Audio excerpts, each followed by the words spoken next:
people's representatives are informed.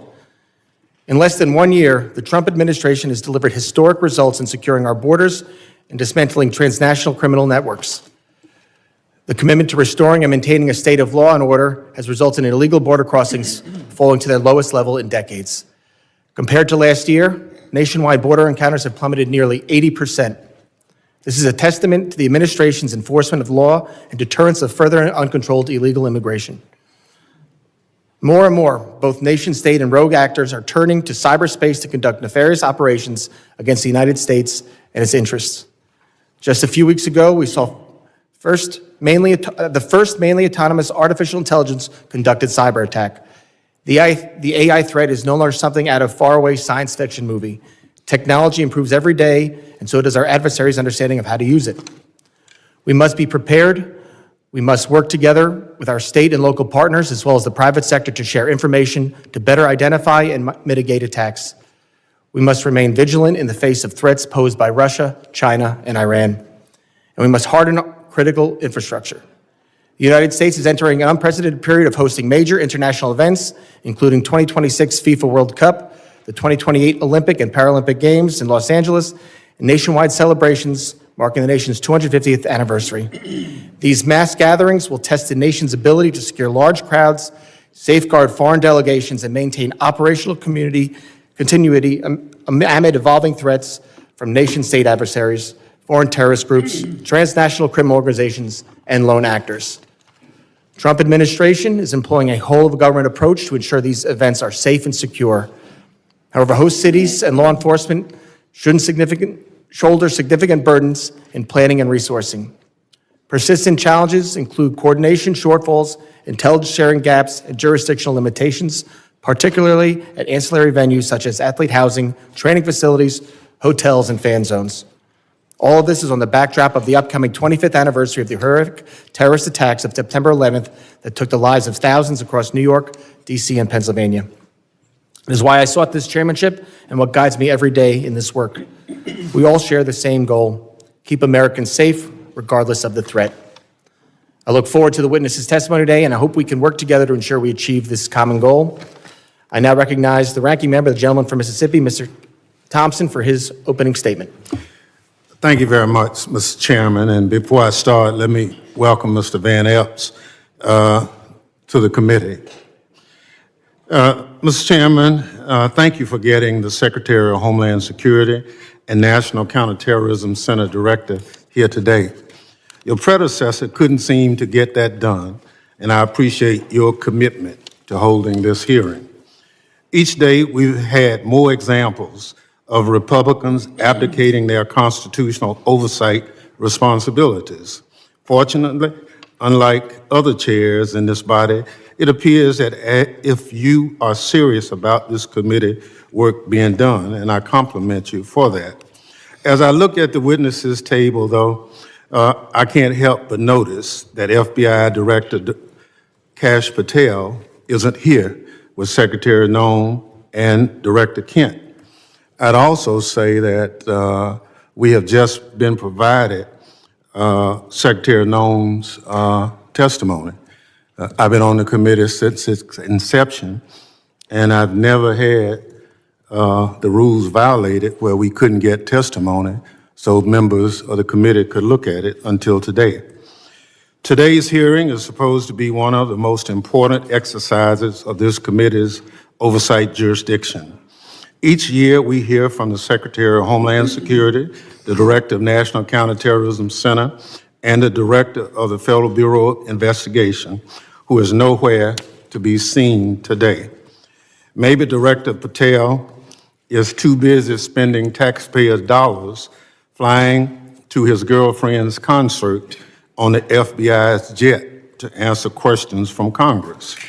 Maybe the FBI director isn't here because he's afraid of scrutiny from Democrats who want to know what the FBI is doing to keep America safe. Or maybe Director Patel knows that the Trump administration itself is a threat to Homeland Security and want to hide from public accountability. On the other hand, Director Kent is here, which is good because we have questions for him about NCTC's work, as well as his comments about the January 6th insurrectionists he called, and I quote, political prisoners, unquote, who deserve to be pardoned. Some of the people he defended, however, are back in jail for crimes like plotting to murder FBI agents and possession of child pornography. It's scary that these unserious people are in charge of keeping America safe from terrorism.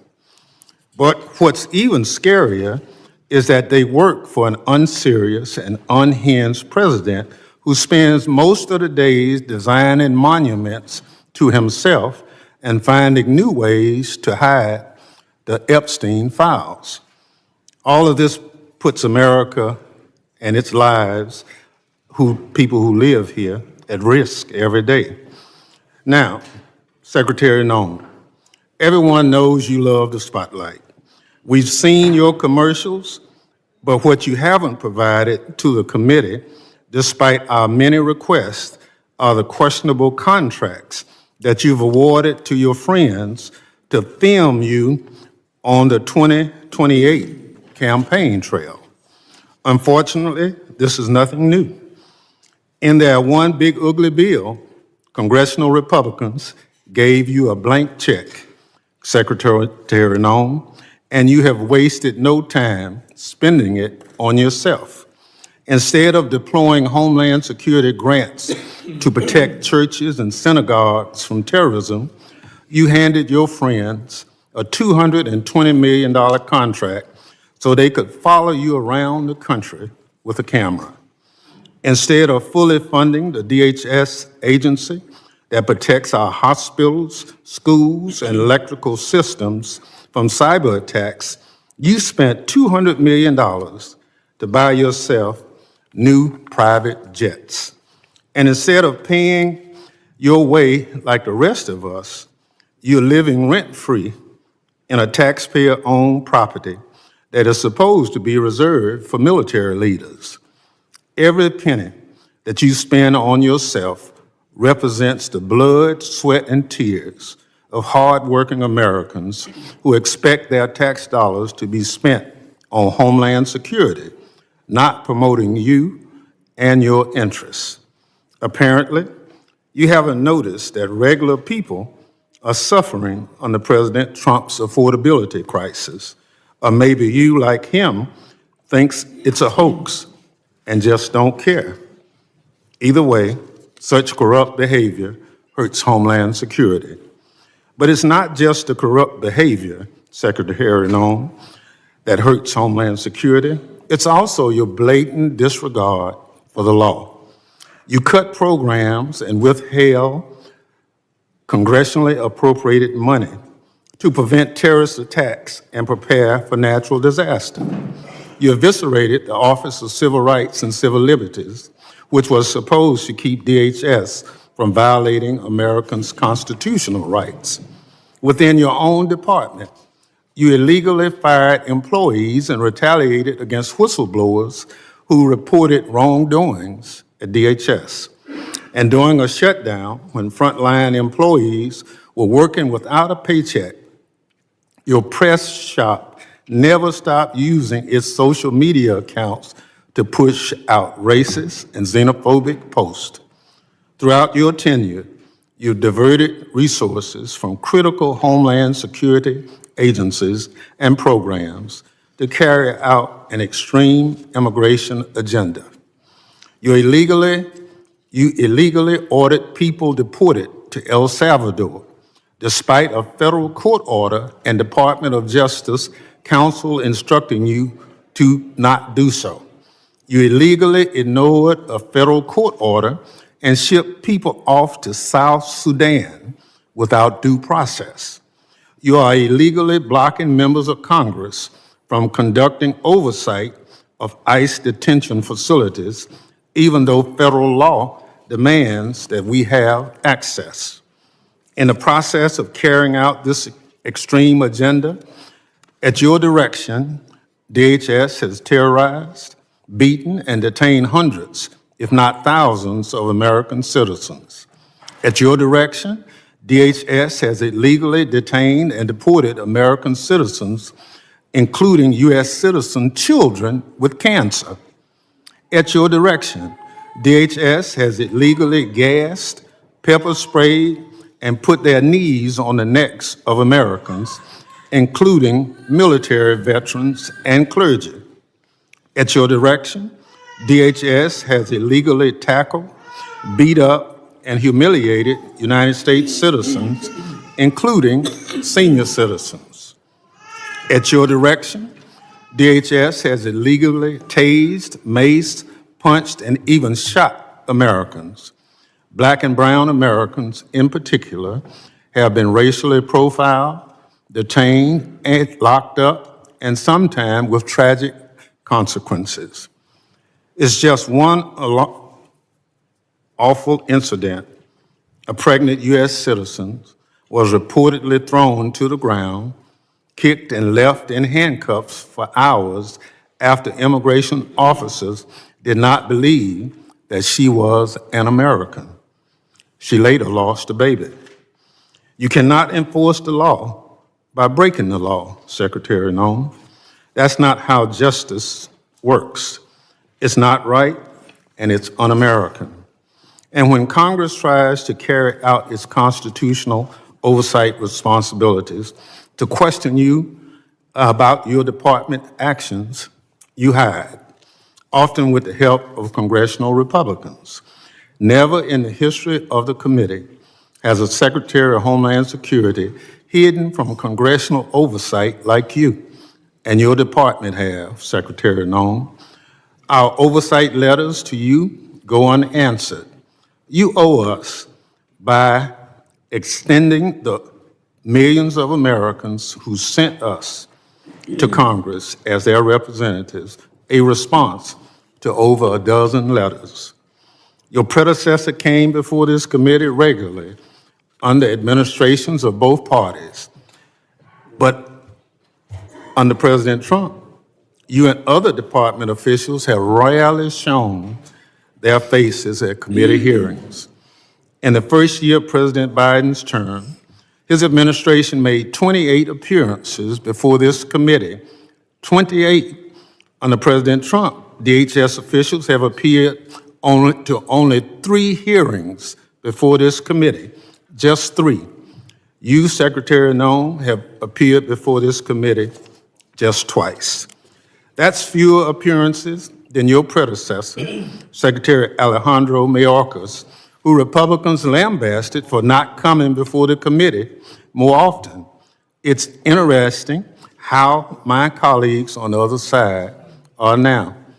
Secretary Noem, I'll give you one thing. You showed up today rather than throwing a civil servant under the bus like Director Patel did. But you have systematically dismantled the Department of Homeland Security, put your own interests above the department, and violated the law. You are making America less safe. So rather than sitting here and wasting your time and ours with more corruption, lies, and lawlessness, I call on you to resign. Do a real service to the country and just resign. That is, if President Trump doesn't fire you first. I yield back. Gentleman yields back. Other members of the committee are reminded that opening statements may be submitted for the record. I'm pleased to have a highly distinguished panel of witnesses before us today. Pursuant to Committee Rule 8C, I ask that the witnesses please rise and raise their right hand.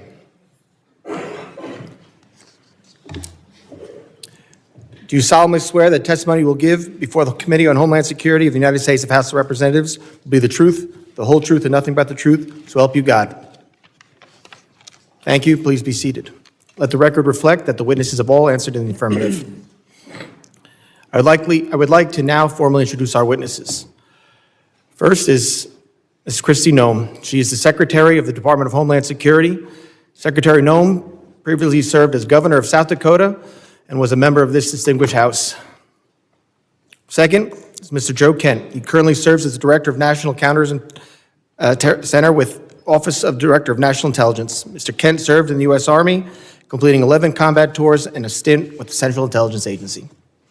Third is Mr. Michael Glasheen. He is Operations Director for the National Security Branch of the Federal Bureau of Investigation. Mr. Glasheen has served in national security for more than 2 decades, including as Director of FBI's Terrorist Screening Center and Assistant Director to the National Security Branch. Prior to joining the Bureau, Mr. Glasheen served in the U.S. Marine Corps. I thank all the witnesses for being here today. I now recognize Secretary Noem for 5 minutes to summarize her opening statement. Thank you, Mr. Chairman, and thank you, Ranking Member, for holding this hearing today and inviting me to be a part of it. I'm looking forward to discussing the worldwide threats that this country faces and the work that President Trump and his administration does each and every day to make America safe again. I'm very privileged and honored today to have my family with me. I'd like to introduce them to you. Disruptions of congressional business is a violation of law, is a criminal offense under federal law. Audience members are advised to take their seats and maintain order. The chairman may now ask Capitol Police to remove and arrest the persons creating the disturbance.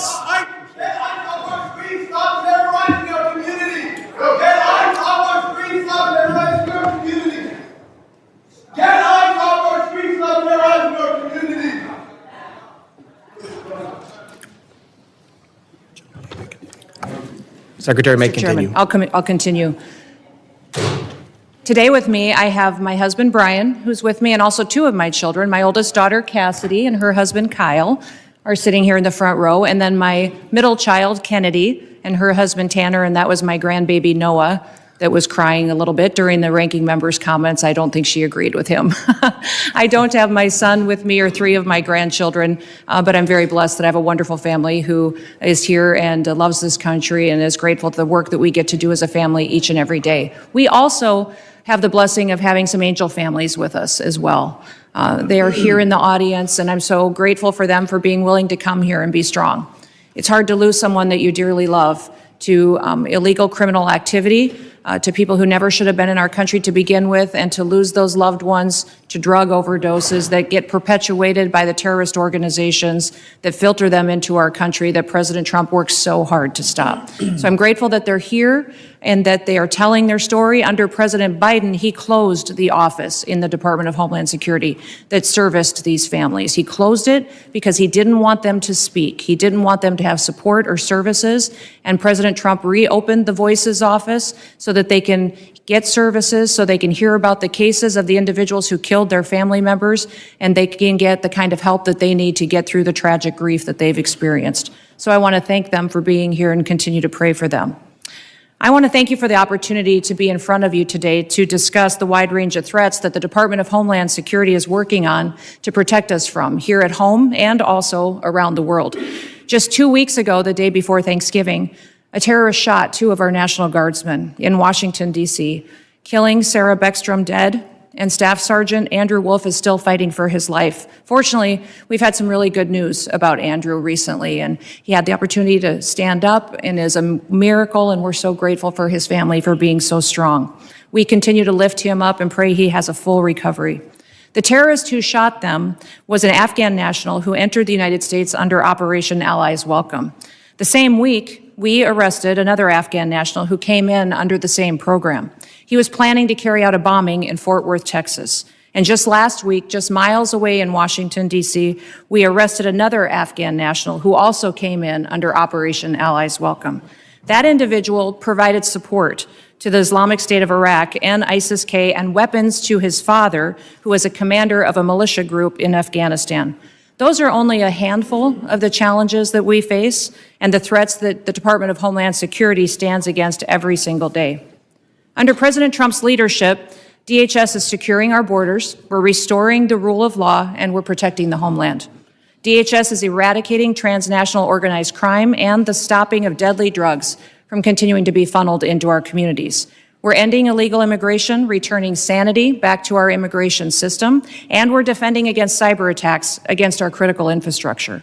We have sent a strong message to criminal illegal aliens that we will find you, we will arrest you, and we will deport you. Our message has resonated to over 1.5 million illegal aliens who have gone home on their own voluntarily. At the same time, we as a country are still dealing with the mistakes, the errors, and the willful disregard of the last administration. For 4 years, the Biden administration allowed millions of people to come into our country illegally. Millions more in our country were exploited and were brought in under parole programs without even basic vetting. As a result, we've seen terrorist attacks and heinous crimes committed against American children and families by criminal illegal aliens and violent perpetuators who should have never been allowed into this country in the first place. Transnational organized crime groups, including Mexico's Sinaloa, New Generation Jalisco, and other drug cartels, they cause chaos and they harm American interests. Our critical infrastructure faces a perilous landscape, largely driven by the impact of cyber attacks from bad actors and cyber criminals. American citizens are increasingly under threat from assassination attempts, intimidation tactics, and violence perpetuated by our adversaries, radical Islamic extremists and domestic extremists. These bad actors seek to undermine our public trust. They instill fear in Americans. They destabilize the institutions that safeguard our national security. The United States is preparing to host several major public events in 2026, most notably the FIFA World Cup and the celebration of the 250th anniversary of our Declaration of Independence. These large-scale events will be potential targets for a range of bad actors, and they come with an increased level of risk. DHS is using every tool and authority we have to ensure the safety of U.S. citizens and our visitors can enjoy next year's events. Radicalized domestic violent extremists and lone actors are a concern, and intentional targeting and murderous attacks on ICE agents in Texas, parishioners in Michigan, and 2 National Guardsmen here in Washington, D.C. are just some of the acts and the despicable examples that unfortunately are becoming too common. These threats underscore a clear need for security strategies that counter both large-scale and individualized attacks. We will remain alert in our mission to protect this country. We will protect our citizens. And as we enter into a historic year, America will be on the world stage. Our economy faces challenges from anti-competitive and illicit foreign economic practices that hurt the prosperity of all Americans. Those include economic espionage, intellectual property theft, and customs fraud. Illicit front companies often abuse the visa system to acquire sensitive U.S. equipment, information, and technology.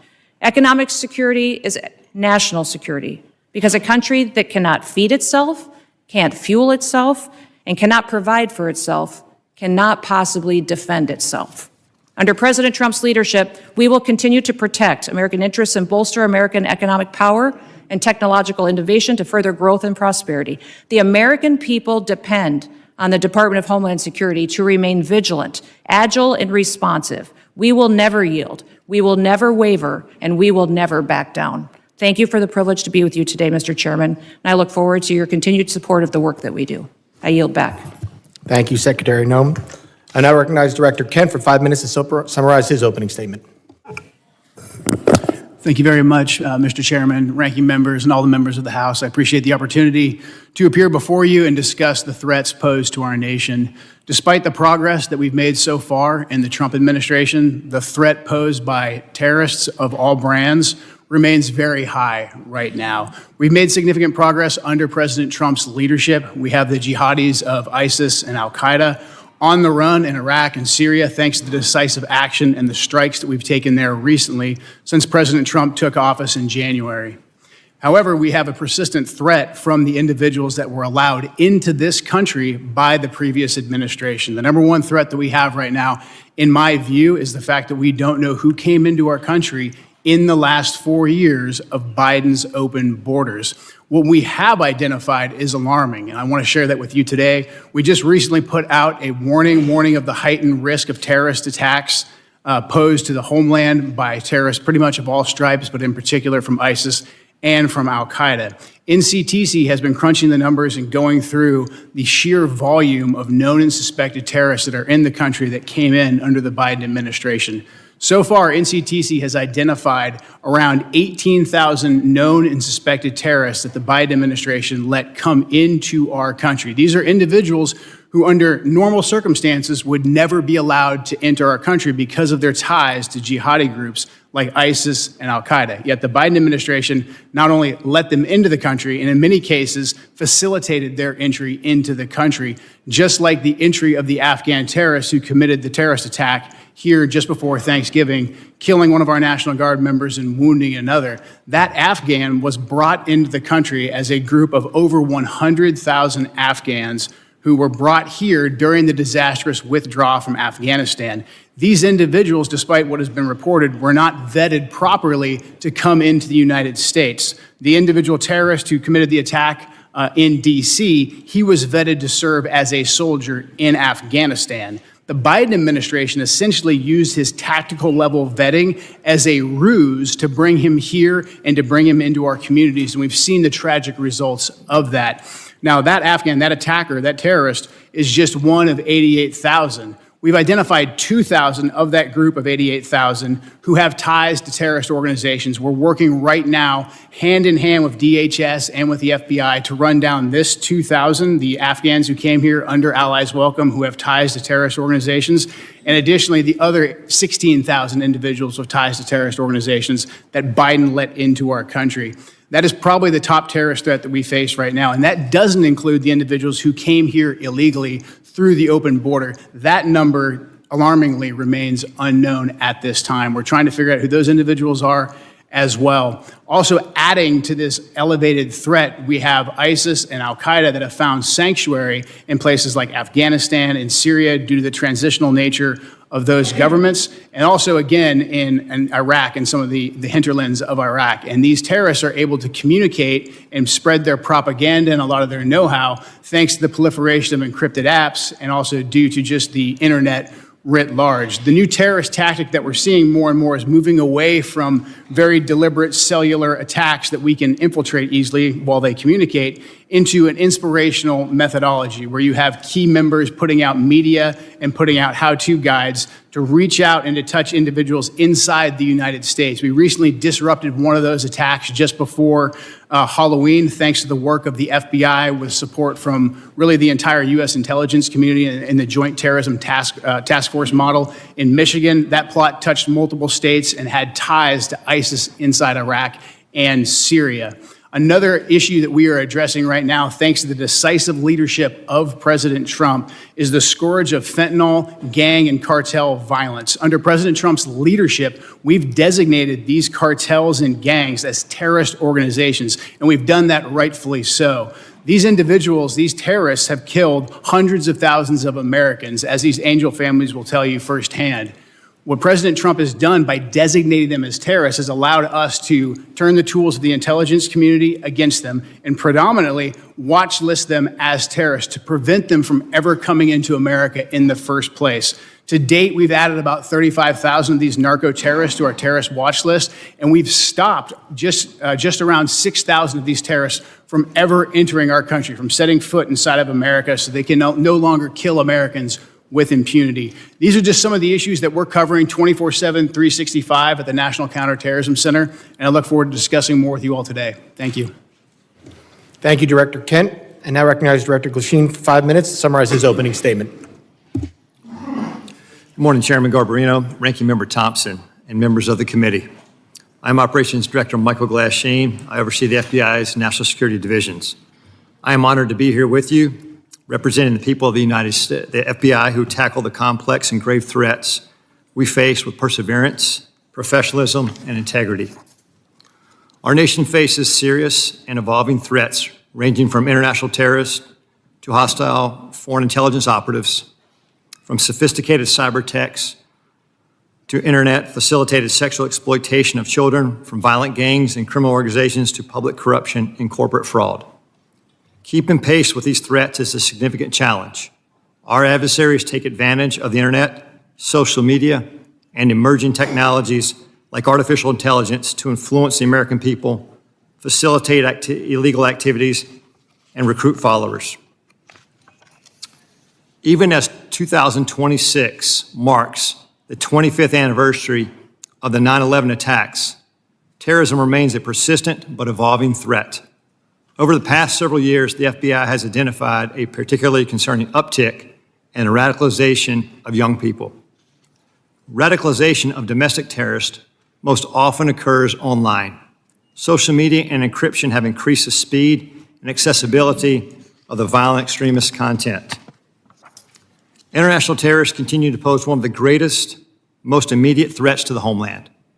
Some international terrorists and people located and radicalized to violence primarily inside the United States who are not receiving individualized direction from foreign terrorist organizations or FTOs, but are inspired to commit violence by FTOs such as ISIS and Al-Qaeda.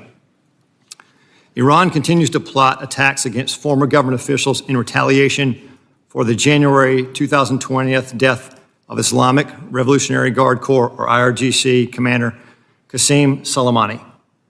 Iran also continues to provide support to its proxies and terrorist organizations throughout the world, such as Lebanese Hezbollah. China, Russia, Iran, North Korea, and criminal ransomware continue to be the top cyber threats facing the United States.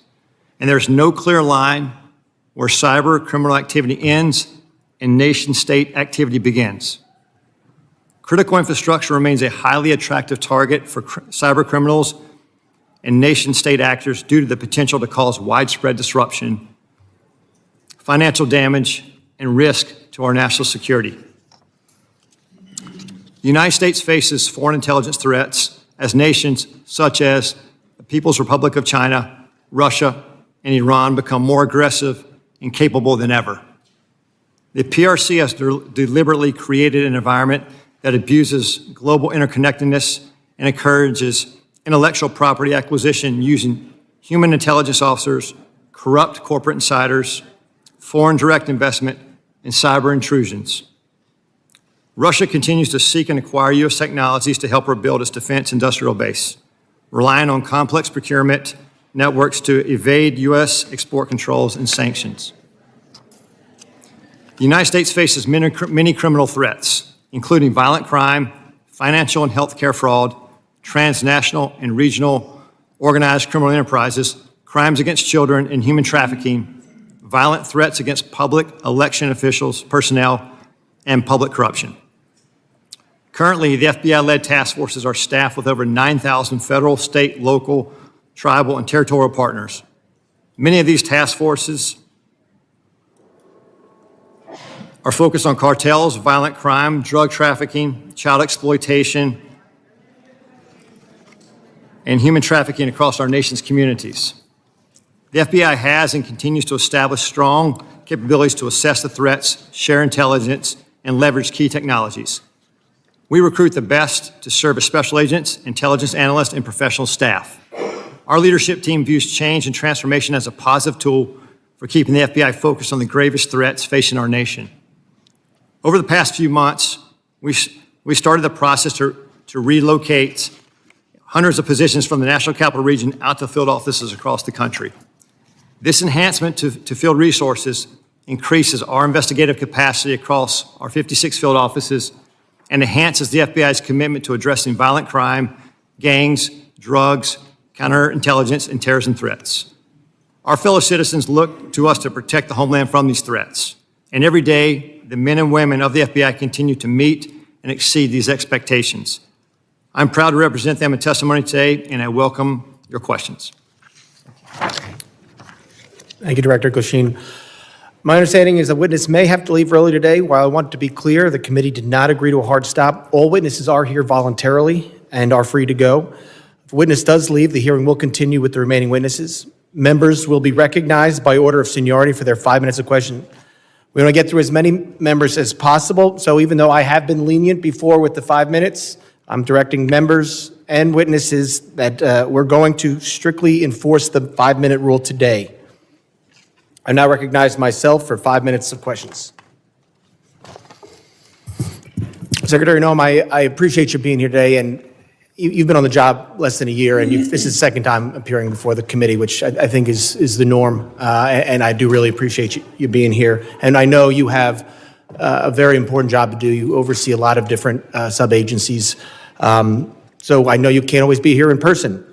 And with that, as a committee, we still want to work with the administration and conduct our oversight. So I'm asking you if you can commit to making sure that in the future, if we want to have a hearing, you'll be able to supply maybe a deputy secretary or somebody to come to specifically talk about that. Issues we want to talk about. Yes, Mr. Chairman. I really appreciate that communication, and I think collaboration between the administration and Congress is key. Secretary Noem, I also wanted to ask you, in September, the department under FEMA proposed new allocations for counterterrorism grant funding, which cut dollars to New York by 80% because of a new formula. Considering New York is consistently a top terror target, this was surprising.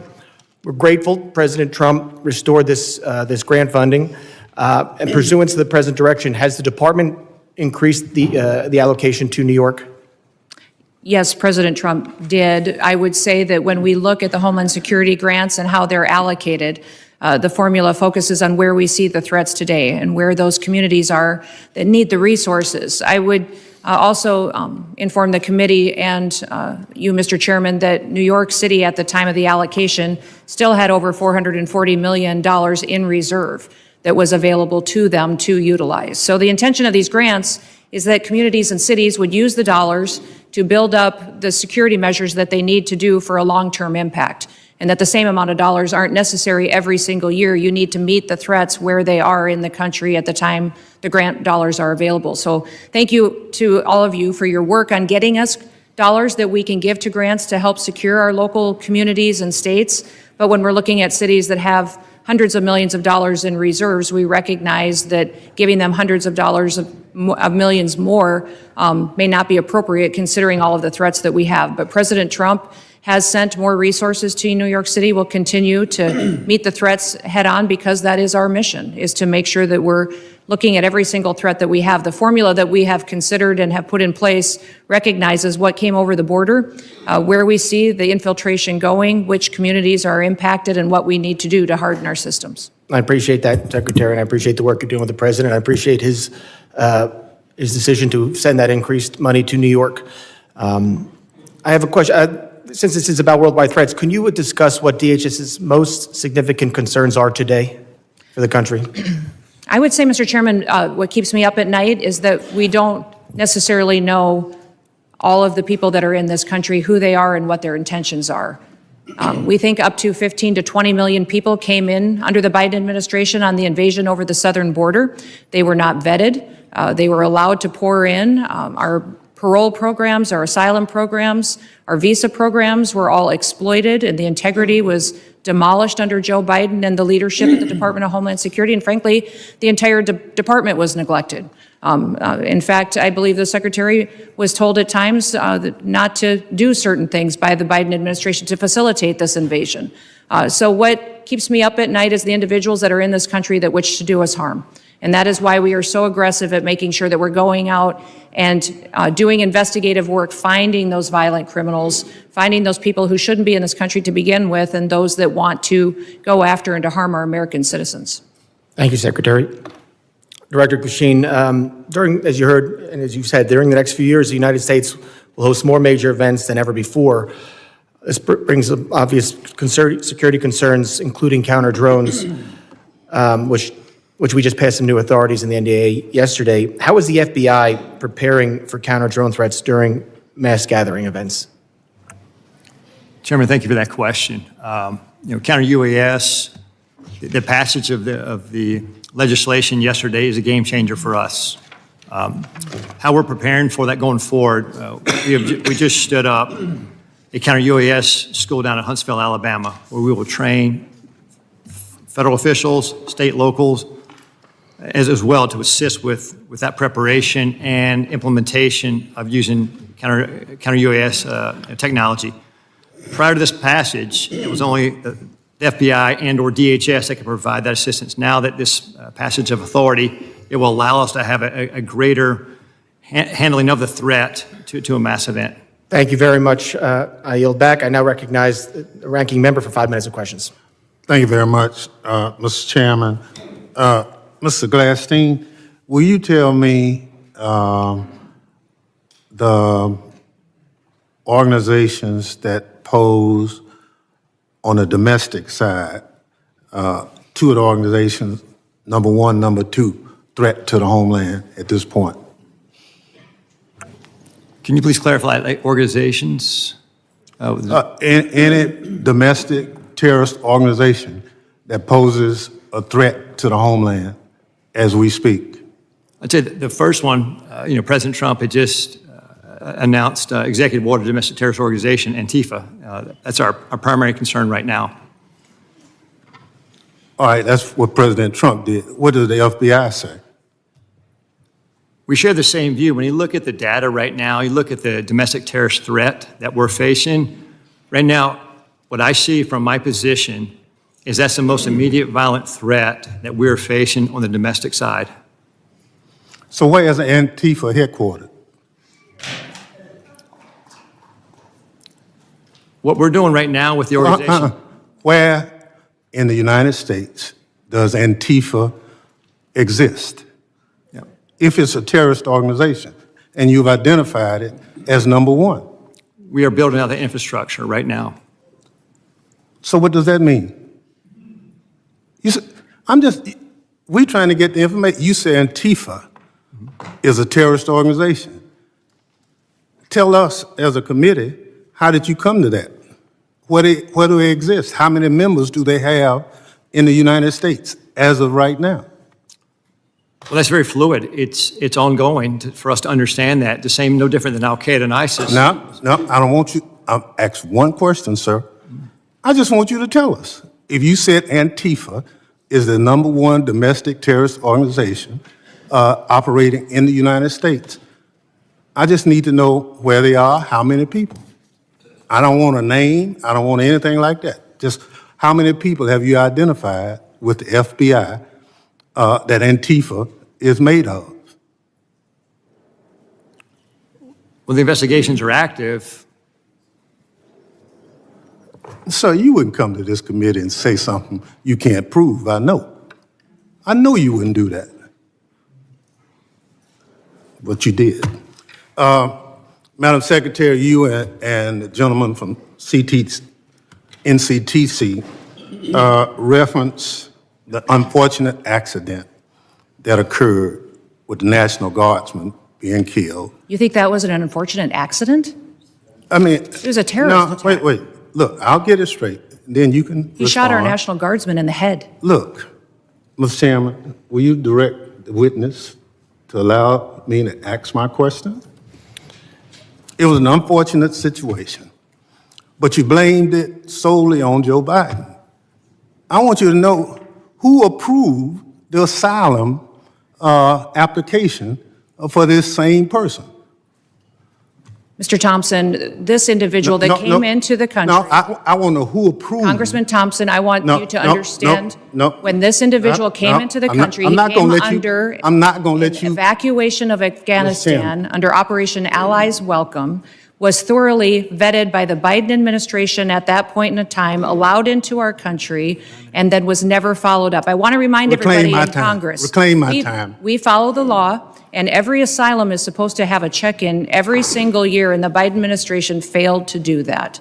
They vetted this individual, allowed them into our country, and did not do due The diligence. witness will allow the gentleman to ask his question. Yes or no? Who approved the asylum claim? The application on the asylum was thoroughly filled out by information that was gathered by the Biden administration. So the His Biden asylum- administration approved the asylum. His asylum application was put into place under the rules established by the Biden administration. Reclaiming my time. I don't want to file perjury charges against you, but I'm of the opinion that the Trump administration, DHS, your DHS, approved the asylum application. The asylum application moved forward under all of the information and vetting processes that were put in place under the Biden administration, which is when vetting happened. And that's what President Trump has changed. Under President Trump's administration. Reclaim my time again. When It's obvious you don't want to answer the question. Mr. Kent, you want a shot at it? The individual was vetted to serve as a soldier in Afghanistan, and that vetting standard was used by the Biden administration as a ruse to bring him here. Had we followed the standard operating procedures for special immigrant visas, Reclaim that. that individual and none of the allies welcome people would have come to America. That's on Joe Biden. Gentlemen's just time has answer the- expired. That was the answer. Point of order, Mr. Chairman. That was a murder that took place in D.C. It was not an unfortunate incident. And those comments are effing disrespectful. Who is that? I expect better from the It's not a valid point of order. I will now recognize the gentleman from Texas, the former chairman, Mr. McCall, for 5 minutes. My name is Chairman. Madam Secretary, great to see you. This hearing reminds me of the novel A Tale of Two Cities. They see it, the Dems see it as the worst of times, but I see it really as the best of times. And what do I mean by that? Under the Biden administration, 15 to 20 million illegal aliens, unvetted, as you indicated, came into this country. What I think most disturbing is Director Kent's testimony. 18,000 known or suspected terrorists got into this country under the Biden administration. That's why we impeached Mayorkas. I was one of the managers. He told his Border Patrol, you don't have to pay attention to federal law when it says shall detain aggravated felons. He disregarded federal law and says, you know what, may detain. It's discretionary. And guess what? We have thousands of aggravated felons now, or if not millions, in this country today. That was the worst of times. Let me go to the best of times. Most secure border I've seen in my 22 years in Congress. And I've dealt with this for a long time. Coming from Texas, being chairman of this committee, the daily crossings are 95% down from the prior administration. That's the best of times. Zero catch and release. My very first bill in Congress 22 years ago was to end catch and release. 22 years later, we finally have achieved that goal. That, Madam Secretary, is the best of times. An all-time record low. America is safer today. I feel so. And when I look at the Venezuelan vessels attacked, the president had every right under the Constitution, Article 2, international waters, cartels designated as FTOs, coming into our country to spread poison to kill Americans. If that's not self-defense, I don't know what it is. And then finally, Madam Secretary, thank you for taking out the shadow Iranian oil tankers headed from Venezuela to Cuba, getting around our sanctions that Congress passed. I'm finally seeing an administration flexing its muscle in this hemisphere, which has been neglected for so many years. So air, land, and sea is your charge. It's the military's charge as well. I see the land secure. I see the maritime borders getting more secure, and I applaud you for that. On the air secure piece, I chair the Special Events Task Force. That's FIFA, the Olympics, the 250th anniversary. Drones are the biggest threat as I see it. I see it in Ukraine in its conflict with Russia, and I see it across our border, and I see it at these events. If you could update me, and with the new NDA authorization to allow federal, state, and locals to work together to identify hostile adversary drones and take them down, can you tell me how that will impact your ability, Madam Secretary, to better secure these special events? Yes, thank you, Congressman McCall, and thank you for your leadership. I understand you're retiring, and I'm sad about that. You've been a statesman. Thank you for serving with such dignity. Thank you. The counter-drone and drone technology that is out there today, frankly, our authorities haven't kept up with. And so thank you for that legislation. Thank you for giving us the opportunity to truly defend the homeland. Here at the Department of Homeland Security, we are going to be investing upwards to $1.5 billion into drone technology and counter-drone technology and mitigation measures that we can deploy not just across different NSC events or large-scale events that we're responsible for the security on, but also that we can use to partner with cities and states for celebrations and different things that they may hold as well. So we have the responsibility at the Department of Homeland Security for FIFA and the 11 cities that will be hosting the matches here in the United States, also the Olympics, the America 250 celebrations, also other national security events that happen, such as Mardi Gras and other events that are going on throughout the country. So this program that we will have will not only work within the events that the department is responsible for, but we will be able to sign agreements with states and cities to provide measures that they don't currently have. And we're working with the FAA as well to get what we need to be able to operate. And we don't want just to detect, we don't want to just monitor, we need to mitigate. We need to take these drones down. We need If to I could add, my time's going to expire. There is so much technology out there today, counter drone technology, that I've been working to get into Ukraine to protect them from Russian drones that we can deploy at these events. I'd love to visit with you on that at a later date. And thank you for your service. Yeah, thank you. Gentleman's time's expired. I now recognize the gentleman from California, Mr. Correa, for 5 minutes of questions. Thank you, Mr. Chairman, and I agree with my colleague from Texas. It is a tale of two cities. Secretary Noem, Trump administration, you're going after the worst of the worst criminals, and we agree with you. The problem is 70% of the people you've arrested have no criminal record. You're going after non-criminal immigrants, U.S. citizens, and permanent legal residents. Donna Hughes Brown, Irish citizen, green card holder, 48 years in the United States. She also happens to be the mother of a U.S. Marine, sister to a retired Army colonel. She's in ICE detention since July. She tried to come back from Ireland, arrested, has been there since then. Her crime? She wrote 2 bad checks for less than $80 a decade ago. You arrested her, she's in custody. Her husband, Jim Brown, came to us and told us her story. Jim told us, I voted for President Trump because he promised to go after criminals in our community and not people like my wife. If I can, I'd like to play a video for you.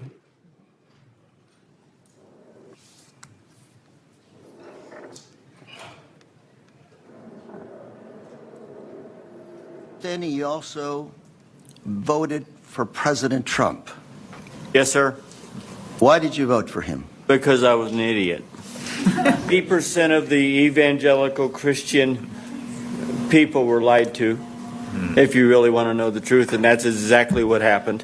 They said criminal, and I believe criminals need to be off the street. I just want to make sure people watching this understand who you are. My wife and I, when we don't work, we're ministers. We help the needy. That's what we do. And that's who they're arresting. Now, we've got Mr. Jim Brown before you. He's standing up. Hopefully you can talk to him a little bit. These people, Donna Hughes Brown, are not the individuals that should be deported.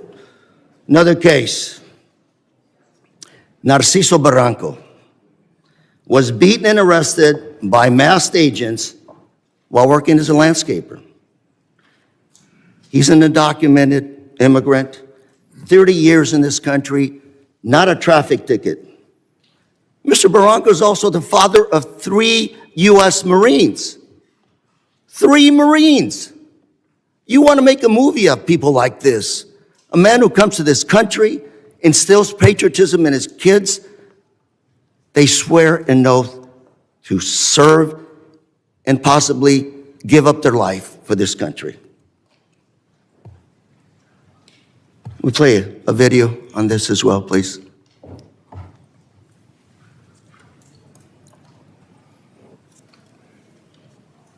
Masked federal agents were filmed pinning a man to the ground and repeatedly striking him in the head and neck before putting him in an unmarked car. The man in the video has been identified as Narciso Barranco and is the father of 2 active duty Marines and 1 Marine veteran. The Department of Homeland Security said an illegal alien was arrested by Border Patrol agents after he, quote, assaulted federal law enforcement, adding that Barranco, quote, swung a weed whacker directly at an agent's face. Video shared by DHS and reviewed by CNN shows Barranco running with a weed whacker, but does not show him striking officers.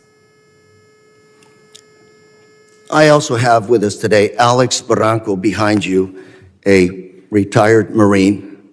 That's his father. And Alex, on behalf of myself, members here, I want to thank you for your service to our country, and we also thank your brothers for serving our great country. Thank you very much. Got another case. George Rete, 25-year-old, native of California, my home state. He's a U.S. citizen, Army veteran who served in Iraq. Well, on his way to work, he came to an immigration checkpoint.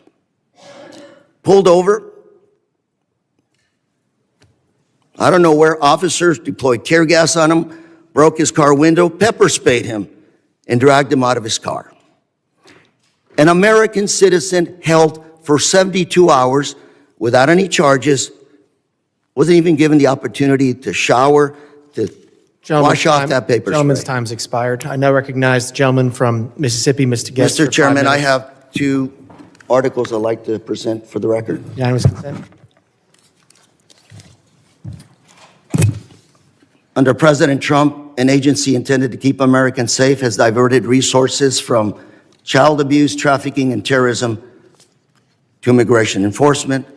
Second is this letter from my Orange County Sheriff, Don Barnes, essentially talking about all the individuals under Prop 50 referred to ICE 2025 year to date.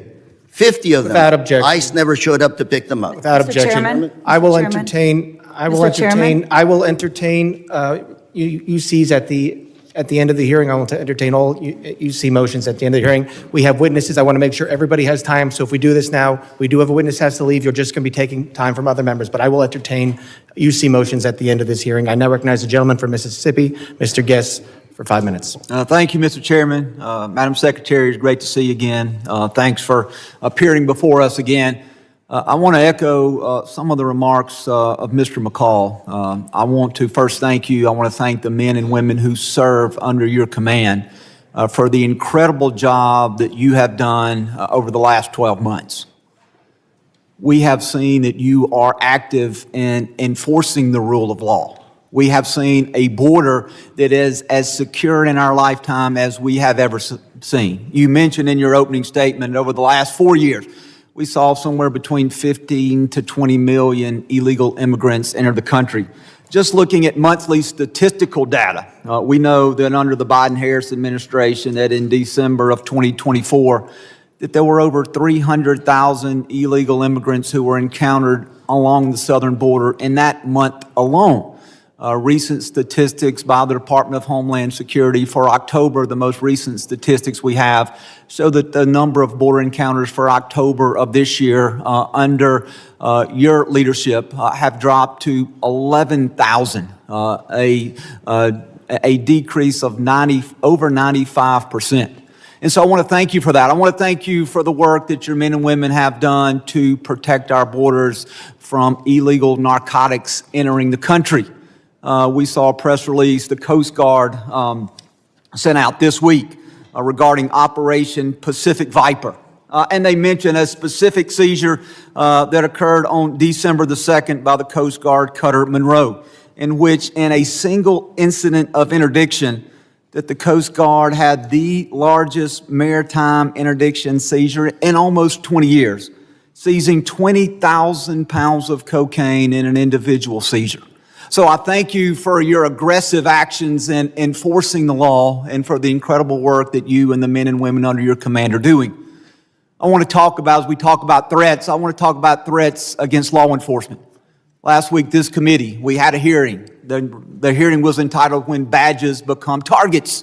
And during that hearing, we talked about the threats to law enforcement, specifically federal law enforcement. And even specifically within federal law enforcement, the threats toward ICE agents, the threats toward you and other members of leadership within DHS. We know that those threats and those incidents of physical attack have escalated dramatically, in some cases over 1,000%. And part of the driving force, I believe, behind those threats is what I refer to as rhetoric against law enforcement. And I brought this up last week, and I want to bring this up again with you and give you a chance to briefly address this. These are just roughly 10 of the statements that I was able to easily find online by elected officials, governors, mayors, in many cases members of Congress, where they were spewing what I believe to be very harmful statements toward law enforcement.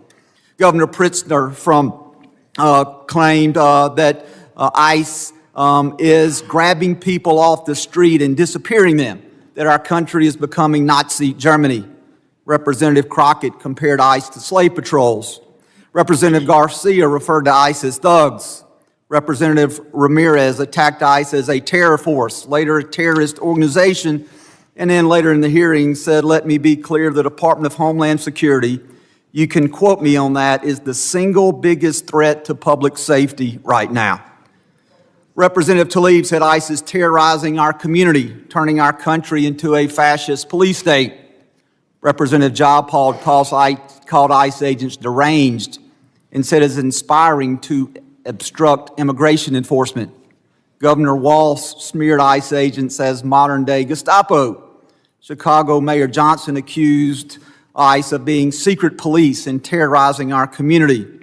Representative Lynch referred to ICE agents as the Gestapo and nondescript thugs. And Representative Frost compared ICE operations to some of the worst horrors and crimes against humanity in history. And so, Secretary Noem, I'd like to give you a few moments to, one, address these statements, and to speak to how these statements place the safety of our men and women of law enforcement at risk. Thank you, Congressman Guest. I appreciate you giving me the chance to talk about this, because I think the words that these elected officials have used to describe our law enforcement officers are horrific, shocking, and unacceptable. Every single American citizen should find the words that they have used to describe these men and women that took an oath to keep us safe unacceptable, and needs to be pointed out that we are seeing the consequences of those words every single day by the violent attacks. 1,000% increase in Gentleman's violent time's attacks, expired. 8,000% in death threats. Gentleman's It's time is unacceptable. gentleman's time expired. I now recognize the gentleman from Michigan, Mr. Tanadar, for 5 minutes of questions. Please remember to stick to the 5 minutes. Thank you, Chairman Garbarino and Ranking Member Thompson, for having this hearing today. I know the American people have been demanding answers from this administration on their unlawful actions, so I hope we are able to get some useful answers from our witnesses today. Secretary Noem, this past May, I asked you during a congressional hearing if it was the policy of DHS to follow orders issued by federal courts. You said on the record, and I'm quoting here, "We are following all federal orders." End of my quote, end of your quote. Secretary Noem, you lied to me under oath that day. You lied to the American people, and you have betrayed the trust placed upon you in your role as Secretary of Homeland Security. You defied federal court orders when you refused to order the deportation flights to El Salvador in March to turn around. Federal courts have also found your department to have violated federal injunctions in your continue to send non-citizens on deportation flights, with some courts having called your orders unlawful. Secretary Noem, I just have 3 questions for you. 1, why did you lie under oath by saying DHS was following all federal court orders when they clearly were not? Congressman. Question 2, let me finish my questions. Question 2, why did you mislead the American people when you said that no American citizens have been arrested or detained by federal immigration agents? And my last question, number 3, Donald Trump said that your ICE agents haven't gone far enough.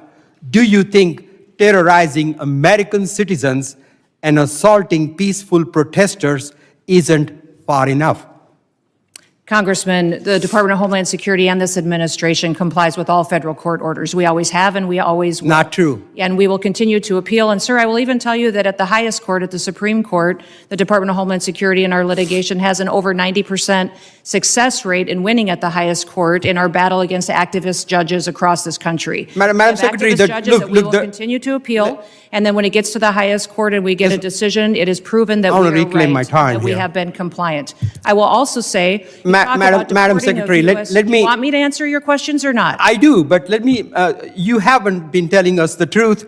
Look, there have been at least 170 known cases of citizens being arrested or detained by federal immigration agents this year alone. This is the truth.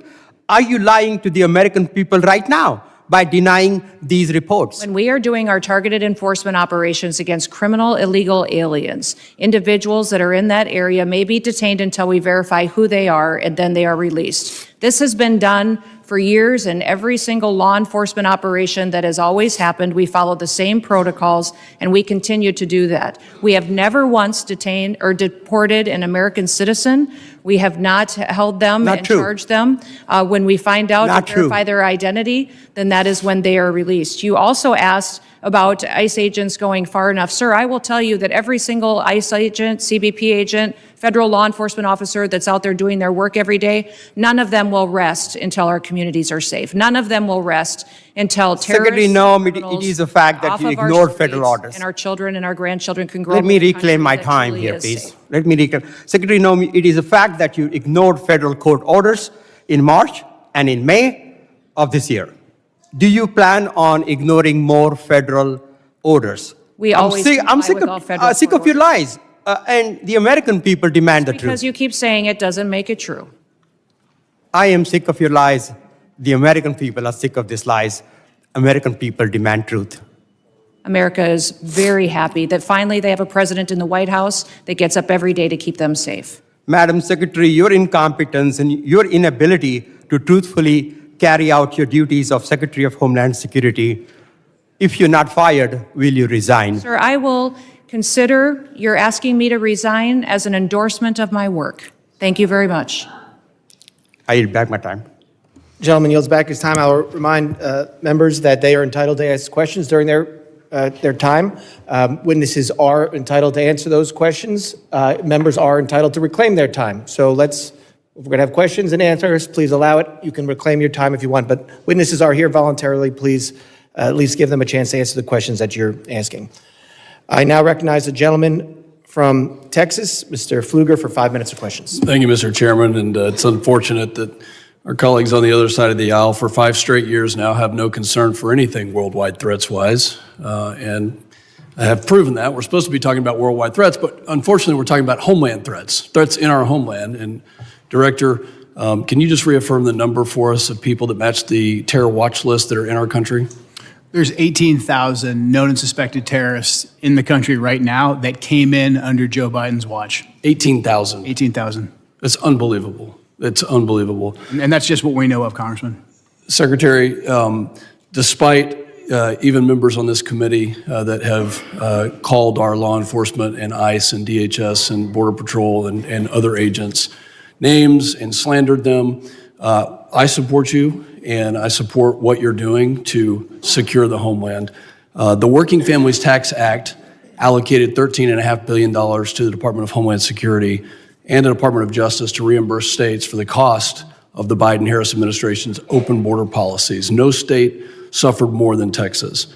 Fentanyl, drug and human trafficking, violent crime, stress on local emergency response services caused substantial damage to my district, to our state, to my constituents, to people that live and work in Texas. And in response, our state launched Operation Lone Star to secure the border when the Biden administration abdicated their responsibility to do that. We built miles of border wall. We had other barriers. We deployed state troopers, National Guard to deter the invasion that we suffered during this time period, which cost our state over $11 billion. And so as part of this Working Families Tax Act, we allocated $13.5 billion to reimburse those states. Last month, along with our senators, I led the Republican Texas delegation in sending a letter to you and Attorney General Bondi highlighting this and requesting that the state of Texas be fully reimbursed. And I wanted to get a status on that reimbursement today. Yes, thank you. And we still to this day remain incredibly grateful to the state of Texas for their leadership during that time. That was challenging times,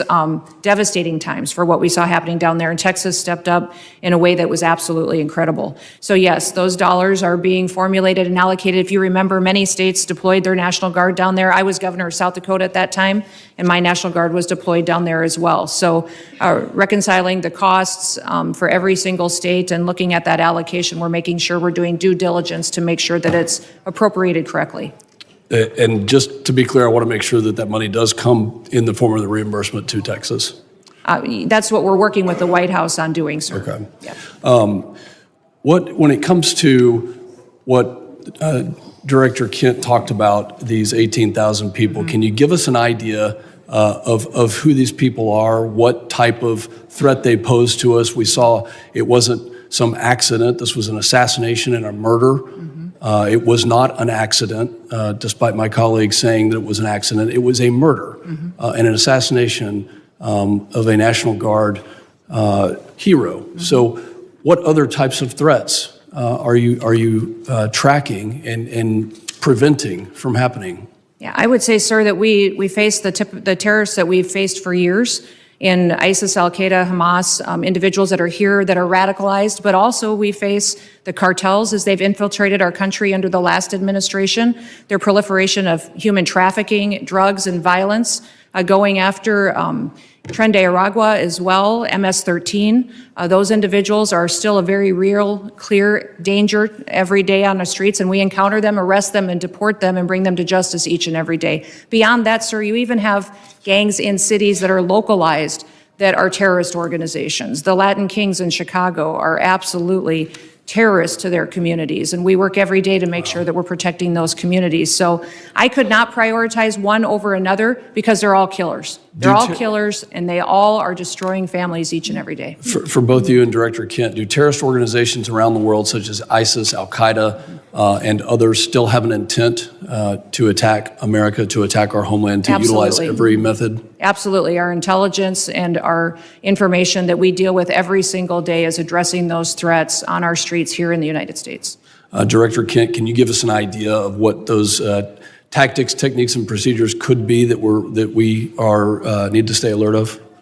Honestly, the attacks of October 7th, the decentralized and just barbaric nature of that is the new terrorist playbook. They're not looking necessarily for a spectacular attack like we had on 9/11, but targets of opportunity like we tragically saw with the terrorist attack in Washington, D.C., these smaller cells or even individual operatives taking action. That's what has us very concerned, combined with just the sheer volume. My time has expired. Secretary, thank you for your commitment to reimburse Texas. I yield back. Gentleman's time's expired. I now recognize the gentleman from Rhode Island, Mr. Magaziner, for 5 minutes of questions. Madam Secretary, how many United States military veterans have you deported? Sir, we have not deported U.S. citizens or military veterans. I don't believe you served in the military. I haven't either, but I think you and I can agree that as Americans, we owe everything to those who have served our country in uniform, particularly those who have served in combat. Do you agree with that? Sir, I believe that people that are in this United States that are citizens have legal status here. Madam Secretary, we are joined on Zoom by a gentleman named Se-Jun Park. He is a United States Army combat veteran who was shot twice while serving our country in Panama in 1989. Like many veterans, he struggled with PTSD and substance abuse after his service. He was arrested in the 1990s for some minor drug offenses, nothing serious. He never hurt anyone besides himself, and he's been clean and sober for 14 years. He is a combat veteran, a Purple Heart recipient.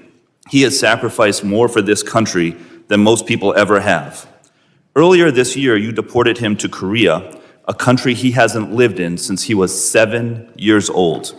Will you join me in thanking Mr. Park for his service to our country?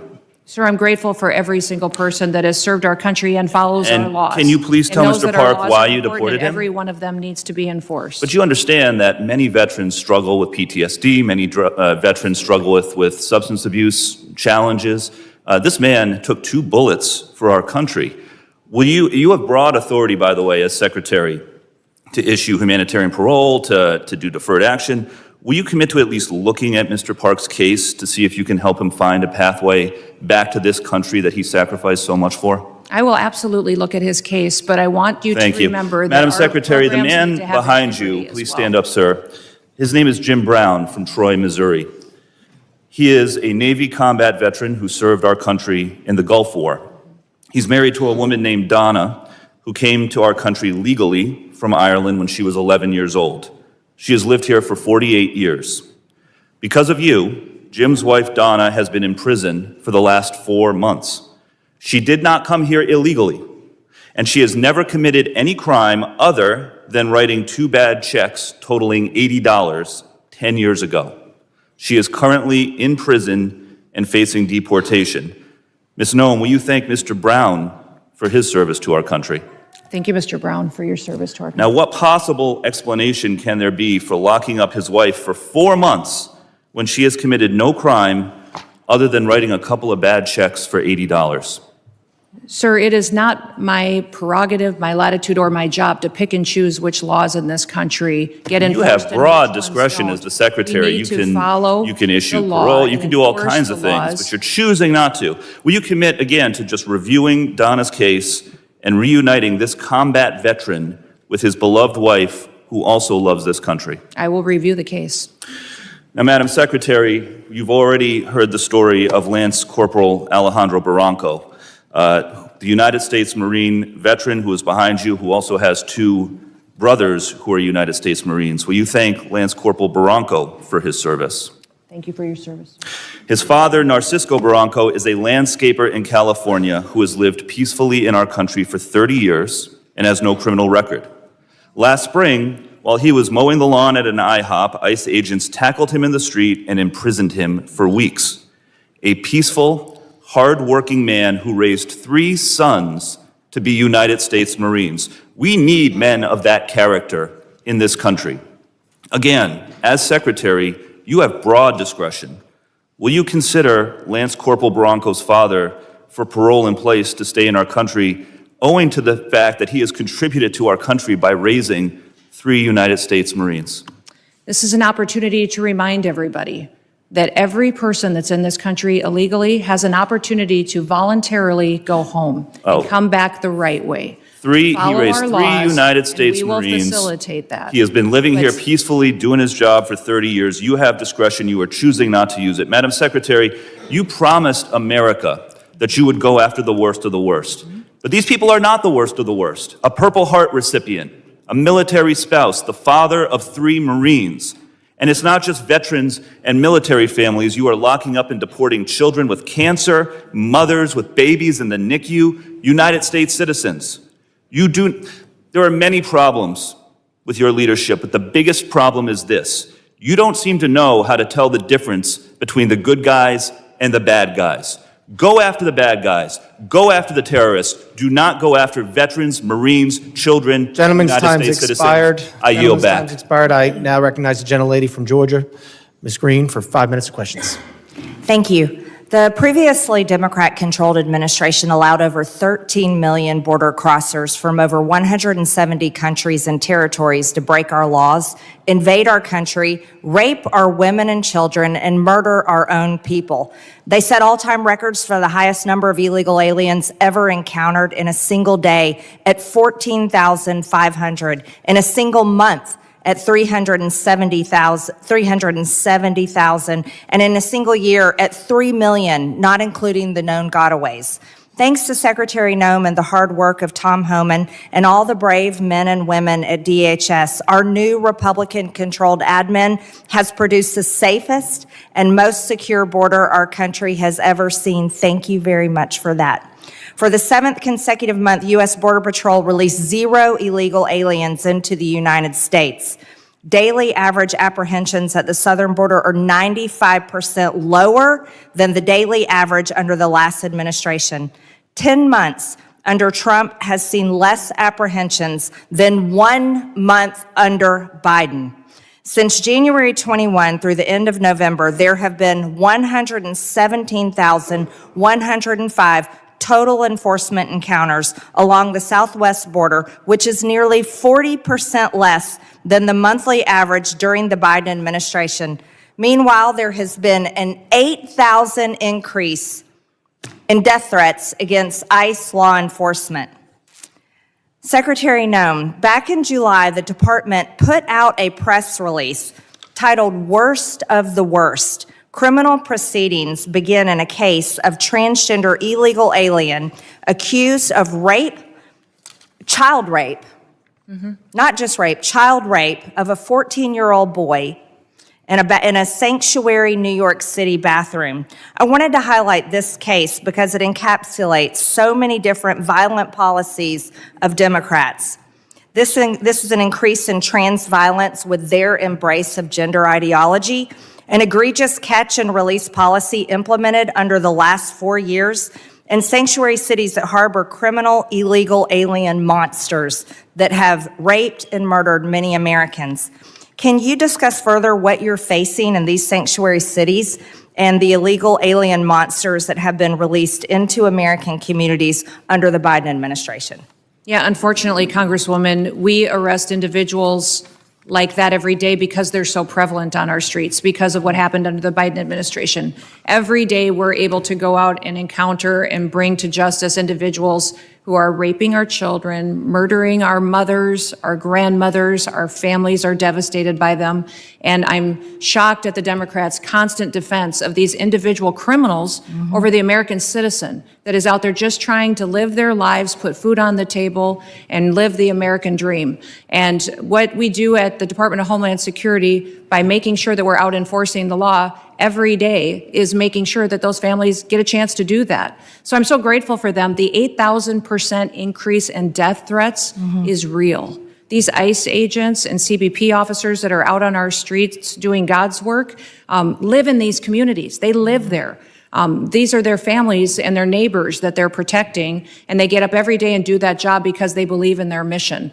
They take an oath, and they are honorable men and women who are serving with greatness during a challenging time when activists and radicals attack them and put their lives in danger. I think it's shameful to see the defense of individuals who break our laws. We are a nation of laws. If we are not a nation of laws, we're no nation at all. And that is what we are doing every day, is following those. If you guys don't like the law, go change it. That's your job. You don't complain. I was raised by a dad who said we don't complain about things. We fix them. Well, go fix them. If you don't like the law, quit bellyaching, quit hitting and attacking our ICE officers, quit going out and protesting and screaming vile things at them, quit calling them names. We wouldn't let our children do that. Go do something that actually matters by having an honest debate and changing the law. That's your jobs. You all should be fired, in my viewpoint. I agree. Thank you so much for that, Secretary Noem. Back in 2021, I was one of only 16 members who voted against the Allies Act of 2021, which increased the number of special immigrant visas for Afghan nationals and loosened vetting requirements for eligibility. This brought in over 76,000 Afghans. Director Kent, what actions are being taken to identify and remove any of the 100,000 Afghan nationals admitted under the Biden admin who may have ties to terrorism, like the one who shot 2 National Guard members, tragically killing Sarah Beckstrom here in Washington, D.C.? I'm sorry, gentlelady's time has expired, but Can he just answer? no, we're quickly? keeping everything quick to the 5 minutes. I'm sorry, but gentleman from New York is now recognized, Mr. Goldman, for 5 minutes. Secretary Noem, let's talk about the law. Do you agree that asylum is a lawful pathway to immigrate to this country? Yes or no? There's an asylum program, yes, in place. All right. So It wasn't immigrants used under then the with Biden ongoing asylum applications are legally in this country, correct?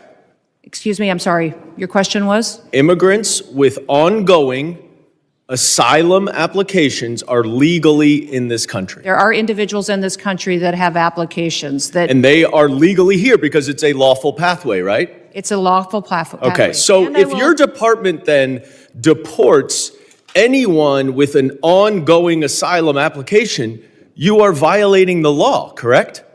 Joe Biden left us with. I'm not asking about Joe Biden. I'm asking you a specific question. If your department deports anyone with an ongoing asylum application, you are violating the law. Is that correct? It was greatly violated when they allowed I'm 1.5 asking million you. people to come I'm in and asking you. granted asylum applications. Why are you filibustering? Why can't you ignoring answer the the laws. question? It's a Because, simple Joe, question. your president If your department and your secretary deports did not follow anyone the law, with an ongoing those applications asylum were followed. application, you are violating the law. Isn't that correct? The asylum program was Okay. broken under the Mr. last. Chairman, I will reclaim my time. She's not answering the question. But the obvious answer is that, yes, if you follow a lawful pathway, asylum is a lawful pathway, if you have an open asylum case, you are here lawfully. But the problem that we are seeing around the country is that you are not following the law. Don't tell us to change the law. If you don't like the asylum system, you change the asylum law. Bring it to us. We'll work with you. I think it needs to be changed. But you can't just decide that you're not going to follow the law, and asylum is a law, and deport people who have ongoing applications. Unfortunately, that is exactly what's happening. It's happening across the street from my office right in New York City. Numerous, thousands of people who have come to court appearances, have left them with open asylum applications, have been arrested. And then they've been shipped off and many deported. In September, one applicant was ripped away from his wife and small children after such a court appearance. And then this happened to his wife. Please play the video. No, it's not.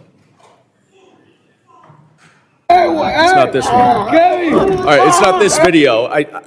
Here it is. I'm yours. Come on, man.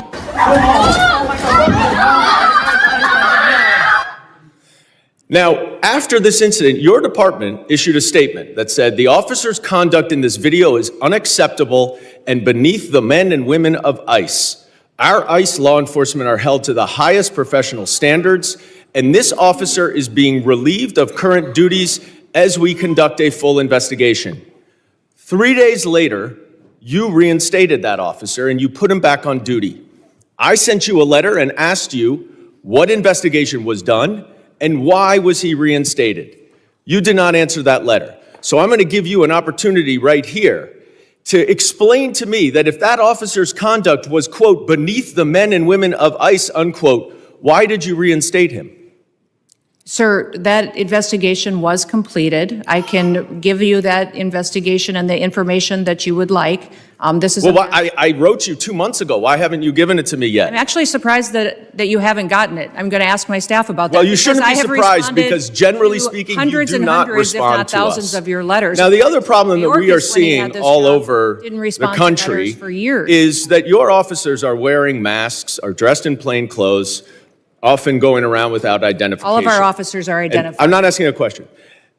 I introduced the No Secret Police Act to stop this. And we now have 113 co-sponsors so that they will not be masked and that they will identify themselves. Now, you say all of them are identifying themselves. That is not the case because last month in New York City again, the NYPD officers were injured by your masked, plainclothes ICE officers after they were called from 911 as residents witnessed your officers pulling individuals out of their vehicles and chasing them down the street. I also asked you what happened there. How were the NYPD officers injured by your officers? And you didn't respond. What's the answer? Sir, our individual Gentlemen's officers time are is identified. time has expired.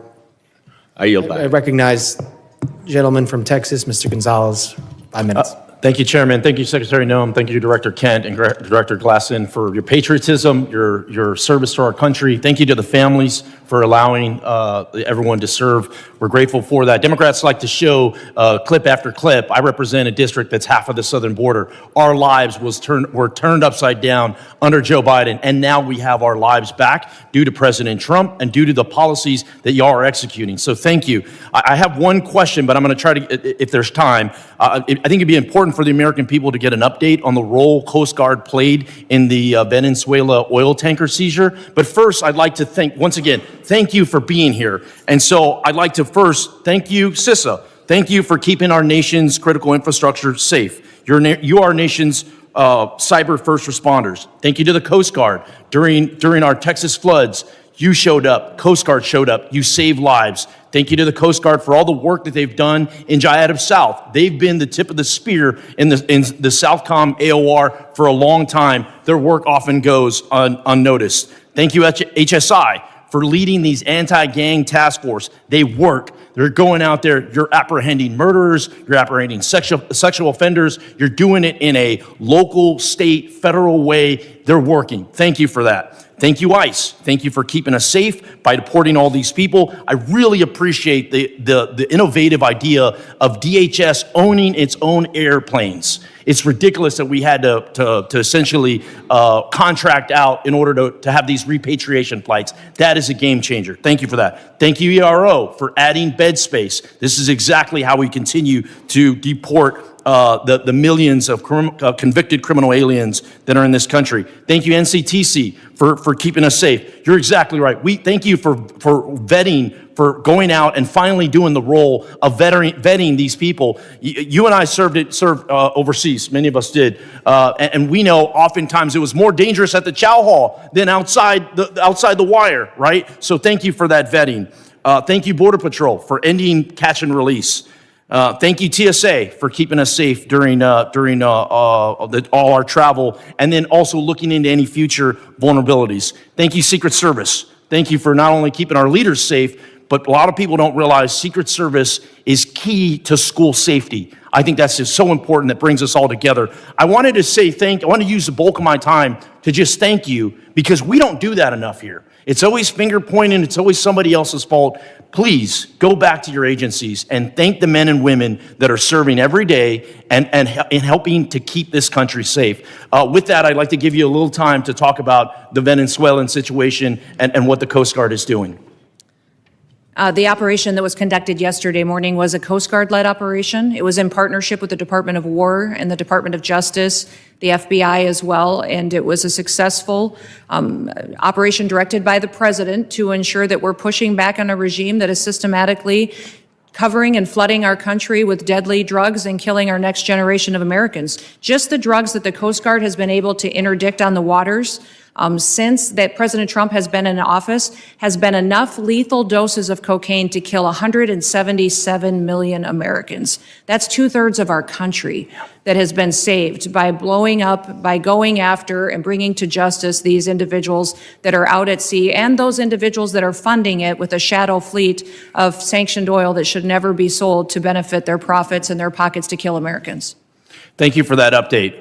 For many of us that served in uniform, oftentimes it was overseas. It was in the Middle East, or it was in Asia, or it was in Europe. And I think those AORs are very important. But for too long, president after president after president, our backyard has been left wide open, and we're completely shocked why all these terrorists are in our country and all these people are unvetted. All this chaos is happening when in our own backyard was unsafe. So thank you again for one. I know you traveled, you met with heads of state, El Salvador, Mexico, a couple that come to mind. But I just want to thank you and for making our backyard a priority and ultimately to keep Americans safe. Texans are more safe today than we were a year ago. And a lot of that is due to President Trump and due to the leadership that I'm seeing right here of executing those policies. Thank you, thank you, thank you. With that, Chairman, I yield back. Gentleman yields back. I now recognize the gentlelady from Illinois, Ms. Ramirez, for 5 minutes of questions. Thank you, Chairman. American citizens have been arrested or detained. We focus on those that are here illegally. Secretary Noem, you lie and you lied to the American people. I will be including into the record an article by ProPublica from October 16, 2025, entitled, "We found that more than 170 U.S. citizens have been held by immigration agents. They've been kicked." There's nothing smiling about U.S. citizens. I'm sorry, that's very inappropriate. Let me continue. They've been kicked, dragged, and detained for days. The next one. The Trump administration has specifically targeted the worst of the worst. The individuals that we are going after are those that are violent criminals, those that are breaking our laws. Do you, Secretary Noem, Again, you lied to the American people. I will be including into the record, an article by the NBC News from December 7, 2025, entitled, ICE has arrested nearly 75,000 people with no criminal records, data shows.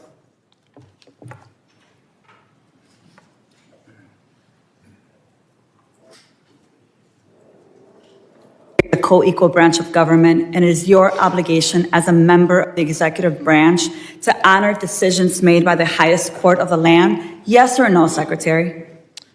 We are Yes. abiding by all federal judges' orders, absolutely. The Justice Department said that when the administration was ordered back in March to stop sending detained migrants to a mega prison in El Salvador, you personally made the final call to continue the flights anyway. Is that correct? And the decisions that are made on deportations, where flights go and when they go, are my decision at the Department of Homeland Security. And we'll continue to do the right thing, continue to work and protect Americans, no matter what radical judge comes out and tries to stop us. We'll do. You lied on the record, and you lied to members of this committee. You violated court orders by not turning around deportation flights bound for El Salvador, where we know that hundreds of people under your leadership have reported that they were raped, they were beaten, and they nearly died. And your agents used chemical weapons in Chicago despite court orders from District Court Judge Ellis forbidding their use.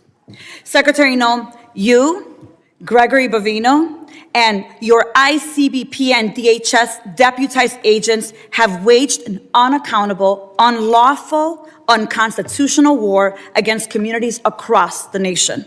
Our residents have been surveilled, they've been threatened, they've been tear gassed, they've been hit with pepper balls, they've been shot, they've been subjected to warrantless arrest and precision immobilization maneuvers, they've been kidnapped and disappeared under your leadership. So we have a lot to talk about, but you and your department continue to reject congressional oversight. And you know how I know this? I know this because I've requested a meeting with ICE Field Office Director Russell Hutt. I requested a meeting with Field Office Director Samuel Olson. And when you came to Chicago on October 3rd, I publicly and formally requested a meeting with you.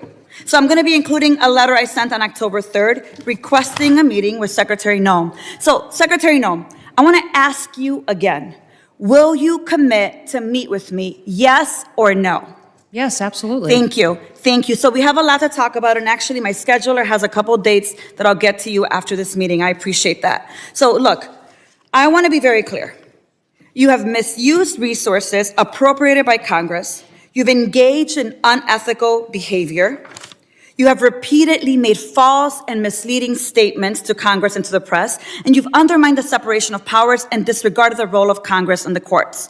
Bottom line, you lie with impunity, you reject checks and balances, and you ignore Congress and the courts. Your options are limited. Either you're going to resign, Trump's going to fire you, or you will be impeached. I've already called for your resignation. You may remember I hand-delivered my request to you back in May, and I urge you to reconsider resignation because I've taken the first step towards your impeachment, and I've called on the Judiciary Committee to open an investigation into your lawlessness. Mr. Chairman, I know that at the end we'll be entering a number of articles into consent, but since I have a few moments, I ask unanimous consent to enter into the record a letter calling the Judiciary Committee to investigate Secretary Noem's impeachable offenses. Whatever you choose, the American people will have justice, Secretary, and you will be held accountable. I'm going to make sure of that every single day. With that, Mr. Chair, I yield back. Gentlelady yields back. I now recognize the gentleman from Texas, Mr. Luttrell, for 5 minutes of questions. Thank you, Mr. Chairman, Madam Secretary. It's good to see you, and thank you again for coming to Texas after the Kerrville floods. Your team was amazing. Their interaction with the leadership in our state, up and down the chain of command, was outstanding. Not something I read about. I saw it, so I'm speaking from the truth. So let's talk about worldwide threats, if you don't mind. This may go back and forth to Mr. Glasheen and Mr. Kent. My questions, first and foremost, is the nefarious actors globally, they're kind of everywhere. And as we try to protect the motherland, in the cyberspace, air, sea, and land. Something that's come to my attention in the committee hearing we had earlier, undersea cabling. And I don't know if you're a subject matter expert on this. I really wasn't until this hearing. But a large amount of our information flows under the water, something that most people aren't aware of, but I can assure you that the bad actors globally probably are. Now, it's multi-jurisdictional from what I understand. It's the Department of Justice, it's Department of War, and then it's Department of Homeland Security. And they kind of juggle the effort. Can you give me some insight on the protection mechanism that Homeland Security has for our undersea cabling? And I consider this a very viable threat specifically for information flow, considering everything that goes back and forth across the water. Can you give me a kind of a high-level briefing considering the atmosphere of what we're looking at? Yes, I can, and I'll try to leave some time for the other individuals too. But the Department of Homeland Security has 23 different components. Several of them have some responsibility for surveillance and monitoring of those cables and the information that flows through them. So CISA is our cybersecurity agency, which looks for bad actors, hunts down those bad actors, and then hardens our systems. So where we see a weakness or a vulnerability, they help us do that with the interactions we have with private companies, their communications, or other countries. But then we also have our Coast Guard out on the waters each and every day, which help us with surveillance activities to see if there's nefarious actors that would be out there jeopardizing those systems. We have INA, which is our intelligence and analysis. They are the ones that are helping us with our covert operations. They're the ones who are coordinating with our intelligence agencies on what we see as hacking attempts or enemies that would try to endanger those cables or cut them, damage them so that they couldn't be utilized to keep our critical infrastructure going. FEMA is the agency that's responsible for, on our worst day, if we needed something or someone to run the government, if there was an attack in this country, FEMA is the agency that would do that and maintains the resources to making sure that we have an operating government in an emergency disaster situation. I know there's redundancy on the cabling system, and there's from what I understand, there's over 1 million miles of cable underwater. I want to make sure that we have enough protection in place so the ripple effect is not catastrophic to the country. Mr. Kent, you got something to add there? I was going to shift over to Mr. Glasheen. In terms of undersea cabling, no, I do not. Okay. Mr. Glasheen, I have a question for you. So as far as trafficking, human trafficking, drug trafficking, this always hurts me to say this, but Houston, Texas is in my district, and it is the worst city in the country for sex trafficking in the country. I just cannot believe that. What is the FBI doing amongst other agencies? You just happen to be sitting here in front of me. And Madam Secretary, you can probably jump in on this too. Enough's enough. I understand the complexities of the World Wide Web and how these bastards are doing this, and we can't seem to grab a hold of them. What's the answer? Our HSI investigators specialize in child trafficking and human trafficking. They get up every single day and hunt down those individuals that victimize our children and partner with nonprofits and other agencies with the FBI to do that. Yes, it's shocking to me that Houston is one of the hotbeds as well. We need to take a better look at this because we're losing. I mean, we're losing so bad, I don't even know how to define it. And this has been happening. I said this exact same thing to Mr. Mayorkas, and if I was here before that, I'd say the same thing again. It's just, we have not figured it out. Mr. Glasheen, you got anything for that? Yeah, I would tell you, it's been a priority with this director. And, you know, so far this year, compared to last year, we have 300 plus human traffickers arrested, up 15%. I'm sorry, sir. Mr. Chairman, I yield back. I appreciate that, and I'll catch you after class. If one of the following witnesses wants to give him some time to answer that very important question, they can do that. Gentleman yields back. I now recognize the gentleman from New York, Mr. Kennedy, for 5 minutes. Thank you, Mr. Chairman. Secretary Noem, with about a year as DHS Secretary under your belt, there's no shortage of criticisms for me to choose from today. You've deported American citizens, bringing a level of inhumanity to this nation's immigration laws that I haven't seen in my lifetime. You've terrorized communities, including my own in Buffalo, New York, vowing to go after the worst of the worst, but instead detaining women, children, and hardworking individuals in pursuit of the American dream. You've botched a response to one of the most devastating floods we've seen, an extreme weather event along the Guadalupe River that took more than 130 innocent lives, including more than 35 children. Central Texas waited days for your agency to respond because of the reckless policies you've implemented. Your FEMA lead was missing in action, completely unreachable, as were FEMA's call lines, with 84% of calls unanswered on July 7th, 3 days after the floods. FEMA personnel, despite your slashing of their ranks, who were ready and willing to help, waited days to spring into action because of your policies. Disasters do not wait for bureaucracy. Your abysmal performance goes beyond your woeful disaster response. You've also taken a sledgehammer to FEMA's recovery, preparedness, and mitigation missions. You canceled more than $4 billion in building resilient infrastructure and communities funds, a program that helps communities reduce their risk of natural disasters. You withheld millions in FEMA funds for emergency alerting infrastructure found to be in violation of the Impound Control Act. You, perhaps most critical to my state of New York, canceled more than 90% of New York State's Homeland Security Program funding, including $134 million in urban area security initiative funds for New York City's greater metropolitan areas. You have mismanaged these grants to the point where cities and states, including New York, are suing you to recover counterterrorism funding that's lawfully theirs and that Congress intended for them to receive. It's a tragedy that we're here today discussing these cuts to counterterrorism and security grant funds for a city that was the main site of the September 11th attacks, the entire reason your department was established in the first place. As the ranking member of the Subcommittee on Emergency Management, it's my responsibility to show the American public how you've systemically upended FEMA and emergency preparedness as we know it. So I have a couple of questions. Simple yes or no answer will suffice. Would you agree with the national security officials' assessment that the United States has been operating in a heightened threat environment for several years now? Yes. Yes or no? Would you say New York City is susceptible to these kinds of security threats?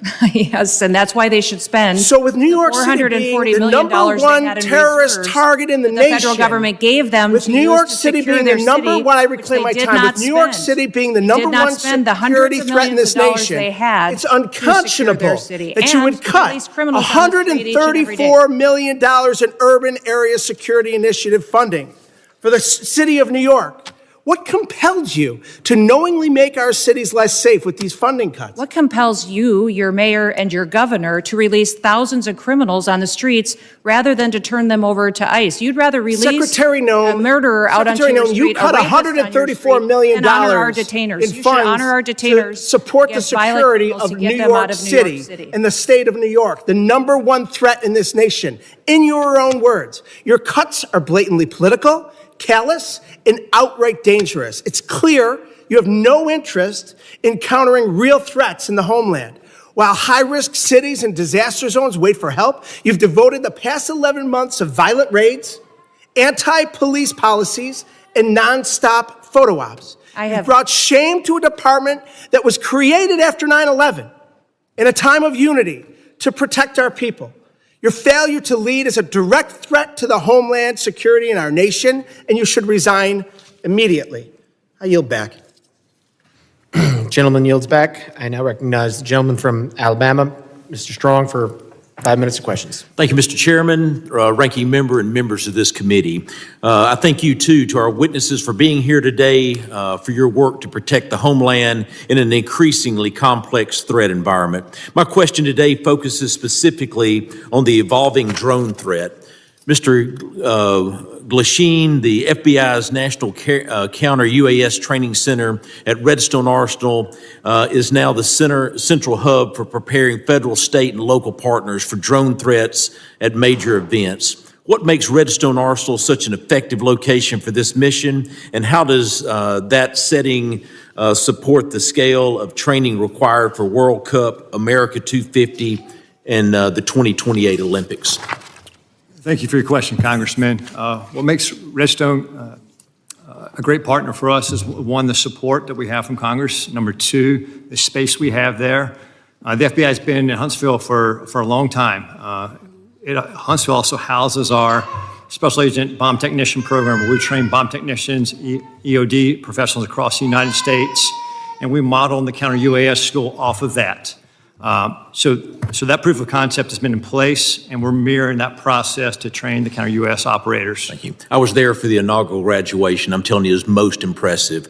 I can assure you there's no other location in the country that offers the same mix of controlled airspace, testing ranges, partnered agencies, and mission infrastructure that the FBI has at Redstone Arsenal. Counter-UAS has the ability in Huntsville to jam, block, drop, intercept, and do forensics. As demand for this specialized training grows, what investment should Congress prioritize to ensure long-term stability for this mission at Redstone? I'd say yesterday, or the legislation in front of, I think, the Senate right now for the NDA, for the authorities, that'd be the first step to give us the ability to lawfully use the counter-UAS authorities. I think additionally, is just like the computer technology, it evolves with the months. And so the counter-UAS technology is going to change, so have the appropriate funding and support to stay up with that technology so we can mitigate the threats that our nation faces. Thank you. Those graduates were from all over the country, and it was most impressive. Secretary Noem, this committee has failed to thank you for your faithful service to America. The southern border is closed. Human smugglers, drug traffickers, and illegal aliens that invaded this country from more than 160 different countries are being returned to the country of their origin.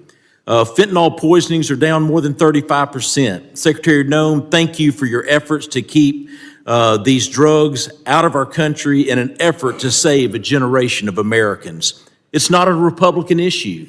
It's not a Democratic issue. It's an American issue. And I thank you.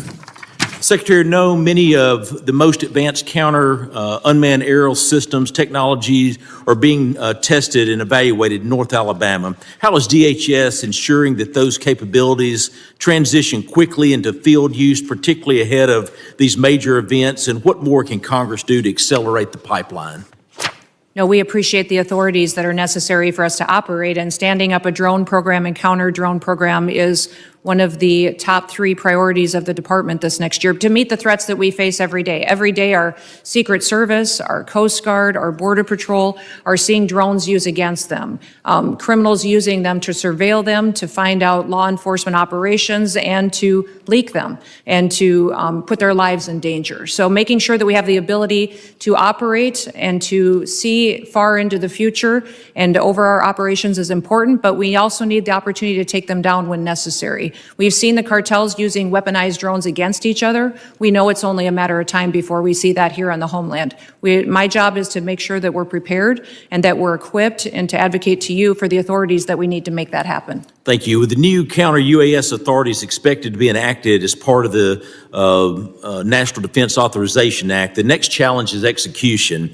What concrete steps is DHS planning to take in the coming months to ensure that these new authorities are fully operational before the FIFA World Cup, the Olympics, and America 250? And I even want to take it even further. You start looking at college football. We've got to take it even further. Rather than they're all large gathering events. I actually had the Secretary of Security of the Southeastern Conference before Mr. Kennedy and my committee, and it was unbelievable. On any given weekend, 8 to 10 football stadiums with greater than 90,000 people there. We must defend the home front. And I'm sorry that my time has expired, but I thank you for being before this committee today. Gentleman yields. I now recognize the gentlelady from New Jersey, Ms. McIver, for 5 minutes of questions. Thank you, Mr. Chairman and Ranking Member, for holding this hearing today. The greatest threat to the homeland right now is a Department of Homeland Security that the American people no longer trust, a department actively undermined by its own secretary. This is on you, Secretary Noem. Today's hearing is supposed to be about worldwide threats, but Madam Secretary, under your watch, the threat is coming from inside the building. Because when DHS, the department charged with keeping Americans safe, is caught breaking the law, lying to the American public, systematically dismantling oversight, fueling bigotry, and targeting vulnerable communities, trust is broken. Let's start with the basics. How can we trust your department with you at the helm? The American people deserve an answer, even if you've spent the past year dodging accountability like it's your full-time job. We need to talk about oversight. Oversight is not optional. It is not a courtesy because you feel like it. It is not something you entertain only when it's politically convenient to you. Yet, time and time again, Secretary Noem, you have treated congressional oversight as an inconvenience at best, and at worst, something to be invaded, ignored, or denied altogether. Republicans on this committee may be willing to hand over their constitutional duty in order to kiss this administration's butt cheeks, but I am not. I will never. My district is not, and the American people sure aren't. While Republicans turned this hearing into a praise fest for your failed 10-year communities across America, including mine in New Jersey, are made less safe because DHS under your leadership has become unproductive and malicious. All of the thank you that we keep hearing from across the aisle, there's no thank you from me. And we see the truth that you're trying to hide. The truth is you are deeply unqualified for the post you hold. This is on full display in the way you treat the people in this body, myself included, who have been elected to serve our communities and keep them safe. Representative Grajava, Senator Padilla, myself and others whose character, integrity, and bodies were attacked by your department without evidence and without apology. Far beyond being disrespectful, you have shown a complete disregard for the oversight authority granted to us by law. You have repeatedly shown that you will target whoever you want, whenever you want, without accountability. Members of Congress, members of our communities, and even American citizens, as many of my colleagues have continued to point out today. Secretary Noem, that's not leadership. That's not democracy. And that is not how this works. Again, this is not just about you. Don't want you to think this is just a pick on you day. This is about the Trump administration that has turned DHS into a political weapon. So I'll ask you this. Is Trump embarrassed by your tenure, or is this exactly the kind of god-awful leadership he wants at DHS? Yes or no? Ma'am, we've already conducted more oversight visits. No. It's a yes or no. Yes or no. Okay, Secretary Noem, this is my time to talk, not your time to talk. I reclaim my time. I reclaim my time. I reclaim my time. Chair, I reclaim my time. Secretary Noem, DHS is breaking the law, hiding information from Congress, and shutting out oversight. So let me ask you, how can the American people trust your department with you at the helm with this kind of behavior? The American people absolutely trust this department to keep them safe. And we are showing that every day by the support we get across the country, the amount of people that we're recruiting to all of our different agencies. Thank you, Secretary Noem. Do you agree that using DHS resources to target members of Congress is an abuse of power? Excuse me, would you say that You again? would have heard me if you stopped talking and listened to my questions. Do you agree that using DHS resources to target members of Congress is an abuse of power? We are not doing that. We are out there enforcing the law, doing our work, and we are allowing oversight. Of course, we're not going to get any answers. With that, Mr. Chairman, I yield back. Gentlelady yields back. I now recognize the gentleman from Oklahoma, Mr. McKean, for 5 minutes of questions. It's no wonder that chaos has become the commonplace when rudeness is so on display. Look, it's both sides. We've created a lack of civility in this country, but we're perpetuating in this society what your administration is trying to correct, and that is returning back to the rule of law. What separates us from falling into chaos as a nation where poverty envelops us is when we return to order and a display of respect towards law enforcement. a display of respect to officials. Look, this custom, and you've been a member of Congress, of where we talk over people and we don't give secretaries a chance to respond, the height of self-importance that too many people try to employ in this building, not remembering we're all here as public servants to serve the people. We lift our hearts up far beyond our fellow countrymen. I'll tell you who says thank you. It's those whose families that were the victim of assaults and rapes and murders under the auto pen period the last 4 years. They say thank you. Those who see the madness of lawlessness, a lack of respect to law enforcement, the heightened element of law enforcement sitting in their vehicles and being targeted, say thank you. Those families of law enforcement whose addresses are being put out in public so they can intimidate not only the law enforcement officials, but their families to try to put them into a place of fear, say thank you for common sense returning back into this country. If we do not have a respect of authority, a respect of law enforcement, thank you for allowing arrests to happen when someone spits at law enforcement. Thank you. FEMA, you were assaulted a minute ago verbally over what you're doing with FEMA. I will tell you, as somebody that comes from a state that has more tornadoes, Oklahoma, than probably any other state, thank you for looking at how we can save money through efficiencies. Our state would love the opportunity of what this administration is talking about, of returning power and decision-making back to states. As I've said to you before, of a person who sat on a bulldozer watching the madness of trying to comply with EPA regs that have built their way into FEMA and people's homes destroyed, and as a state lawmaker pushing timber around on a dozer trying to comply and get taking the time off from time of exercise as a lawmaker trying to help people. And I saw the craziness of federal regulations. Thank you for looking and not taking your foot off the gas of trying to put more money back into national security from the waste that has happened through endless regs. All right, now I'm going to get to a question, Could Secretary. I say something about FEMA? Absolutely, you can. Thank you.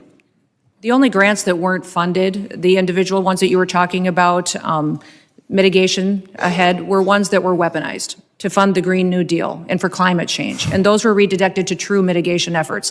FEMA today is deploying resources 2 times faster on average than in history, which means the dollars are going out twice as fast than they ever have before. And the president, as soon as these disasters are happening, is deploying those resources to Republican and Democrat states. New Mexico, Texas, Alaska, they're all getting dollars immediately, and we're responding immediately to our people. I have to actually leave this hearing early because the FEMA Review Council is giving their report today on suggestions for changes to FEMA. Thank you for not taking your foot off the gas on that. I have to co-chair it, but I will be leaving soon to have to go do that. But those suggestions are Republicans and Democrats coming forward with how FEMA should go forward in the future based on the president's vision for making sure that states get the chance to manage it and that local emergency managers get the chance to go and help their communities in a much more efficient way. Take those monies and let's move them to true national security through waste and inefficiencies. Where we've deployed money for snow movement. We have deployed money previously to move snow that melts. Okay, I want to just throw this open to you and Director Kent, whoever wants to take this. We have to find a balance between making sure the First Amendment is preserved at all costs, but also protecting law enforcement. The social media heightened of a hearing that the chairman held last week, great hearing.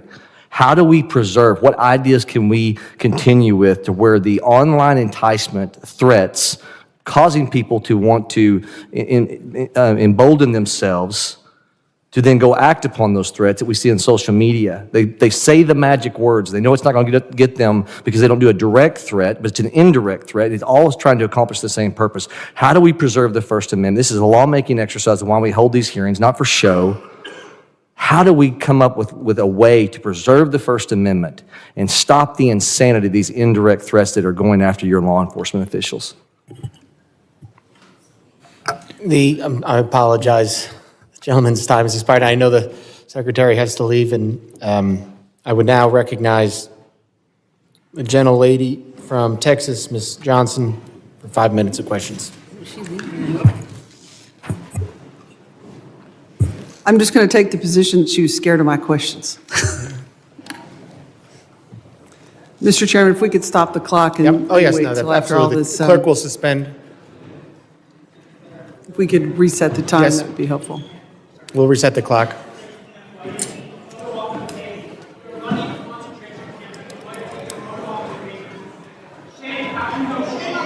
Gentlelady, prepared.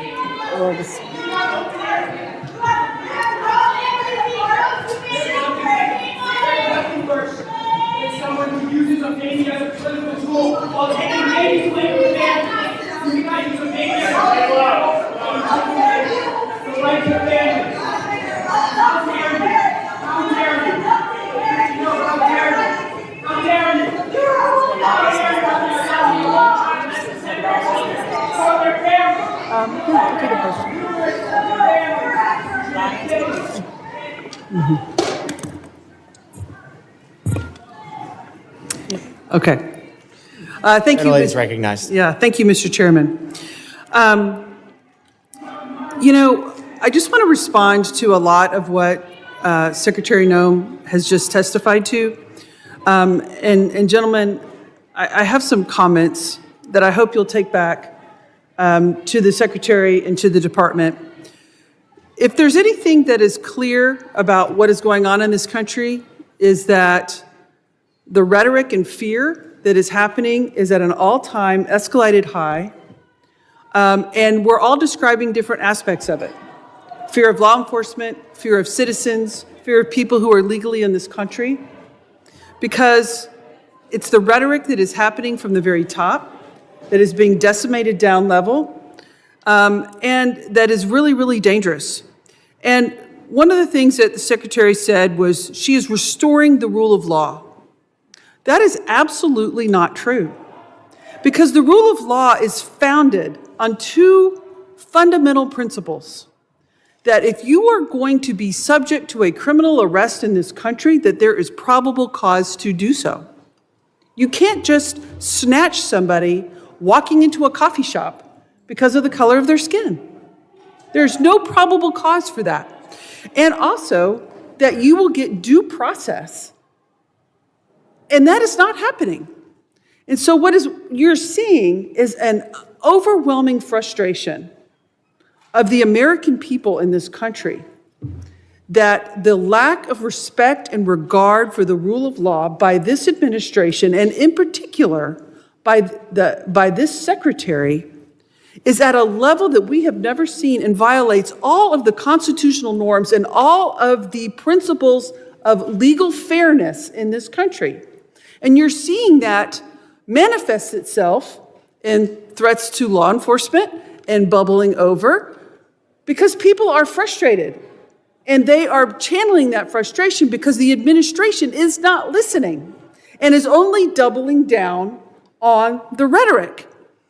You know, this notion that I think my colleagues highlighted, that we're only going to pursue serious threats. It's just not true. I visited an ICE facility outside of Dallas, and over 70% of them were classified as the lowest threat level, as never having a criminal record at all. But yet they were there because of the color of their skin. There was not a probable cause. They're not a threat to this country. They have no criminal history at all. I fully support, as does everyone on this committee, Homeland Security focusing on threats to our national security. We want cybersecurity. We want terroristic threats from abroad to be stopped. Absolutely. None of us want a recreation of 9/11, but we also do not want, under any level, the trampling of our constitutional rights and the legal system of due process. I have a poster here to highlight 3 American citizens that were arrested by ICE who had done nothing wrong.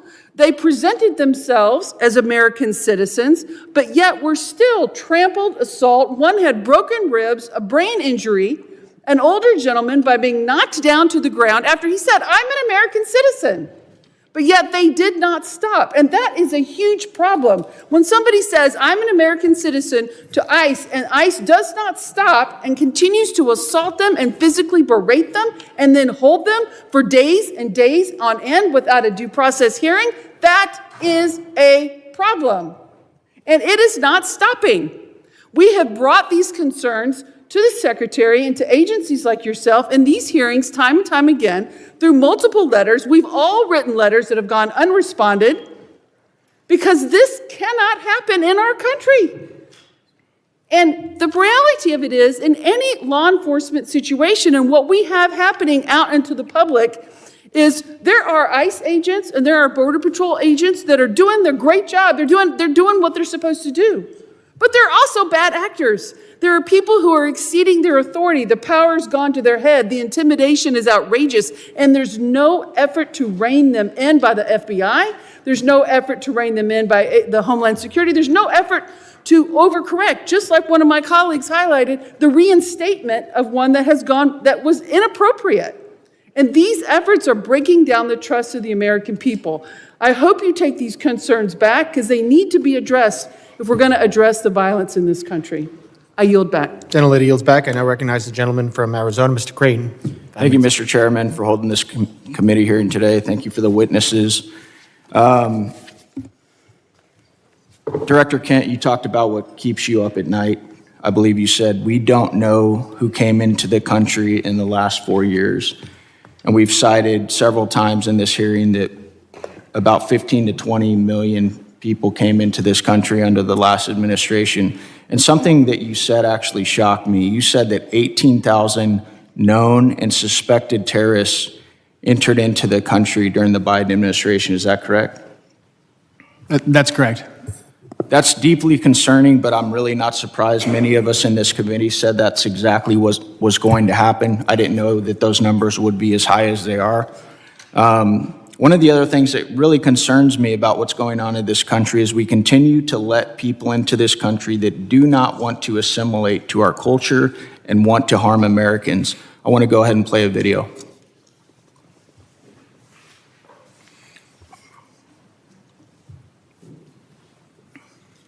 Law should be above the U.S. Constitution. Yes. Should Sharia law be over the U.S. Constitution? Yes. U.S. Constitution, which is made by people, and the Sharia law is made by Allah. So that is all the way above. That has to be definitely in the land, not for the America, for the whole world, would be above. So that should be above the U.S. Constitution. Yes. Do you feel more comfortable living under American law, or do you feel more comfortable living under Sharia law? Sharia law. I'm a Muslim. I prefer Sharia law. Sharia law, yes. You prefer Sharia law over American law? Of course, yeah. They always can come with the same accusations. This speaker supports death penalty for homosexuals. This speaker supports death penalty for this crime or that he is homophobic. These are general views that every Muslim actually has. Every Muslim believes in these things. If the law of the land is Islamic, we will respect the law of the land. What if it's not Islamic? If it's not Islamic, then the law of the land and those who make it can go to hell, honestly, because Allah said in the Quran, in chapter 33, verse 1, He said, O Prophet, fear Allah and do not obey the disbelievers and the hypocrites. You know why they're worried about the border? Watch this clip here that Vinny just sent with Al-Qaeda. I call upon every Muslim in the infidel, criminal, and arrogant United States. Does not matter if they're Arab, American, or other descent. I'm saying to all of them, revenge, revenge. Do not consult anyone by killing infidel Americans. You should have a lot of determination and a list of your targets should be effective. Director Kent, what do you think when you see a video like that? I think we didn't have control of our borders, and we don't know who's come into our country. However, we have had around 2.7 million individuals from Muslim countries and Muslim regions who came in under the Biden administration, who went through minimal to no vetting whatsoever, who probably share values like the folks that you saw on the screen. Director Kent, are you aware that when we invite people into this country and they become citizens, they swear an oath to defend and support the Constitution and the laws of the United States of America and against all enemies, foreign and domestic? Yes. What do you believe the long-term consequences will be if the United States continues admitting individuals who either openly reject assimilation into American civic culture or who falsely swear an oath to uphold the Constitution despite having no intention of honoring it? we simply won't have a country anymore as we know it. I think we can look to Europe and to the UK to see exactly where this leads. I agree 100%. Director Kent, are you aware of some of the differences between U.S. Constitution and common law interpretations of the Sharia law? I am broadly, yeah. What are the differences in your opinion, and I know you're not a doctorate on this subject, but between the First Amendment, which guarantees freedom of speech and the press, including the right to criticize religions, religious texts, and public figures without government punishment?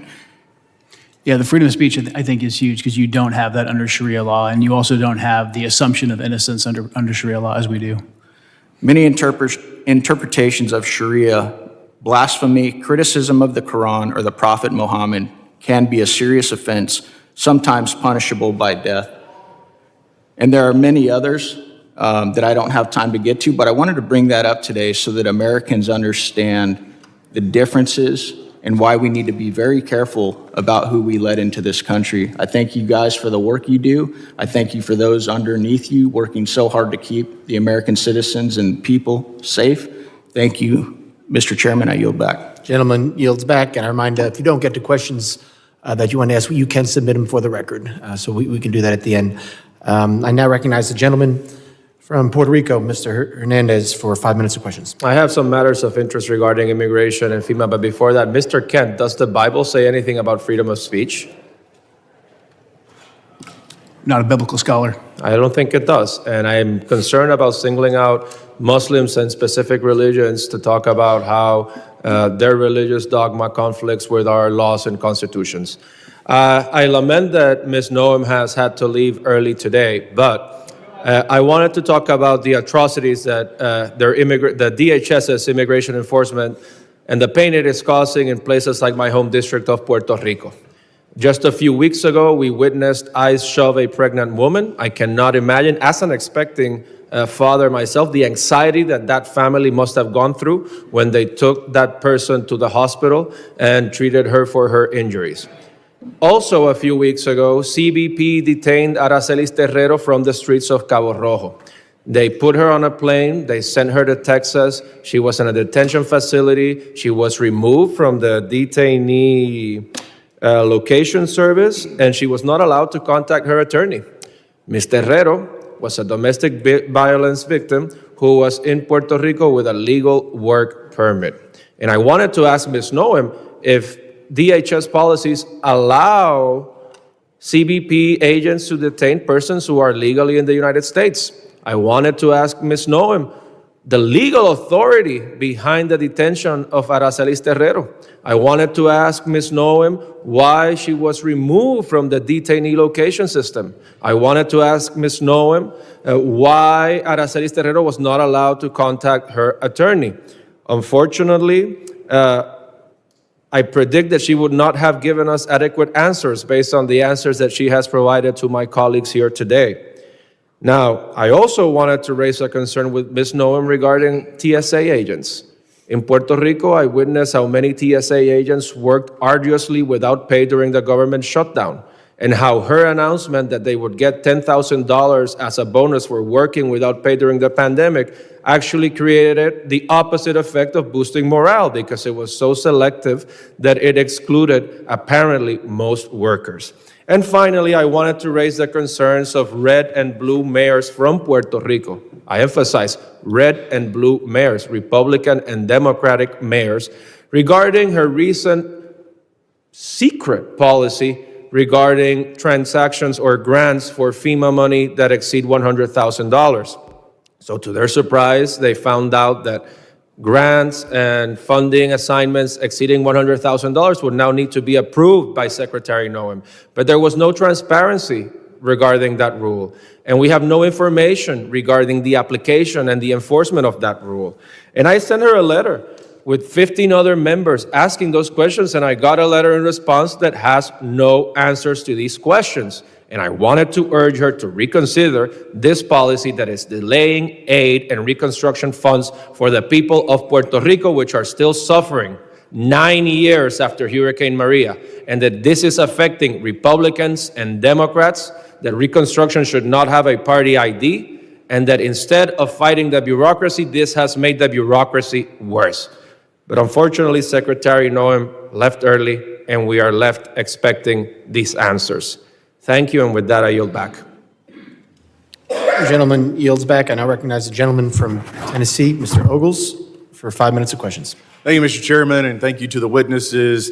Let's be clear. The United States of America is safer today because of President Trump. The United States of America is the dominant predator across all landscapes because of President Trump. We have restored our status as the global leader because of President Trump. Hard stop. Now, when we look at the topic of the hearings, the objectives, there were 6 bullet points. I'm going to hit the highlights, examine the full scope of evolving threats facing the United States of America, particularly on readiness at the federal, local, and state level. Highlight the significant, number 2, the significant national security gains achieved by President Donald Trump. 3, review the Trump administration's efforts to reverse the damage caused by the Biden border crisis. 4, analyze the scale and scope of cyber threats, which is my area as the chairman of the cyber subcommittee. 5, discuss the evolving terrorism landscape, including FTOs, HVEs, and DVEs. And 6, evaluate emerging unconventional threats. Unfortunately, my colleagues must not have read the memo, because that's not what they've talked about. They want to talk about ICE and immigration. So let's talk about that. You know, in 1965, we passed the Hart-Celler Act. Since that time, we've seen chain migration on a scale that, quite frankly, I'm not sure even the progressive liberal authors of that bill could have possibly imagined. In that amount of time, we've seen 60 million migrants come into this country, most of which, 90%, from third world countries. There are roughly 300,000 Afghans in America, 200,000 of which came under Biden. Approximately 45% of Afghans are on U.S. food stamps. Afghans under the Biden administration have an unemployment rate double that of Americans. 68% of Afghans are on Medicaid. Let's go overseas. And so if that sounds like political rhetoric, let's look at the facts. Paris, 48% of crimes committed by foreigners, most of which were Muslim. Overall crime has surged since the Islamic migrant influx. That is from the French Interior Ministry. London, 40% of sex crimes are committed by foreigners, most of which are Muslims. That's the Metropolitan Police Department. Rome, 83% of 2024 street robberies by non-EU citizens, almost all of which were Muslim. Sexual assaults, 69% Muslim, Italian police reports. Minneapolis, here in the Homeland. Violent crime in Cedar Riverside, a Somali hub, rose 56%. 2010 to 2018. Dearborn, Michigan, crime 105% above the national average. Hamtramck, outside of Detroit, 92% of assaults by Muslim immigrants. Drug arrests, 85% Muslim immigrants. Now let's go to Nashville, Tennessee, where a Somali man, a migrant who came in 2015, raped to death a woman on the steps of a church. I've had enough. I've said it once, and I'll say it again. Deport them all. This is our country. We get to decide who comes in, and we get to decide who has to leave. And I say, deport them all. 90% that have come into this country are from third world countries, most of which are sucking resources from American citizens, burdening our cities. They do not belong here. Mr. Kent, I'm chairman of the Cyber Subcommittee. Let's go into the scope and scale of the cyber threats posed by the CCP. I give you the floor, sir. CCP is probably one of the more aggressive actors in the cyberspace right now. NCTC is mostly focused on the terrorism realm and how terrorist actors are using the proliferation of encrypted devices and just the internet to spread propaganda. That's probably our biggest purview in terms of cyber. Mr. Glasheen? Chairman, I would say that the Chinese government, the CCP, is our greatest cyber threat. It is a full-time job. And the resources they throw at this is unbelievable. It's a major concern. You know, I want to thank the witnesses for being here, and I want to thank President Trump. You know, as I sit in the skiff and I'm reading the briefings from the CIA and the FBI on the daily attacks to our country and to our infrastructure, I appreciate the president and I appreciate you gentlemen and your service to this country in keeping Americans safe. They have no idea what you do every single day. God bless you and God bless America.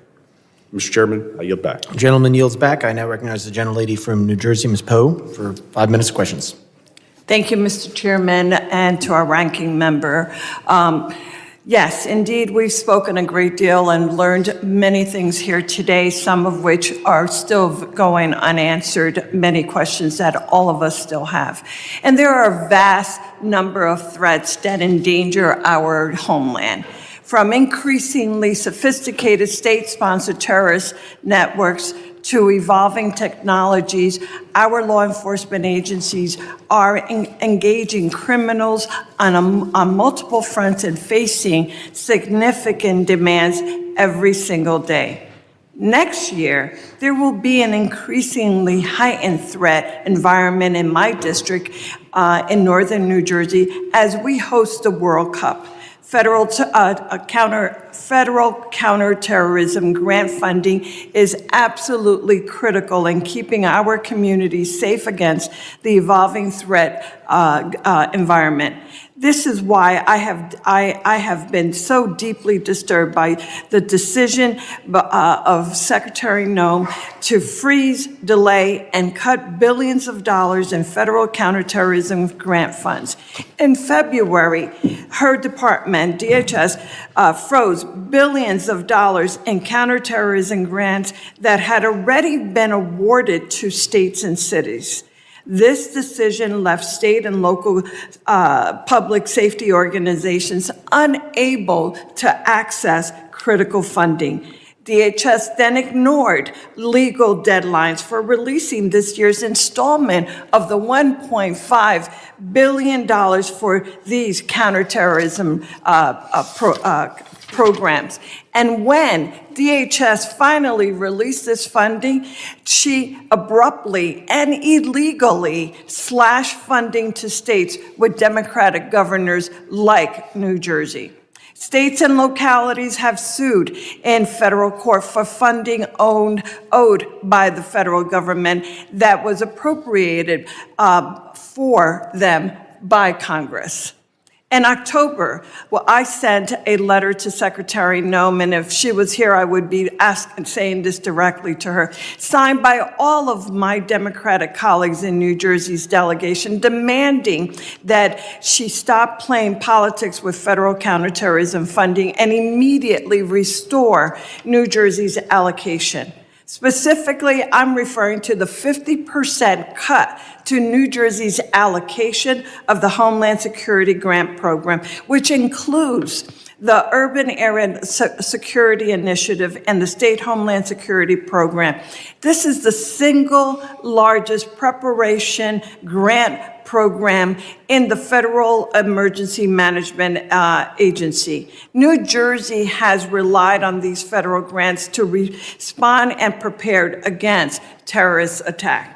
When she published the notice of funding opportunities for the Homeland Security Grant Program, she stated that her intent to allocate this funding was going to be based on statutory risk assessment and an analysis of relative risk to terrorism faced by the 100 most populous areas in the country.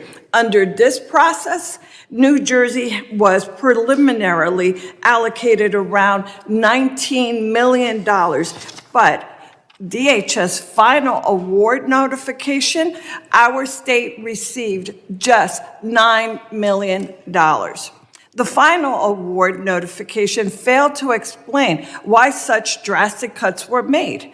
Instead, she simply stated that it was done, quote, per DHS directive. To this day, we have still not received, I have not received a response to my letter. And I absolutely cannot understand and am so incredibly disappointed by the fact that this administration continues to try and attempt to walk all over this body. Congress is Article 1 branch, and we demand that we receive the respect that is due and that she respond to the questions, and that is her responsibility and her job. Mr. Chairman, I yield back. Thank you. Gentlelady yields back. I now recognize the gentlelady from South Carolina, Ms. Biggs, for 5 minutes of questions.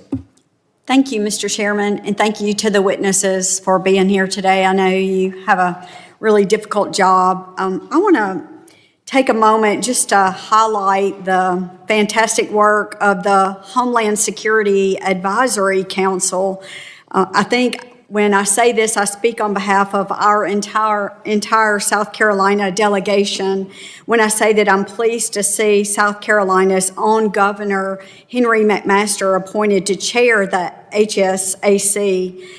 Since its inception in 2002, the Council's mission has been to offer the department real-time advice across the whole spectrum of security issues, and I think this is especially critical for a state like mine in South Carolina, where we face everything from severe weather events such as Hurricane Helene to major port security and cyber security concerns. But I'll move on, and I would like to direct this statement to Director Kent. China is and has been for quite some time the primary great power competitor to the U.S. I think some of my colleagues have already established that today. And I think we've identified the pacing challenge for our national security strategies. Chinese companies have made land acquisitions near sensitive military sites in the U.S., and Chinese researchers have engaged in espionage and intellectual property theft. Chinese national encounters at our northern and southern borders surged in fiscal year 24, and China remains the primary supplier of precursor chemicals contributing to American overdose deaths. So my question, Director, is to what extent do you see a nexus between China's destabilizing activities and the terror threat landscape in the United States? Thank you for that question, and that's a very important topic, especially in terms of fentanyl and the precursors the Chinese Communist Party provides. Working directly with the cartels, we have agents of the Chinese Communist Party, some directly affiliated and some indirectly affiliated, that are working with the cartels to continue to change essentially the recipe of the fentanyl, because as we designate these different precursors and they kind of fall off the market or become more regulated, these advanced chemists will then come into play, and they're the ones that provide the new ingredients, the new ways to manufacture fentanyl that kills American citizens. So this is something that we're looking at, in particular the relationship between these Chinese actors and the Mexican drug cartels. Well, thank you so much. And sir, if you have any additional information, I'd be happy to hear. Yes, ma'am. Thanks for the opportunity. I think to your question is, if our country's destabilized, it creates a lot of vulnerabilities for us. And whether it be the fentanyl is what you're talking about here, it could definitely affect our national security. Regarding the fentanyl, one thing Director Patel recently did is we've recognized the challenge that fentanyl faces in the United States. And instead of continuing to address the symptom, look at the root of the problem. He recently went over to China, met with his counterparts in MSP, and they agreed to put 13 precursor chemicals on an export control list. And if we can prevent the chemicals and the precursors coming to the United States or into the, Mexico or anyone that puts together the fentanyl that comes into the United States, that can have a greater effect to reduce that threat to the United States. Well, thank you so much, and I appreciate you being here and hope you realize how important your work is. And I know the district, my 3rd district of South Carolina, is counting on you to continue that hard work. I yield back, sir. Gentlelady yields back. I now recognize the gentleman from Virginia, Mr. Walkinshaw, for 5 minutes of questions. Thank you, Mr. Chairman. I regret that Secretary Noem tapped out after 2 hours, but nonetheless, I want to focus on an issue that I think is really important. the misuse of taxpayer funds, and the steering of DHS funds to politically connected firms tied to the Secretary's office, while hiding that activity from the American people. Secretary Noem has been criticized by members of her own party and by the Trump administration for being slow and ineffective when Americans actually need her help. Republican Senator Tom Tillis said she was, quote, slow off the mark in getting disaster aid out the door. A senior administration official recently told Politico that there was, quote, some fishy stuff going on with money at DHS. And the veto authority she handed to Corey Lewandowski over contracts and grants has delayed life-saving resources after disasters. So when it comes to helping disaster victims, she's been slow and ineffective. But when it came to spending money on her own image and then funneling that money to her friends and her political allies, she moved with remarkable speed. According to reporting by ProPublica, DHS obligated $220 million for an advertising campaign featuring her in staged, phony border imagery and featuring pictures of President Trump's private properties. That money, that taxpayer money, was routed through a newly created and secretive Delaware shell company. It was then secretly funneled from that shell company to a firm with direct political and personal ties to her office and her political operation. That firm is called the Strategy Group.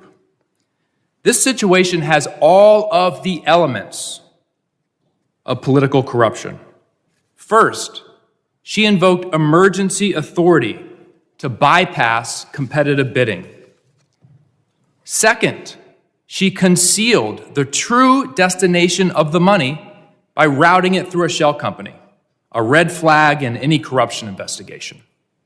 Third, the firm that actually did the work, that filmed her attempting to herd cattle, has documented political and personal ties to the secretary and her senior leadership.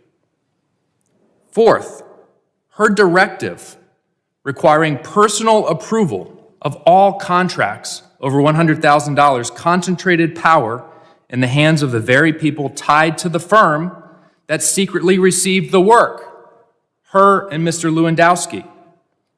At the exact time this contract was executed, DHS was diverting investigators and resources away from child exploitation, away from child trafficking, away from illegal gun smuggling, yet somehow she found nearly $250 million to promote herself, and the money flowed to her political allies. A federal contracting law expert, quoted in ProPublica, summarized it plainly. It's corrupt is the word.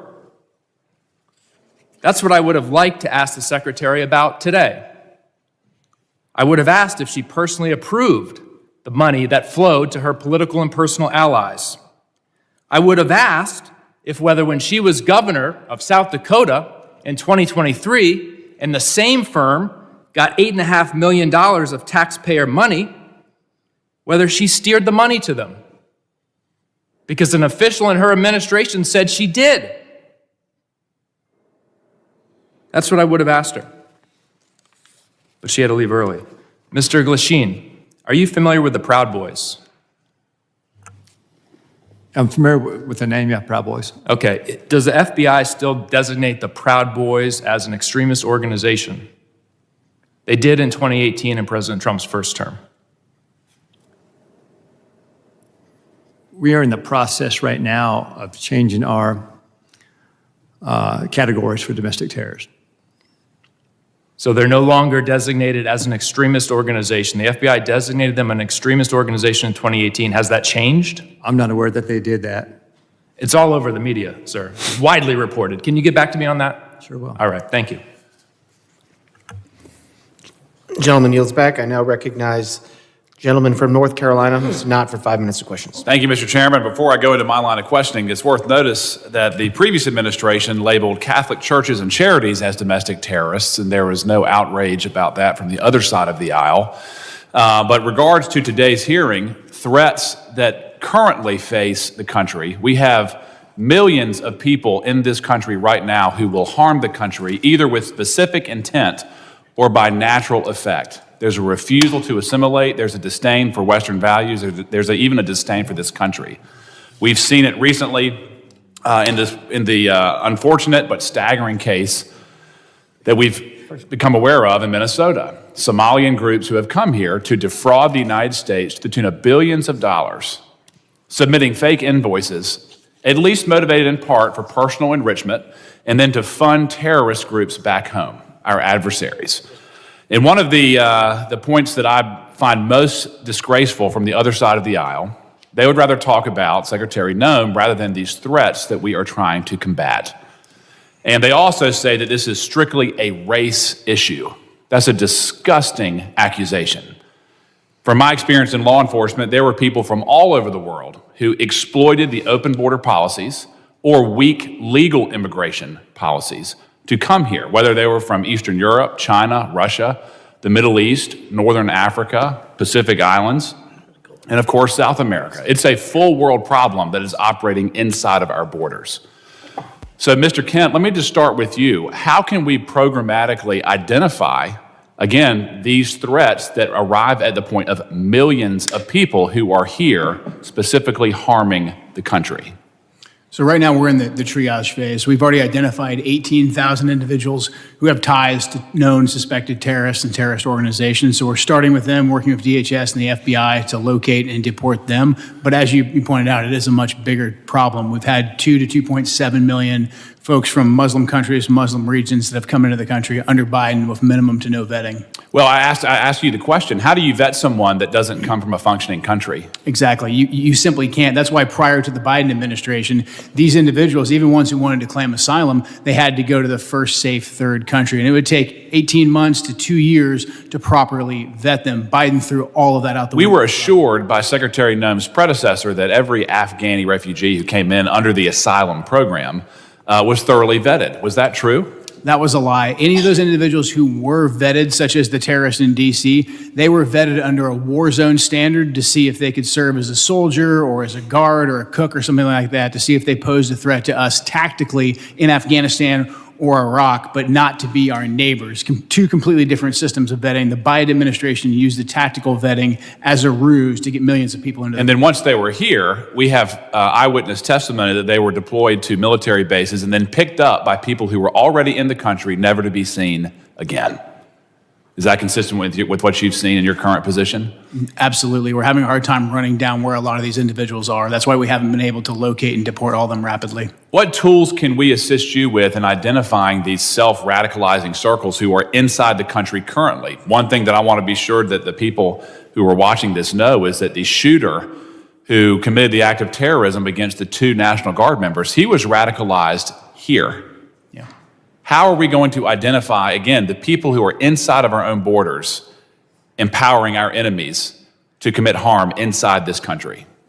Right now, the Trump administration has essentially gone back to letting us enforce laws, letting us enforce immigration standards, and letting us vet people. What I would like to emphasize to this committee and to the American people is that we simply cannot go back and retroactively vet these millions of folks that came in under Joe Biden. We have to locate them and we have to deport them as soon as we possibly can. Those who want to reapply, they can have the opportunity to reapply. So in terms of what we need, we just need the longitude to do our jobs. We're getting that from the Trump administration, and we appreciate the support of this committee. Yep. Mr. Glasheen, I want to give you a time to answer. In terms of the types of domestic terror that we currently face inside of our own borders, can you briefly describe that with the remaining minute that I have? Yeah, and thanks for the opportunity. I want to make very clear, I know the question came up earlier about designating the Proud Boys. The FBI doesn't designate domestic terror groups. We don't do that. That wasn't a serious line of questions. We investigate people. Yes. And the common component there is violence. So I want to make that very clear. And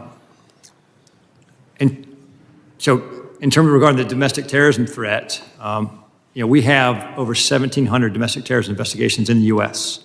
And with respect to Antifa, which was asked earlier, we have approximately 70 Antifa investigations. Our arrests with Antifa-related subjects are up 171% this year. Gentleman's time has expired. Thank you. I now recognize gentleman from Louisiana, Mr. Carter. 5 minutes of questions. Thank you, Mr. Chairman. Thank you, witnesses, for being here. I represent the New Orleans region where we welcome partnership. We do not welcome occupation. What we're seeing unfold in our community is not public safety. It's a political stunt wrapped in badges, armored vehicles, and military uniforms. ICE and Border Patrol agents have descended into our community with no transparency and no meaningful coordination with local officials. The militarized forces who are not trained in our local laws, not trained in community-based de-escalation, and do not know our neighborhoods or our people. This is a recipe for disaster, confusion, and dangerous mistakes. Our communities are not a stage for political theater. If this administration wants to partner, then act like it. Share the plan, respect local law, and work with us, not around us.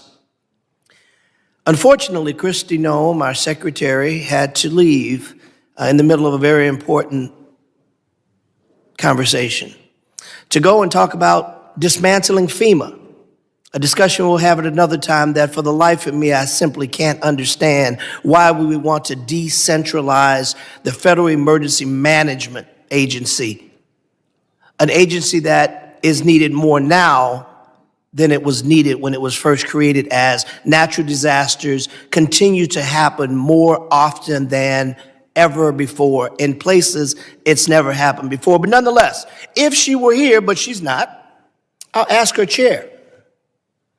Secretary Noem, I recently stood with local elected leaders from the city of New Orleans and our mayor-elect, Helena Moreno, as they urged DHS agents to commit to transparency, due process protections, identifiable federal agents, safeguards against discriminatory enforcement, and humanitarian protections. I would ask her if she were here, but she isn't. Ma'am, will you commit your department to uphold these values during the current operation in Louisiana? Apparently they aren't doing that, but because I know both of you are capable of answering this question and are in fact civil servants that have demonstrated in your career that you do understand transparency, that you do understand the Constitution. So I'll ask you the question, do you think this request from our mayor-elect in New Orleans is a reasonable one? Is it reasonable to ask that agents commit to transparency, due process protections, identifiable agents, and safeguards against discriminatory enforcements? Yes or no? Do you think that's a reasonable ask? Yes or no? Is that reasonable? Sounds reasonable, yeah. Thank you. Do you think it's reasonable, sir? Sounds reasonable. Thank you. Secretary Noem, the masked officers you sent into the streets of New Orleans are attempting to arrest and abduct and detain anyone that looks like a migrant. I got to ask the question, what does a migrant look like? Do you know what a migrant looks like, sir? Yes? Can you define what a migrant looks like to you? I cannot. Thank you. Can you tell me what you think a migrant looks like?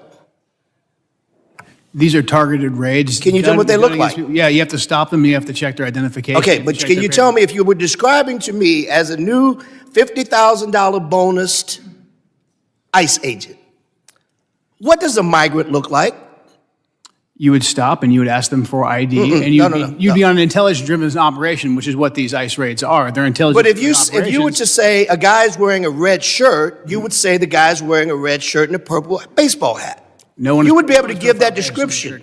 But can you give a description of what a migrant looks like? Can you give a description of what a migrant looks like? We need to deploy ICE officers to stop people and ask them, and they go on intelligence. I reclaim my time. You clearly don't want to answer my question, and that's unfortunate because the American people want to know these answers. We want to know. I've got a quick video I want to show before my time runs. Please. Look at this. This is a stunning video from Louisiana. You hear that woman cry out. She's a 23-year-old running down the street away from the masked agents who are chasing her, repeating that she is a U.S.-born citizen, saying, Stop. This is a United States citizen who's running away from ICE agents who, when she gets to her house and her husband comes out, they stop the chase. They clearly weren't chasing her for that. They appear to have been doing something nefarious. You know why we can't tell the difference? Because they wear masks and they don't identify themselves as agents. That's a problem. Gentleman's time's expired. I recognize the gentleman from Tennessee, Mr. Van Epps, for 5 minutes of questions. Thank you, Mr. Chairman. Thank you to the Secretary and gentlemen. Thank you for being here today at this critical hearing. I'm honored to be here at my very first hearing as the newest member of Congress. And I've had the privilege to serve this country for over 20 years in uniform, first as an active duty U.S. Army helicopter pilot with service with the 160th Special Operations Aviation Regiment, and currently serving in the Tennessee Army National Guard. And I'm honored to continue the mission from a new post with this distinguished committee. To our witnesses today, allow me to begin by expressing my appreciation for the work you all do, for the work your teams do, the work that President Trump and this administration does to ensure the safety and security of our great nation. I have just a couple of questions focused on emerging AI-enabled threats. Adversaries are already using AI to identify exploitable vulnerabilities within systems and networks and generate cyber intrusion plans far faster than traditional cyber tools. Mr. Glasheen, sir, foreign cyber actors are increasingly using AI to refine malware, automate phishing, and sift large volumes of stolen data. What additional cooperation or coordination between the FBI, DHS, and companies within the private sector would most improve early detection of AI-enabled intrusions? Or if you would just like to comment on this matter generally. I appreciate that opportunity. AI is a continued challenge right now. I think the relationships we have right now with government, private industry are strong right now with respect to any type of malware, ransomware. I think the CISA 2015 authorization that gives us the authorities, that's critical for the future success of that.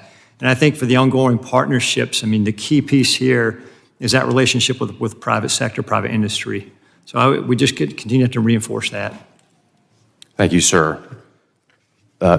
Director Kent, anything further you'd like to add on that from? No, AI is something we're closely monitoring. I mean, the ability for terrorists to breach language barriers and also to inspire people to conduct attacks and then give them AI-specific instructions, something we're monitoring carefully and very concerned about. Thank you, sir. Thank you both. I know you both spent your entire careers defending this country and greatly appreciate that, your service and sacrifice. Mr. Chairman, I yield back. Will the gentleman yield? Mr. Van Epps, can I have your time? Yes, sir. Mr. Kent, I want to talk to you a little bit about what we just had with Mr. Carter. I want to let you finish the answer about what an immigrant looks like, going back to my question, that there really is a wide variety of illegal immigration that has attacked this country. The gentleman yield to the gentleman? Yes, sir. Okay, so this is the correct time that the gentleman had left? Yes. Okay, the gentleman's recognized for the remainder of Thank his you. time. If you want to finish your answer, I'd be happy to yield you the time. Thank you. He answered it. He said he didn't know. We've had 15 to 20 million illegals come into this country since Joe Biden took office. And so we have to stop individuals and we have to ask them for identification to determine if they are here legally. That's what you're seeing in those ICE raids.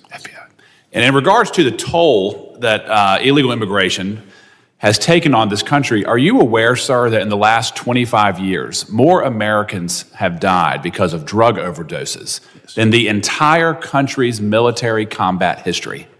Yes. 250 years of military casualties is about 10% less than the overall deaths of the last 25 years of drug overdoses. Are you aware of that? I'm aware of that, and that's why I was glad to see President Trump designate the cartels that bring that poison into the country and kill hundreds of thousands of Americans, designate them as terrorists so we could stop them and aggressively target them. Does fentanyl discriminate on race? It does not. Or does it affect every single person, every single community, every single neighborhood that it enters? Every single person, yes, absolutely. I find it quite alarming that we do not have even a minuscule percentage of the outrage that we have seen from the other side of the aisle as it relates to the plight that Americans have undergone because of illegal immigration and its harms than we do today when you all are trying to enforce the law. From our side of the aisle, again, I thank you. I hope you'll come back. This is a worthwhile conversation. It's a needed conversation. And Mr. Chairman, I yield back. Gentleman yields back to Mr. Van Epps. Mr. Van Epps, do you yield? Mr. Chairman, I yield. Gentleman yields. I now recognize gentleman from Colorado, Mr. Evans, for 5 minutes of questions.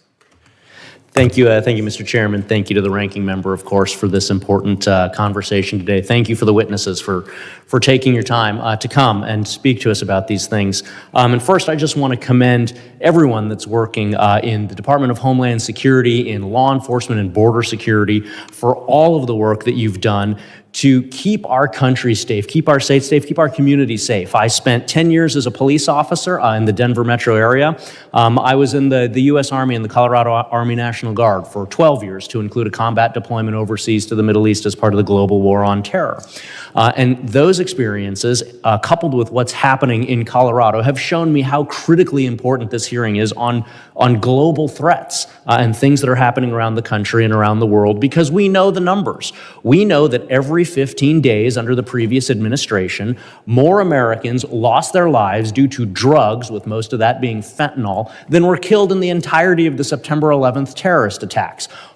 Somewhere around 400,000 Americans died under the previous administration as a result of the poison that's coming into our communities from these cartels, these organized criminals, these foreign terrorist organizations, and again, killing more people than Al-Qaeda could have ever dreamed of killing on American soil. And I saw it as a cop, I saw it as a soldier, and so I'm incredibly thankful for all of the work that's been done to secure our border and to crush these cartels, these criminals, these terrorist organizations.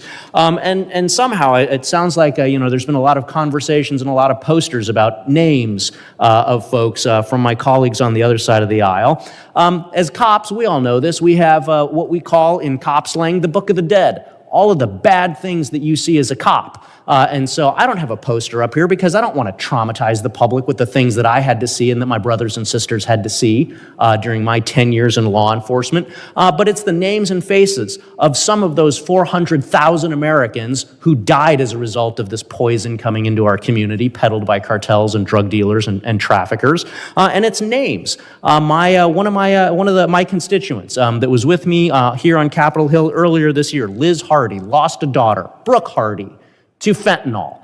And so I'm going to say those names. And I'm going to remind folks that there are 400,000 other names out there of people who were killed by terrorists peddling this poison in our community. In Colorado, since 2020, Colorado has lost over 7,000 lives. At times, Colorado has had the second highest overdose rate of teenagers in the country. And so I am absolutely thrilled that we've been able to work together to secure the border and to go target these worst of the worst individuals here. And so to Director Kent, can you just talk about how cartels are adapting their drug and human trafficking methods in response to the new border security and the new focus and emphasis on getting these people out of our community? And what sort of resources do you need from Congress to continue disrupting? We all know action, reaction. We do something to keep Americans safe. The cartels react to that. What sort of things do you need from Congress so that we can continue to stay one step ahead and not have another 400,000 dead Americans? It's a great question. Because President Trump and Secretary Noem decisively secured the border, a lot of the fentanyl smuggling and drug smuggling is moving to the maritime environment on both coasts, whether that's in the Gulf of America, the Caribbean, or in the Pacific. So we're going to need a good deal more ISR, intelligence, surveillance, and reconnaissance platforms to cover that big and broad space so we can pick up these drug boats and take them off the battlefield. Thank you so much for that. So in addition to being a cop and a soldier for a combined 22 years, I am the only Latino from the Colorado delegation here in Washington, D.C., my district, 40% Hispanic. And so I am a little bit disappointed that the secretary left early because I wanted to make it clear that my Hispanic community also supports getting these drug dealers, these criminals out of our community because the Hispanic community suffers as well. But I also wanted to talk about, as we used to say in the military and law enforcement, you got to play the hand you're dealt, not the hand you wish you had. And the hand we're dealt right now is somewhere between 35 and 42% of the agriculture workforce in the United States are folks who are not here legally.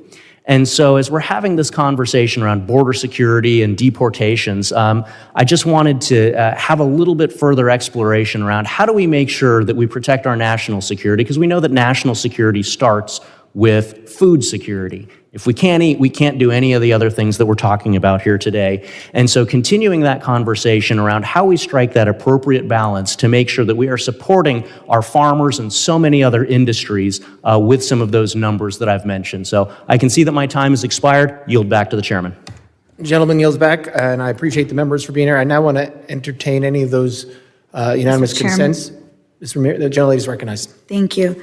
I ask unanimous consent to include into the record an article by ProPublica from October 16, 2025, entitled, "We found that more than 170 U.S. citizens have been held by immigration agents. They've been kicked, dragged, and detained for days."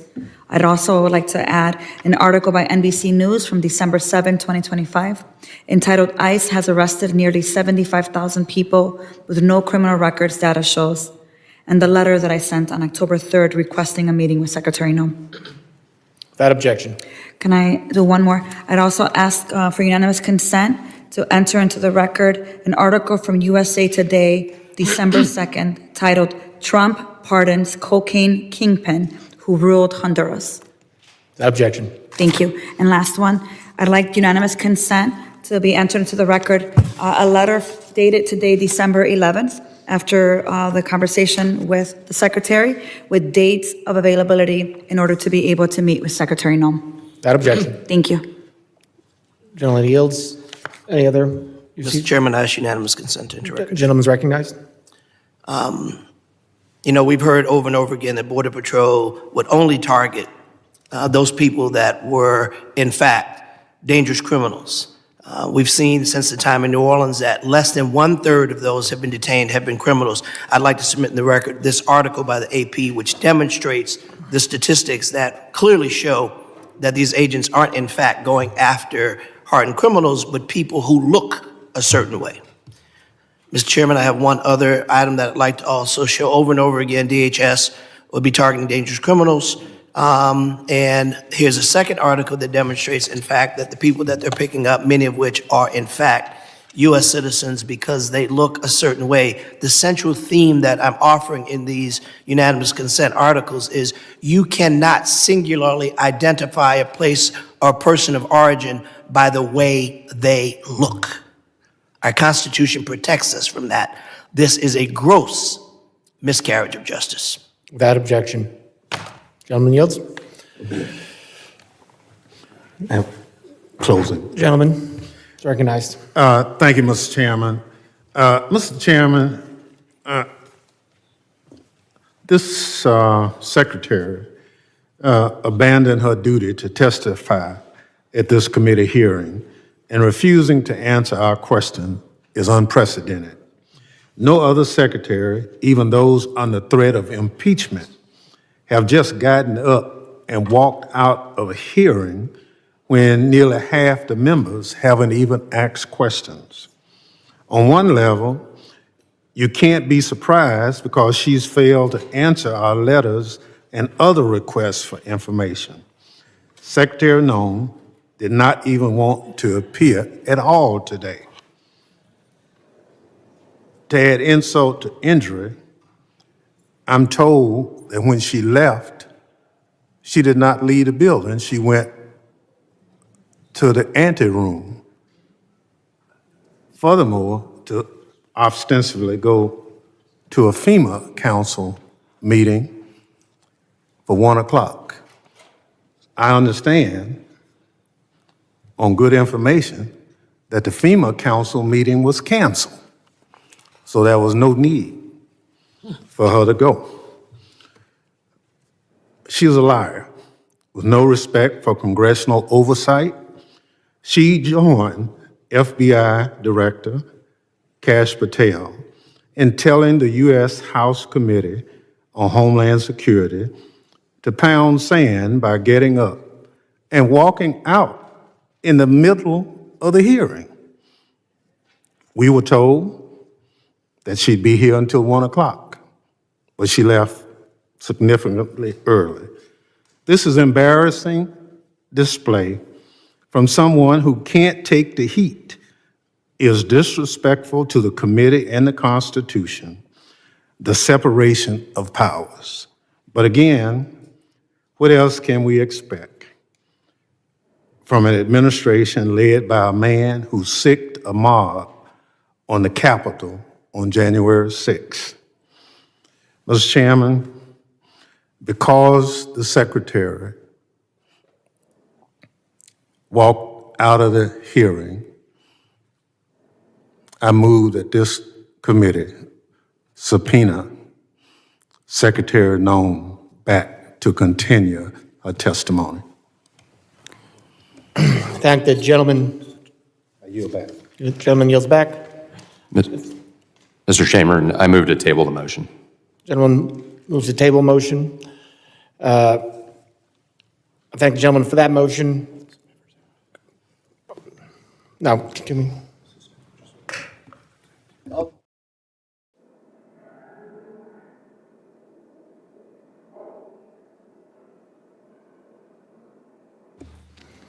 The hearing has ended. We will entertain the motion. I would like to excuse the witnesses and thank them so they don't have to wait around for the vote. First, also thank the Capitol Police for being here today and doing a great job, and thank the witnesses for being here today. The hearing is on worldwide threats. I'm sorry we didn't get to focus a lot on that today. As someone who's from New York, and 25th anniversary 9/11 is coming up, I thank you all for the work you're doing to keep us safe and make sure another 9/11 does not happen. The members of the committee may have some additional, okay, we'll do it at the end, all right. The witnesses are excused.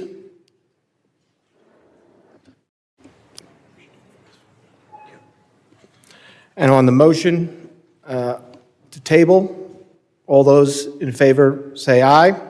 Aye. Aye. All those opposed? Nay. Nay. The ayes have it. Mr. Chairman. Yes. I guess we're going to have to ask for a recorded vote on that.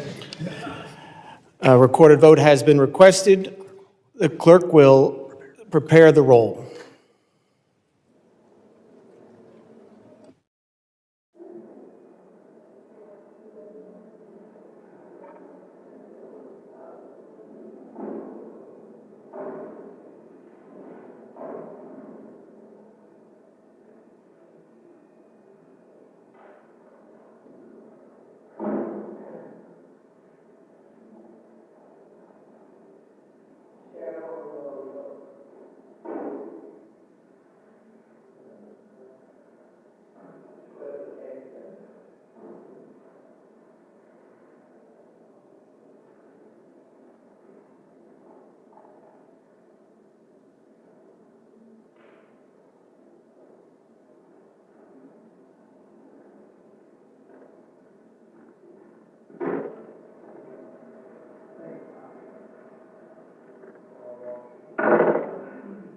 Mr. Chairman, can I just have a point of personal privilege, ask you a question?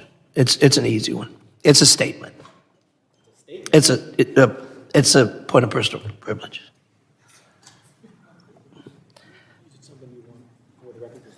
Yeah, I do. I'll be very brief. And this is bipartisan. I promise you. I think the fact that the secretary left prematurely is not only a disrespect to you as chair, but to the entire body. I think the fact that this secretary, at your request, and the hurdles you had to go through to get her here, to leave prematurely for a meeting that was canceled, that really did not hold the weight that she suggested because it never happened.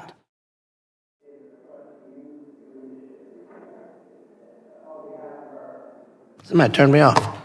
I apologize to you, my friend. You deserve better. Thank you, gentlemen. Yield back.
We're going to have the clerk call the roll.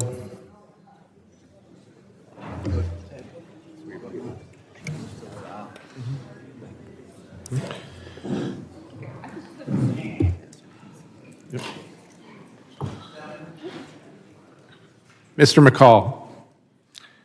Mr. Guest. Mr. Guest votes aye. Mr. Menez. Mr. Pfluger. Mr. Pfluger votes aye. Ms. Green. Mr. Gonzalez.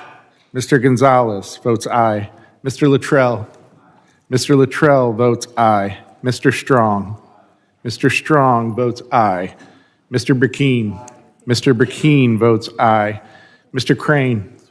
Mr. Crane votes aye. Mr. Ogles. Mr. Ogles votes aye. Mrs. Biggs. Mrs. Biggs votes aye. Mr. Evans. Mr. McKenzie. Mr. Knott. Mr. Fong. Mr. Van Epps. Mr. Van Epps votes aye. Ranking Member Thompson. Ranking Member Thompson votes no. Mr. Swalwell. Mr. Correa. Mr. Correa votes no. Mr. Tanadar. Mr. Magaziner. Mr. Goldman. Mrs. Ramirez. No. Mrs. Ramirez votes no. Mr. Kennedy. No. Mr. Kennedy votes no. Mrs. McIver. No. Mrs. McIver votes no. Ms. Johnson. Ms. Johnson votes no. Mr. Hernandez. Mr. Hernandez votes no. Ms. Poe. Ms. Poe votes no. Mr. Walkinshaw. Mr. Walkinshaw votes no. Mr. Carter. Mr. Carter votes no. Mr. Green of Texas.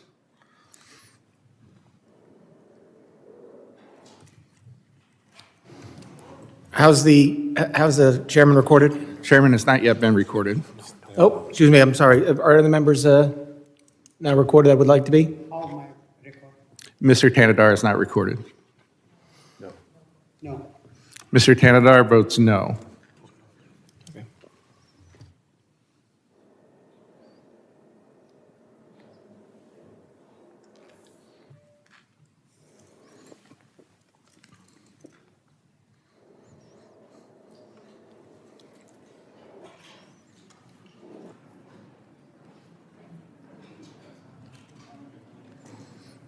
That's what she has so far.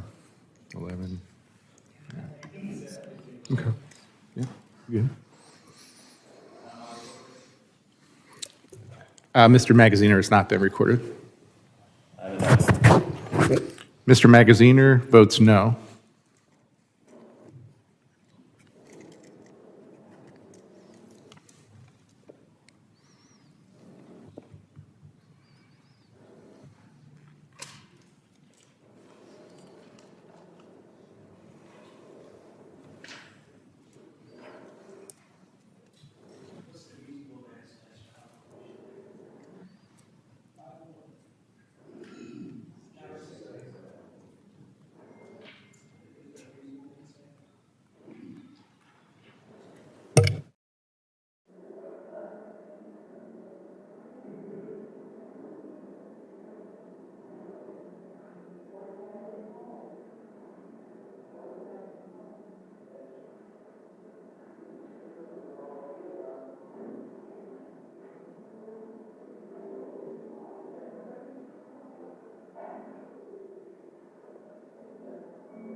Clerk, how's Mr. Fong recorded? Mr. Fong has not yet been recorded. Mr. Fong votes aye.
Mr. Clerk, how's Ms. Green reported? Ms. Green of Georgia has not yet been recorded. Yes. Ms. Green votes aye. Chair, Mr. Clerk, how am I recorded? The chairman has not yet been recorded. I vote aye. Report the tally. Chairman Garbarino votes aye. Mr. Chairman, on that vote, there were 13 ayes and 12 noes. Motion table is agreed to. The members of the committee may have some additional questions for the witnesses, and we would ask the witnesses will respond to these in writing. Pursuant to Committee Rule 7E, the hearing record will be held open for 10 days. Without objection, this committee stands adjourned.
Quorum being present, the committee will be in order.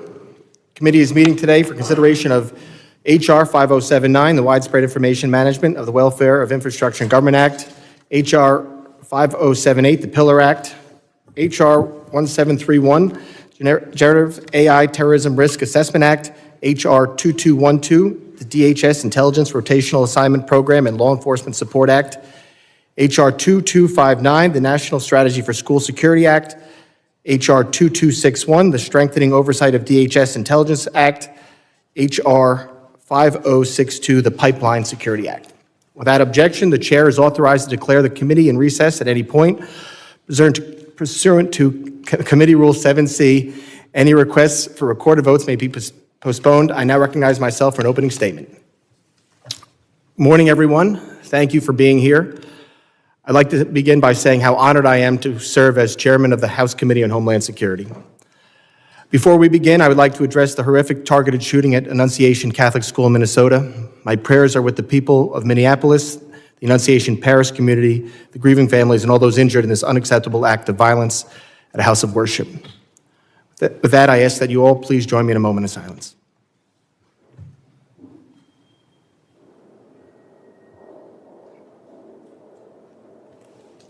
Thank you. I'd also like to point out, and if you had not heard, our colleague on this committee, Mr. Swalwell, his mother unexpectedly passed, so he will not be with us today. So if you can reach out to him and offer your condolences, that would be great. He's a very active member of this committee. When I was chair of the Cyber Committee, was a great member to work with.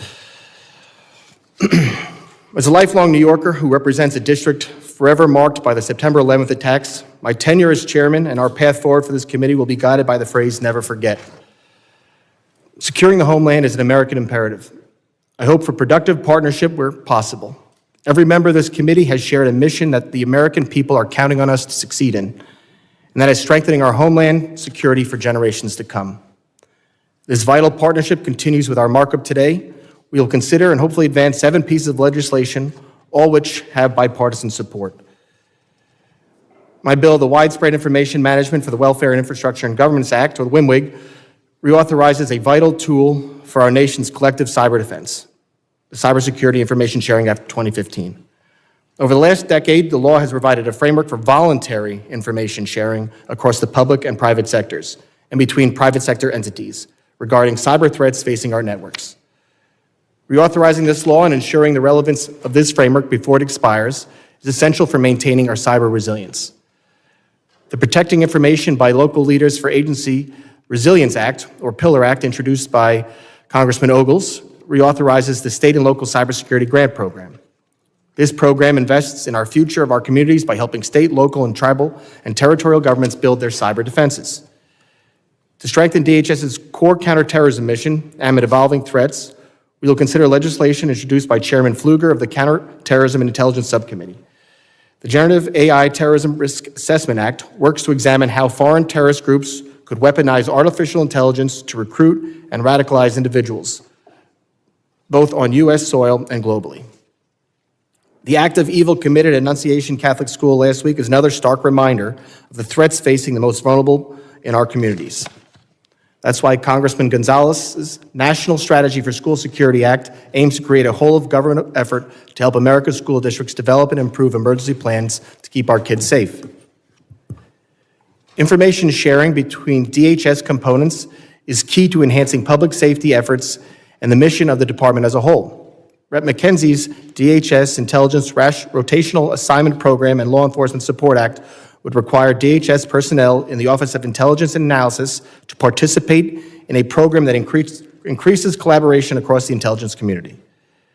As part of the committee's oversight efforts, Resident Commissioner Hernandez's Strengthening Oversight of DHS Intelligence Act will help improve how DHS handles intelligence to better protect privacy and civil liberties. Defending our nation's critical infrastructure is essential to safeguarding our way of life. The Pipeline Security Act, introduced by Rep. Johnson, will codify the Transportation Security Administration's role in protecting pipelines from terrorist or cybersecurity threats. I support every bill under consideration in today's markup, and I urge my colleagues to do the same. Thank you again for joining me today. I look forward to getting started. I now recognize the ranking member, Benny Thompson from Mississippi, to make an opening statement. Thank you, Mr. Chairman. First of all, I want to begin by congratulating you on your local chairmanship and thanking you for your initial outreach to me as ranking member. I also want to express my condolences to Mr. Swalwell for the loss of his mother. He indicated in my conversation that other than that, he had been looking forward to being at the markup. As I said when we spoke, Democrats will work with you where we can, and where we disagree, we will try to do so without being disagreeable. But when we will never stop fighting for our fundamental values and the people who sent us here to represent them. I appreciate your stated commitment to bipartisanship and look forward to seeing that commitment in action going forward. Today's markup is a commendable start. For example, I'm pleased that the committee is considering H.R. 2261, the Strengthening Oversight of DHS Intelligence Act, authored by Representative Hernandez of Puerto Rico. The bill would ensure that the information and intelligence distributed by DHS to protect communities does not infringe upon Americans' constitutional rights. The bill was reported favorably out of the Counterterrorism and Intelligence Subcommittee in March. I look forward to a similar outcome before the full committee today. Thank you, Rep. Hernandez, for your leadership on this important issue. I'm also pleased the committee is considering the Pipeline Security Act offered by Representative Johnson of Texas. The bill would codify TSA's longstanding role as a primary federal agency with oversight of pipeline security. The 2021 Colonial Pipeline cyber attack highlighted the importance of strengthening TSA's statutory authority on pipeline security. I commend Representative Johnson for her efforts on this bill. Finally, Mr. Chairman, I'm pleased that you are committed to extending the authorities provided by the Cyber Information Sharing Act of 2015, commonly referred to as CISA 2015. I've long been committed to ensuring these fundamental authorities do not lapse. Having said that, I'm concerned that the process used to vet changes to this legislation was cut short unnecessarily. Given the critical nature of CISA's 2015 authorities, committee Democrats advocated for a clean extension to allow stakeholders a more fulsome review of proposed edits to the legislation. I still believe that would be the best approach, but appreciate the edits you agreed to in the hours before the markup to address several concerns from stakeholders. More improvements will be necessary as the legislative process moves forward, and I'm glad to have your commitment to working with us on those changes, and obviously we will do our best to hold you to it. Again, Mr. Chairman, congratulations on your chairmanship. I look forward to working with you in your new role today and for the rest of Congress. Gentleman yields back. Pursuant to notice, I now call up H.R. 5079, the Widespread Information Management for the Welfare of Infrastructure and Government Act. The bill was circulated in advance and printed copies are available. The clerk shall designate the bill. H.R. 50C79, offered by Chairman Garber. Without objection, the first reading of the bill is dispensed with and is considered read and open to amendment at any point. I now recognize myself for the purpose of offering an amendment in the nature as a substitute. The clerk will report the amendment in the nature of the substitute. An amendment in the nature of a substitute to H.R. 50C. Without objection, the reading is dispensed with, and the amendment in the nature of the substitute shall be considered base text for the purpose of further amendment. I recognize myself to speak on the amendment. The Cybersecurity Information Sharing Act of 2015 changed the cybersecurity landscape forever and for the better. This vital authority created a privacy-protecting framework for real-time cyber threat information sharing. Indeed, the protections CISA 2015 provides to the private sector have encouraged proactive information sharing to get ahead of cyber threats. It also improved the collaboration of our public and private sectors, leading to a more comprehensive threat picture. As a bedrock of cybersecurity ecosystem, a lapse in CISA 2015 would significantly slow down or even halt the information sharing of our cyber defenders that they depend on. We cannot let this happen, which is something we heard Secretary Noem talk about last time she was in front of this committee. That's why we are kicking off our first markup with this bill, the Widespread Information Management of the Welfare of Infrastructure and Government Act, WIMWIG, the reauthorization bill for CISA 2015, which was co-sponsored by Representative McCall. Representative McCall, I want to thank you personally for your leadership on this bill 10 years ago and for your continued commitment to improving our nation's cybersecurity posture. I would also like to thank Brian Bonacci, Chief of Staff for CISA, as well as DHS's Legislative Affairs team for attending today's hearing. We appreciate the continued support DHS and CISA, the agency, have provided for this reauthorization, beginning with Secretary Noem's statement in support earlier this year. We look forward to working with you and other agencies in the Trump administration to get this reauthorization to the finish line. Finally, I would like to thank the more than 20 stakeholders who have offered statements of support for this bill so far. I'd like to submit them all for the record. Your partnership among the countless others who helped us produce this bill is imperative to our success. We recognize that today is only the first step. We are committed to working with our colleagues in the House and in the Senate to ensure the reauthorization remains relevant and effective for the next 10 years. The WIMWIG Act captures an array of industry feedback that we have heard all over the course of this bill. It changes the name CISA 2015 to WIMWIG to ensure there is no confusion between CISA, the agency, and this bill. Updates definitions to capture new tactics and attack surfaces. It encourages the use of secure artificial intelligence to share information and improve technical capabilities. It improves actionable bidirectional information sharing between the public and private sector. It improves accountability for DHS's technical capability required by CISA 2015, and it extends the authorization for 10 more years. Importantly, it preserves existing privacy protections. America faces a rapidly evolving cyber threat landscape with nation-state actors and criminals growing increasingly sophisticated by the day. I urge my colleagues to vote yes on the WIMWIG Act to sustain the trust built among the cybersecurity ecosystem and to strengthen our cybersecurity posture. Does anyone else wish to speak on the amendment? The names. A gentleman from Mississippi is recognized. Thank you, Mr. Chairman. As I mentioned in my opening statement, I appreciate your commitment to extending the important authorities provided by the Cybersecurity Information Sharing Act of 2015.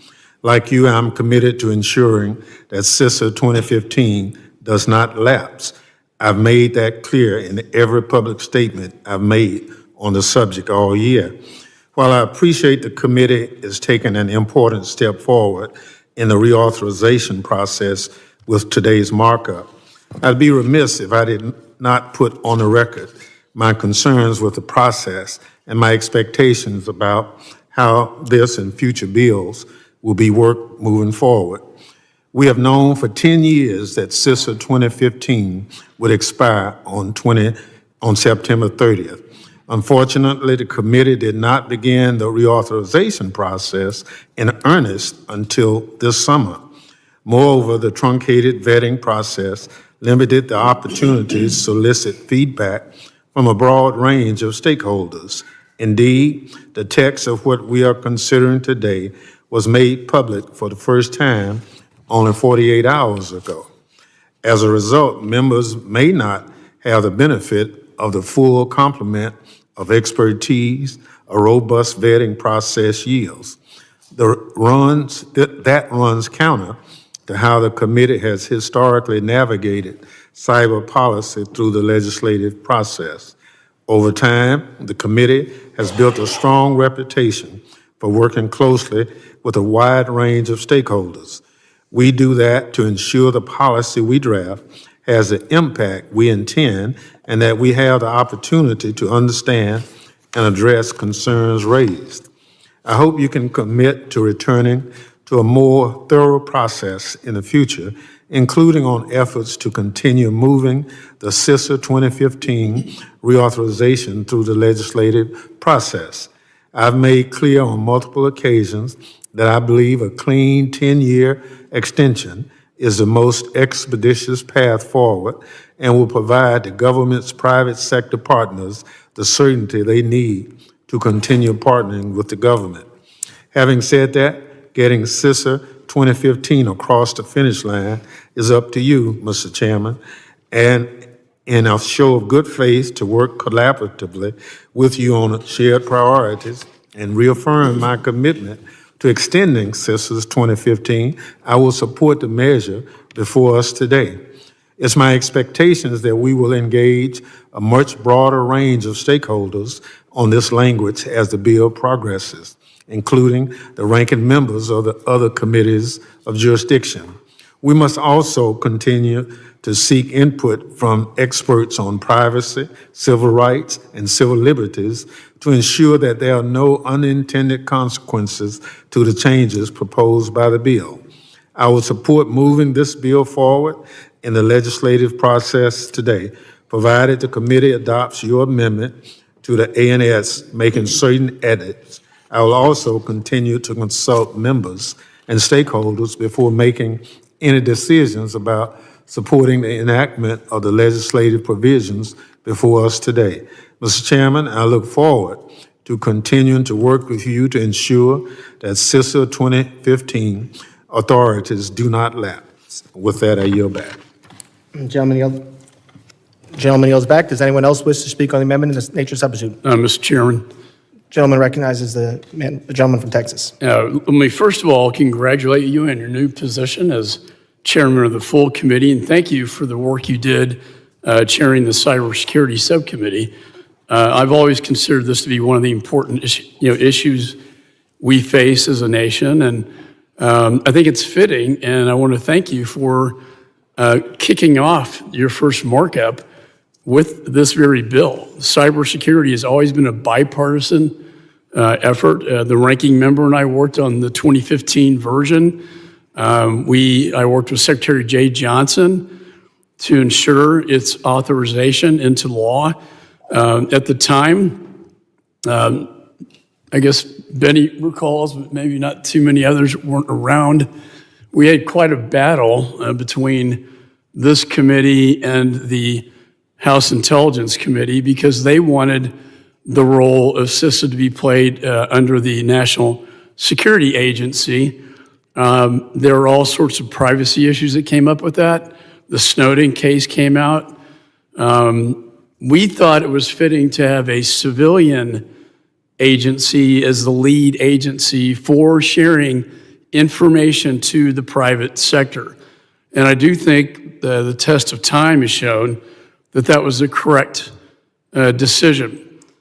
We had to enhance its capabilities, but I do think the CISA of today is far better than the CISA passed in 2015. They had some growing pains, but thanks to the good work of you, sir, and others on this committee, I think its capabilities have been really a very important part of our defense of our homeland and this nation from a cyber threat that is ever growing and ever threatening. And so again, thanks for bringing this measure forward, and I'm glad you started out this markup with this bill. Gentleman yields back. Does anyone else wish to speak on the amendment of nature substitute? Gentlelady from South Carolina is recognized.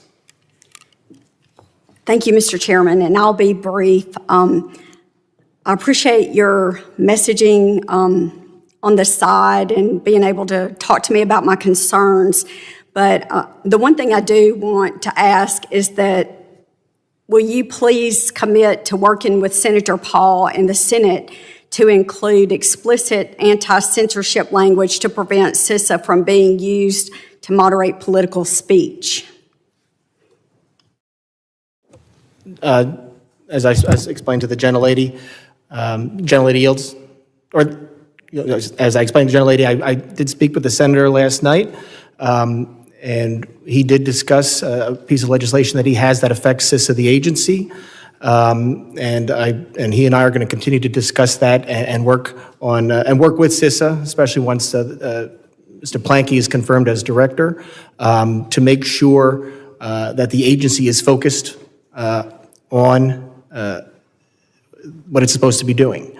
And we had a very good call, and Senator knows we're marking this bill up today. Again, this is separate from the agency. This is specifically for information sharing. That's why we're changing the name, because there was a big confusion that that we could actually change things in CISA as part of this. It's not germane to this bill, but yes, you have, as I told you on the side, I will be working with the chairman, as I have to on a lot of things in the Senate. We are here for lawmaking exercises. We are not just here to pass bills and have them die in the Senate, and I'm sure the Senate doesn't want to pass bills and have them die here. We're here to make things better. I'm going to work with the ranking member here, and I'm going to work with Senator Paul over in the Senate to make sure that what we pass, we can do it together in these and we can get it on the president's desk for him to sign. So you do have my word on that, Ms. Biggs. I yield. All right. Does the lady yield back? Okay. Does anyone else wish to speak on the amendment of the nature substitute? I now recognize the gentleman from Arizona, Mr. Crane, 5 minutes. Mr. Chairman, I have a unanimous consent request to enter into the record a report from the Judiciary Committee titled "The Weaponization of CISA, How a Cybersecurity Agency Colluded with Big Tech and Disinformation Partners to Censor Americans." I basically have the exact same concern as Mrs. Biggs, and I just want to go on the record stating that I understand that cybersecurity is very important. I think all of us agree upon that, but I'm very concerned about CISA's past behavior to censor Americans' free speech. And so I just wanted the same commitment from you that you would work with Senator Paul and this committee to make sure that since CISA is staying focused on what they're supposed to be focused on. Absolutely. Without objection, is entered. And would you like me to respond? Yep. Gentleman yields. I will just say, again, everything I just said I will stand by, but I'm really looking forward to working with the new director of CISA as well. I think everybody is going to appreciate having Mr. Planky in there. I definitely think he's the right man to lead that job. And I think he has bipartisan support. I know he did, and I know the previous directors are supportive of him, because I think he's going to be able to lead that agency to focus on the job that it was supposed to be doing, which is protecting critical infrastructure and cybersecurity. Thank you. So I yield back, and the gentleman yields back. Does anyone else wish to speak on the amendment of the nature of substitute? Okay, there are no amendments on the roster. It is now in order to consider amendments at the desk. I recognize myself for an amendment at the desk. Amendment 47 to the amendment in the nature of the substitute to H.R. 5079. The clerk will distribute the amendment.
The clerk will report the amendment.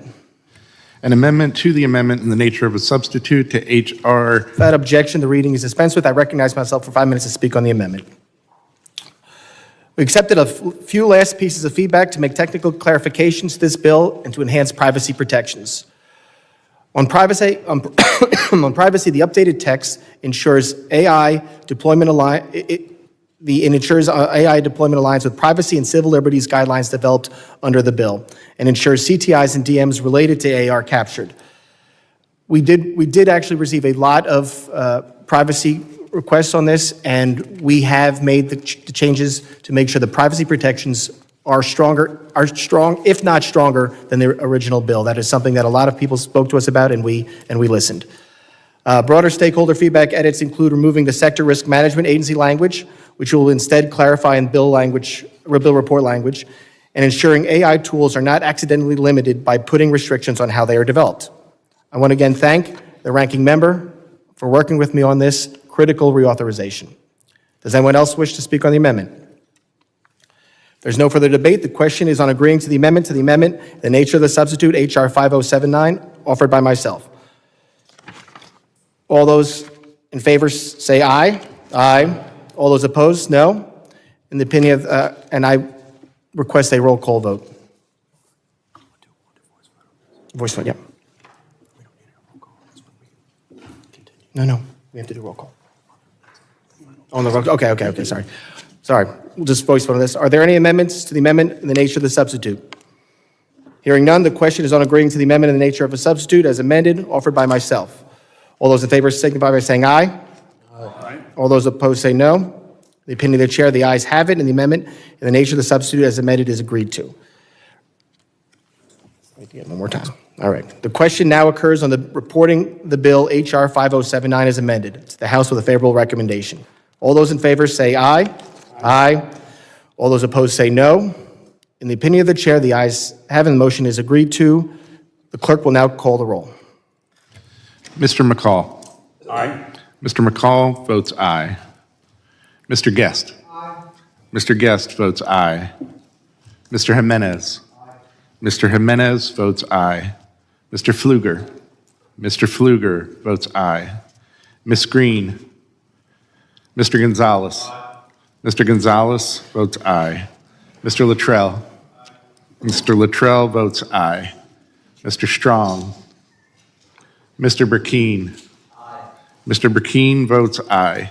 Mr. Crane. Mr. Crane votes aye. Mr. Ogles. Aye.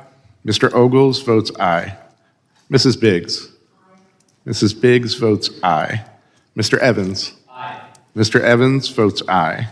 Mr. McKenzie. Aye. Mr. McKenzie votes aye. Mr. Knott. Mr. Knott votes aye. Ranking Member Thompson. Aye. Ranking Member Thompson votes aye. Mr. Swalwell. Mr. Correa. Aye. Mr. Correa votes aye. Mr. Tanadar. Aye. Mr. Tanadar votes aye. Mr. Magaziner. Mr. Goldman. Mrs. Ramirez. Mrs. Ramirez votes aye. Mr. Kennedy. Aye. Mr. Kennedy votes aye. Mrs. McIver. Aye. Mrs. McIver votes aye. Ms. Johnson. Ms. Johnson votes aye. Mr. Hernandez. Mr. Hernandez votes aye. Ms. Poe. Ms. Poe votes aye. Mr. Carter. Mr. Carter votes aye. Mr. Green. Clerk, how am I recorded? The chairman is not recorded. Chair votes aye. Chairman Garbarino votes aye. Mr. Goldman is not recorded. Vote aye. Mr. Goldman votes aye. Is there anyone who is not recorded that wishes to be? Clerk will report the tally. Mr. Chairman, on that vote, there were 25 ayes and 0 nays. The ayes have it, and the motion is agreed to. Without objection, the motion to reconsider is laid on the table. Pursuant to notice, I now call upon H.R. 5078, the Protecting Information by Local Leaders for Agency Resilient Act. The bill was circulated in advance, and printed copies are available. The clerk shall designate the bill. H.R. 5079, offered Without by objection, the first reading of the bill is dispensed with, and it is considered read and open to amendment at any point. Gentleman from Tennessee, Mr. Ogles, is recognized for 5 minutes on his measure. Thank you, Mr. Chairman. In an increasingly digital world, cybersecurity is just not a federal concern. It is a pressing issue at the state and local levels, where critical services and sensitive data are most vulnerable.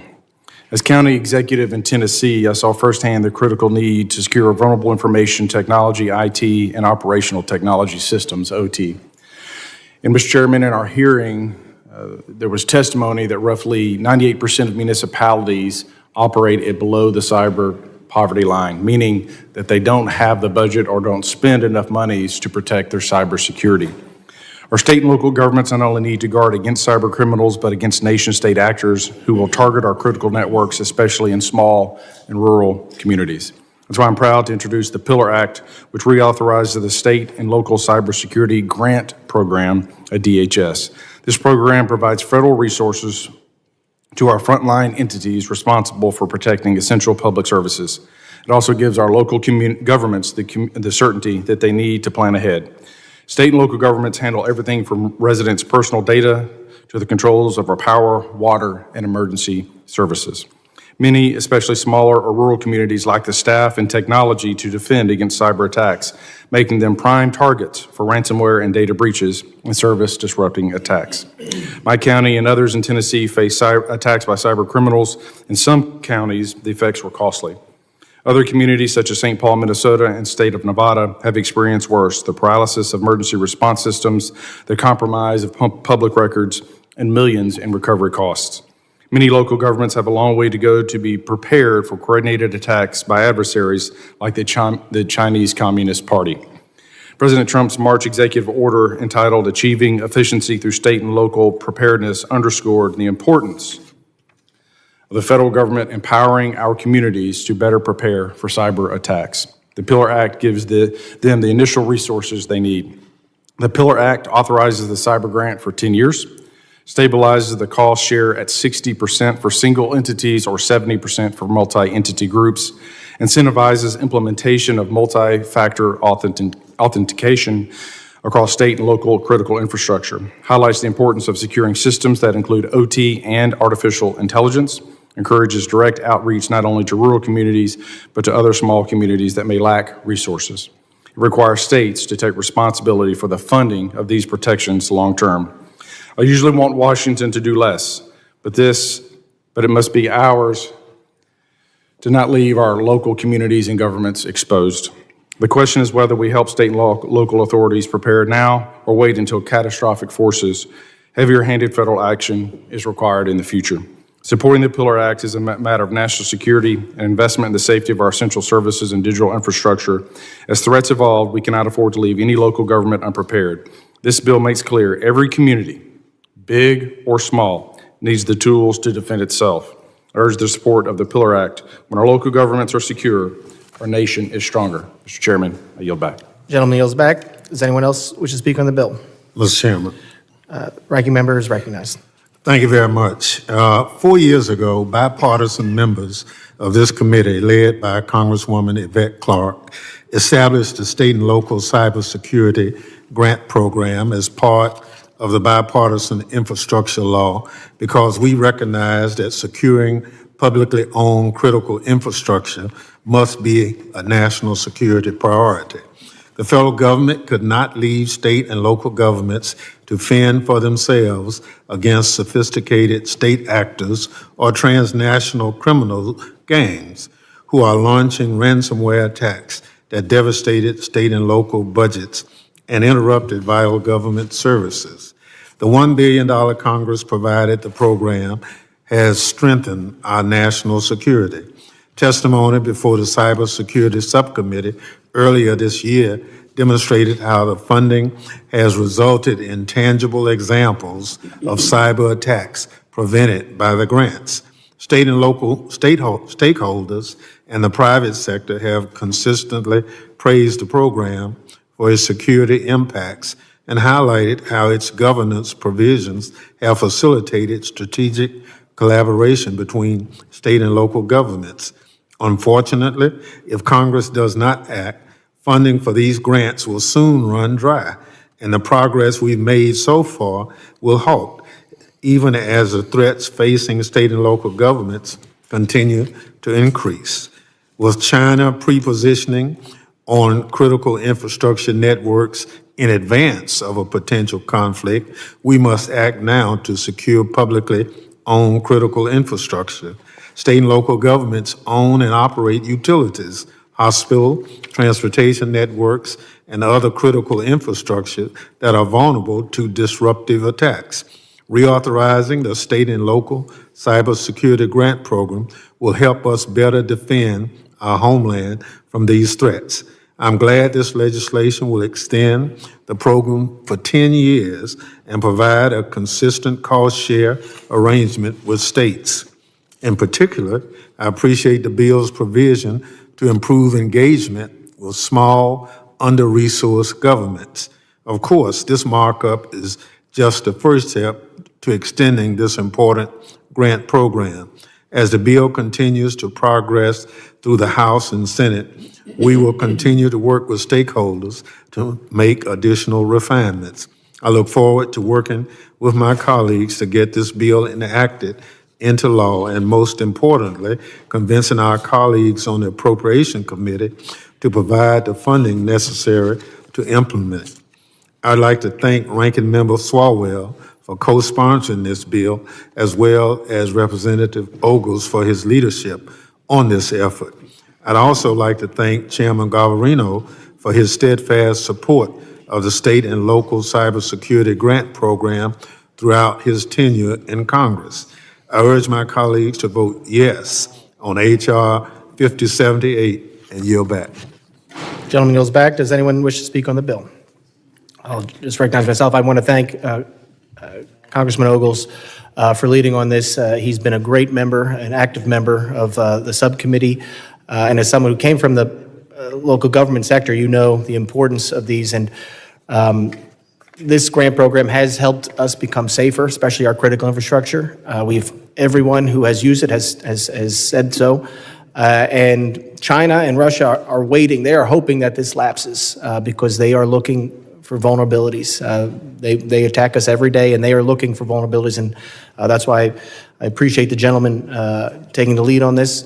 And would the gentleman like to, and I'd like to yield to the gentleman quickly.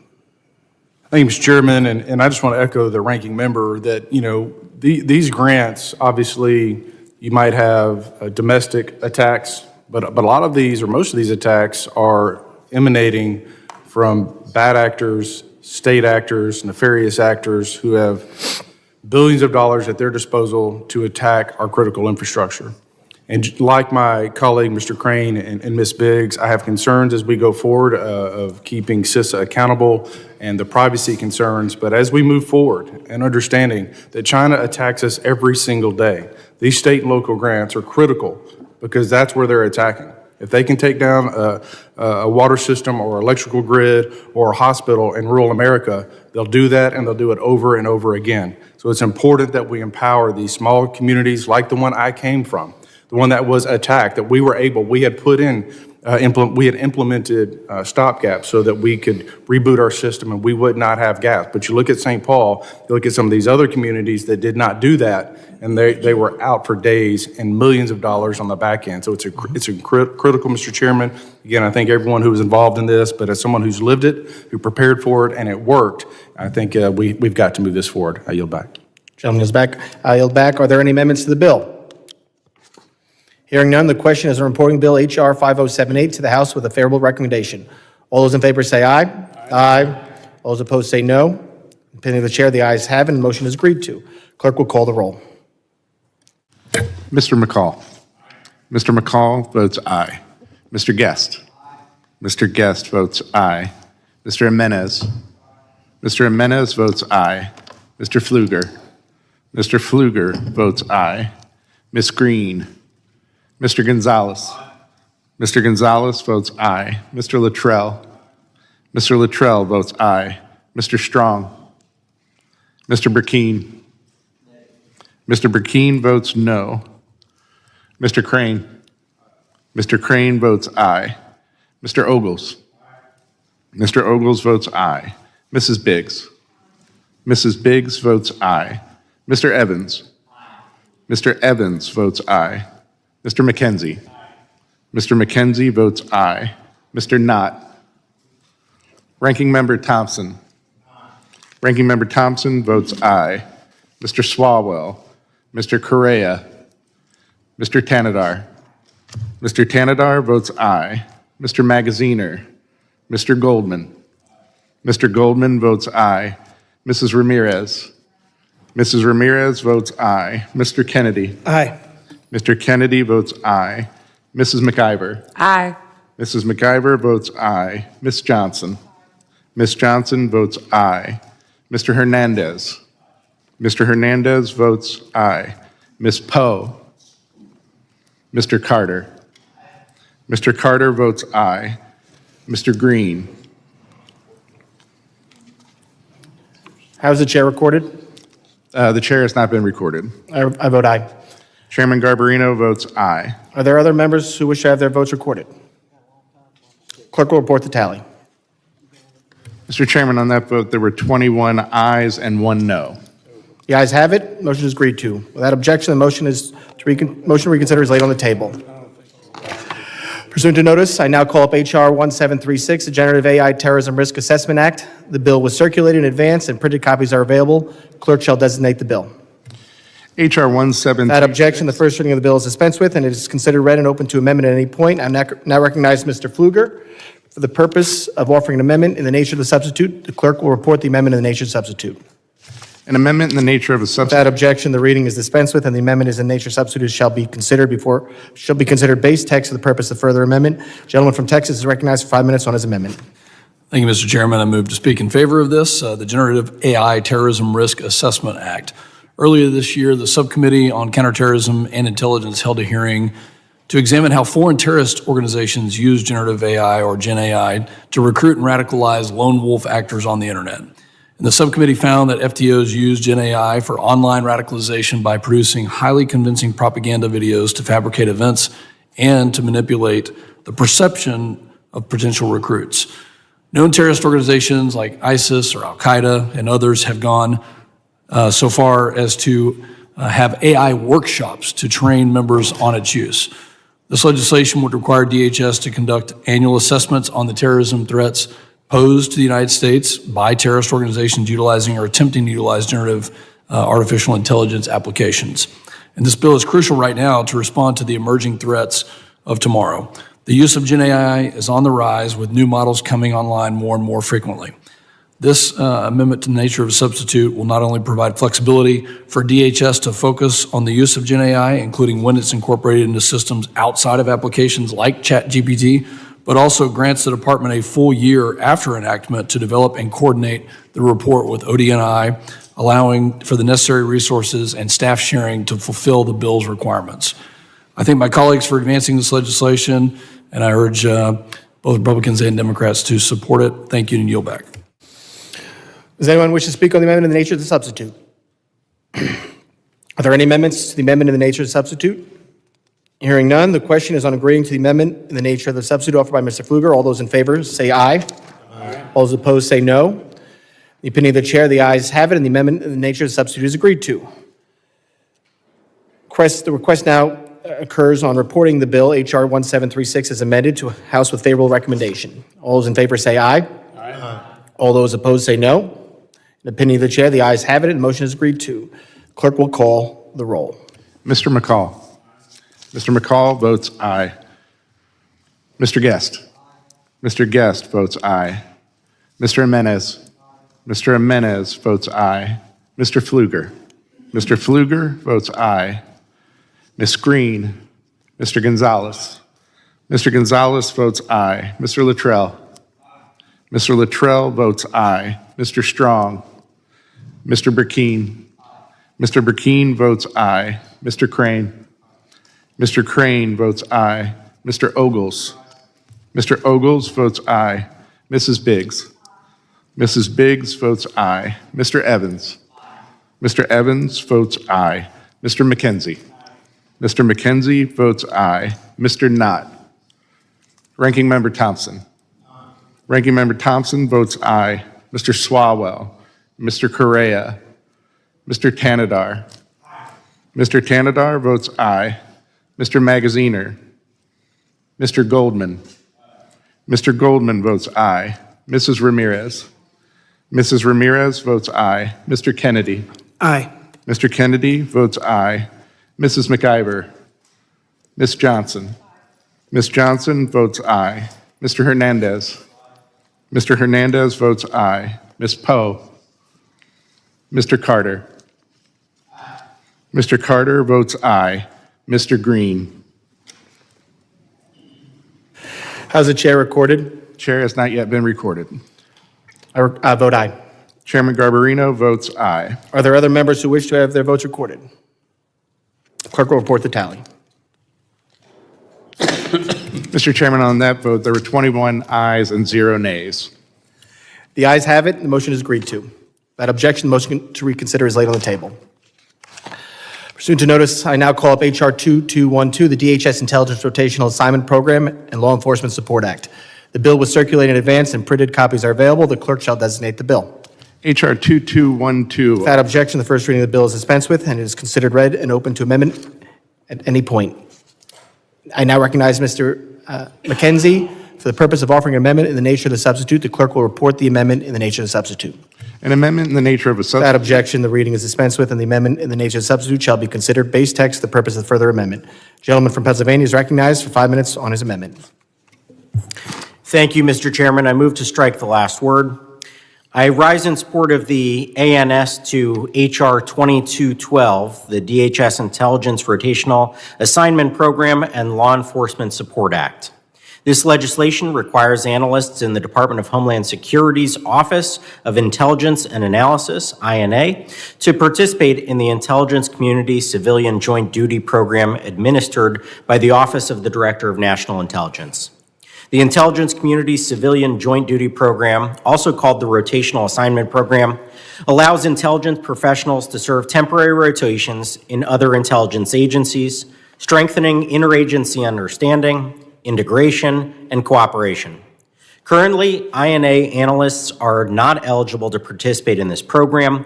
My bill would address this issue to promote greater workforce development in the IC and ensure comprehensive intelligence sharing across our agencies, including Homeland Security. At the time of growing threats to our nation, it's critical that Homeland Security intelligence professionals have access to the resources and experience needed to counter terrorism and other Homeland Security challenges. I urge my colleagues, both Republican and Democrat, to support this legislation. Thank you, and with that, I yield back. Does anyone wish to speak on the amendment in the nature of the substitute? Are there any amendments to the amendment in the nature of the substitute? Hearing none, the question is on agreeing to the amendment in the nature of the substitute offered by Mr. McKenzie. All those in favor say aye. Aye. All those opposed say no. In the opinion of the chair, the ayes have it, and the amendment in the nature of the substitute is agreed to. A question now occurs on reporting the bill H.R. 2212 as amended to the House with a favorable recommendation. All those in favor say aye. Aye. All those opposed say no. In the opinion of the chair, the ayes have it, and the motion is agreed to. Clerk will call the roll. Mr. McCall. Mr. McCall votes aye. Mr. Guest. Mr. Guest votes aye. Mr. Jimenez. Mr. Jimenez votes aye. Mr. Pfluger. Mr. Pfluger votes aye. Ms. Green. Mr. Gonzalez. Mr. Gonzalez votes aye. Mr. Luttrell. Mr. Luttrell votes aye. Mr. Strong. Mr. Burkeen. Mr. Burkeen votes aye. Mr. Crane. Mr. Crane votes aye. Mr. Ogles. Mr. Ogles votes aye. Mrs. Biggs. Mrs. Biggs votes aye. Mr. Evans. Mr. Evans votes aye. Mr. McKenzie. Mr. McKenzie votes aye. Mr. Knott. Ranking Member Thompson. Ranking Member Thompson votes aye. Mr. Swalwell. Mr. Correa. Mr. Tanadar. Mr. Tanadar votes aye. Mr. Magaziner. Mr. Goldman. Mr. Goldman votes aye. Mrs. Ramirez. Mrs. Ramirez votes aye. Mr. Kennedy. Aye. Mr. Kennedy votes aye. Mrs. McIver. Aye. Mrs. McIver votes aye. Ms. Johnson. Aye. Ms. Johnson votes aye. Mr. Hernandez. Mr. Hernandez votes aye. Ms. Poe. Mr. Carter. Mr. Carter votes aye. Mr. Green. How's the chair recorded? Chair has not yet been recorded. I vote aye. Chairman Garbarino votes aye. Are there other members who wish to have their votes recorded? Clerk will report the tally. Mr. Chairman, on that vote, there were 22 ayes and 0 noes. The ayes have it, the motion is agreed to. Without objection, the motion to reconsider is laid on the table. Pursuant to notice, I now call H.R. 2259, the National Strategy for School Security Act of 2025. This bill was circulated in advance and printed copies are available. Clerk shall designate the bill. H.R. 2259. Without objection, the first reading of the bill is dispensed with, and it is considered read and open to amendment at any point. I now recognize Mr. Gonzalez for the purpose of offering an amendment in the nature of the substitute. The clerk will report the amendment in the nature of the substitute. An amendment in the nature of a substitute. Without objection, the reading is dispensed with. An amendment in the nature of the substitute shall be considered base text for the purpose of further amendment. Gentleman from Texas is recognized for 5 minutes on his amendment. Thank you, Mr. Chairman. I'm pleased that the committee has convened today to mark up H.R. 2259, the National Strategy for School Security Act. 3 years ago, the devastating school shooting took place at Robb Elementary in Uvalde in my district, resulting in 19 students killed and 2 teachers with many injuries. Regrettably, we continue to see similar tragedies take place across the country, including the high school in Georgia, including most recently the Catholic school in Minneapolis, taking the lives of 2 children and injuring 17 others. The consensus across federal reports and findings is the lack of coordination at the federal level is a major shortcoming in our school security posture. It's simple. The U.S. government has no strategy. We cannot defeat evil if we do not have a strategy. My bill would implement those findings by requiring better federal coordination by establishing a national strategy to keep elementary and secondary schools, especially our schools in rural and underserved areas, secure and prepared from school shootings and other acts of terrorism. From this, our school districts, both large and small, can develop and improve their own emergency plans to keep our kids safe. We must work to implement policies that will better protect our children and provide proper framework that can make a real difference. Let's not wait for another school shooting to happen to make this act. I urge my colleagues on both sides of the aisle to support this bipartisan bill. Thank you, Mr. Chairman, and I yield back the balance of my time. Gentleman yields back. Does anyone wish to speak on the amendment in the nature of the substitute? Are there any amendments to the amendment in the nature of the substitute? Hearing none, the question is on agreeing to the amendment in the nature of a substitute offered by Mr. Gonzalez. All those in favor say aye. Aye. All those opposed say no. In the opinion of the chair, the ayes have it. The amendment in the nature of the substitute is agreed to. Question now occurs on reporting the bill H.R. 2259 as amendment to the House with a favorable recommendation. All those in favor say aye. Aye. All those opposed say no. In the opinion of the chair, the ayes have it, and the motion is agreed to. Clerk will call the roll. Mr. McCall. Aye. Mr. McCall votes aye. Mr. Guest. Mr. Guest votes aye. Mr. Jimenez. Aye. Mr. Jimenez votes aye. Mr. Pfluger. Aye. Mr. Pfluger votes aye. Ms. Green. Mr. Gonzalez. Mr. Gonzalez votes aye. Mr. Luttrell. Mr. Luttrell votes aye. Mr. Strong. Mr. Burkeen. Mr. Burkeen votes aye. Mr. Crane.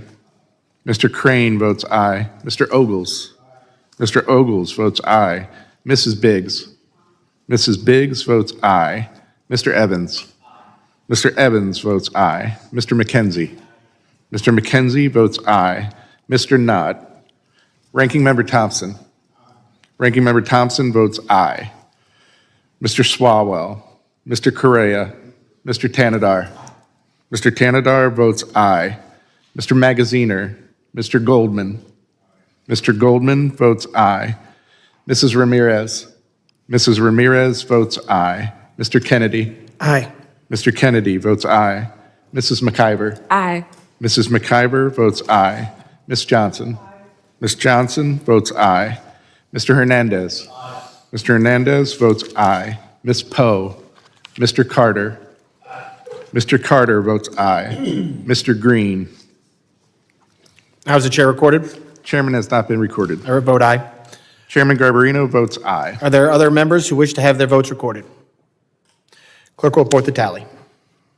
Mr. Chairman, on that vote, there were 22 ayes and 0 noes. The ayes have it, and the motion is agreed to. Without objection, the motion to reconsider is laid on the table. Pursuant to notice, I now call upon H.R. 2261, strengthening oversight of DHS Intelligence Act. The bill was circulated in advance and printed copies are available. The clerk shall designate the bill. H.R. 2261. Without objection, the first reading of the bill is dispensed with, and it is considered read and open to amendment at any point.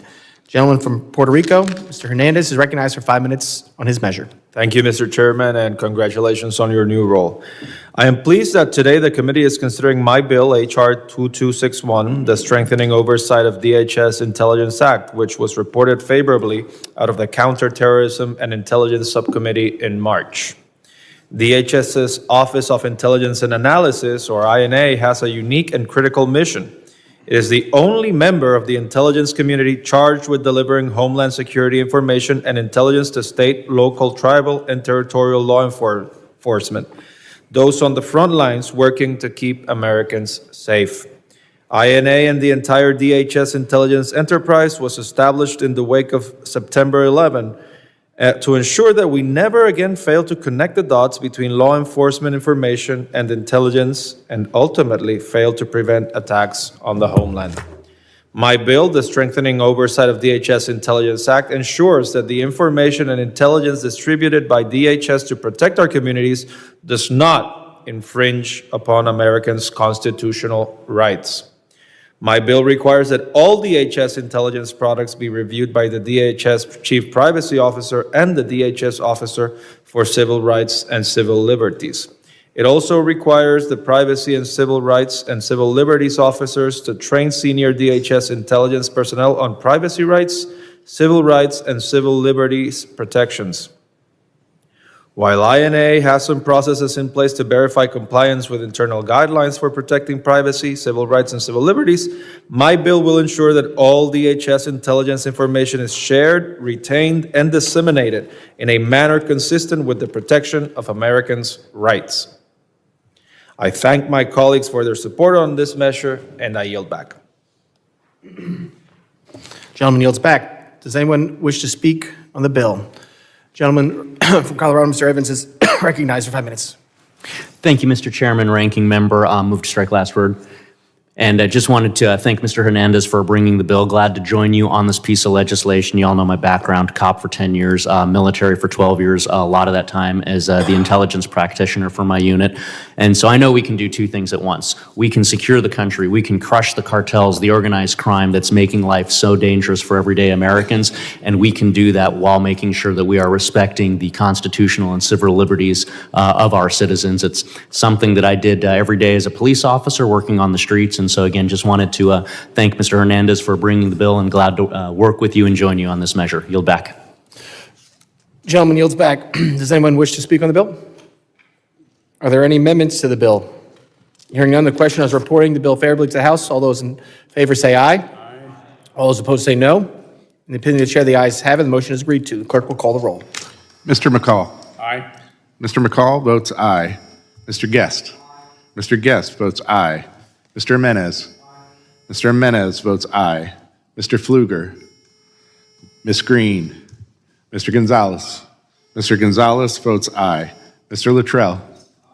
Mr. Luttrell votes aye. Mr. Strong. Mr. Burkeen. Mr. Burkeen votes aye. Mr. Crane. Mr. Crane votes aye. Mr. Ogles. Mr. Ogles votes aye. Mrs. Biggs. Mrs. Biggs votes aye. Mr. Evans. Mr. Evans votes aye. Mr. McKenzie. Aye. Mr. McKenzie votes aye. Mr. Knott. Ranking Member Thompson. Aye. Ranking Member Thompson votes aye. Mr. Swalwell. Mr. Correa. Mr. Tanadar. Mr. Tanadar votes aye. Mr. Magaziner. Mr. Magaziner votes aye. Mr. Goldman. Aye. Mr. Goldman votes aye. Mrs. Ramirez. Mrs. Ramirez votes aye. Mr. Kennedy. Aye. Mr. Kennedy votes aye. Mrs. McIver. Aye. Mrs. McIver votes aye. Ms. Johnson. Aye. Ms. Johnson votes aye. Mr. Hernandez. Mr. Hernandez votes aye. Ms. Poe. Mr. Carter. Mr. Carter votes aye. Mr. Green. How's the chair recorded? The chair has not yet been recorded. I vote aye. Chairman Garbarino votes aye. Are there other members who wish to have their votes recorded? Clerk will report the tally. Mr. Chairman, on that vote, there were 22 ayes and 0 noes. The ayes have it, and the motion is agreed to. That objection, the motion to reconsider is laid on the table. All right, last bill.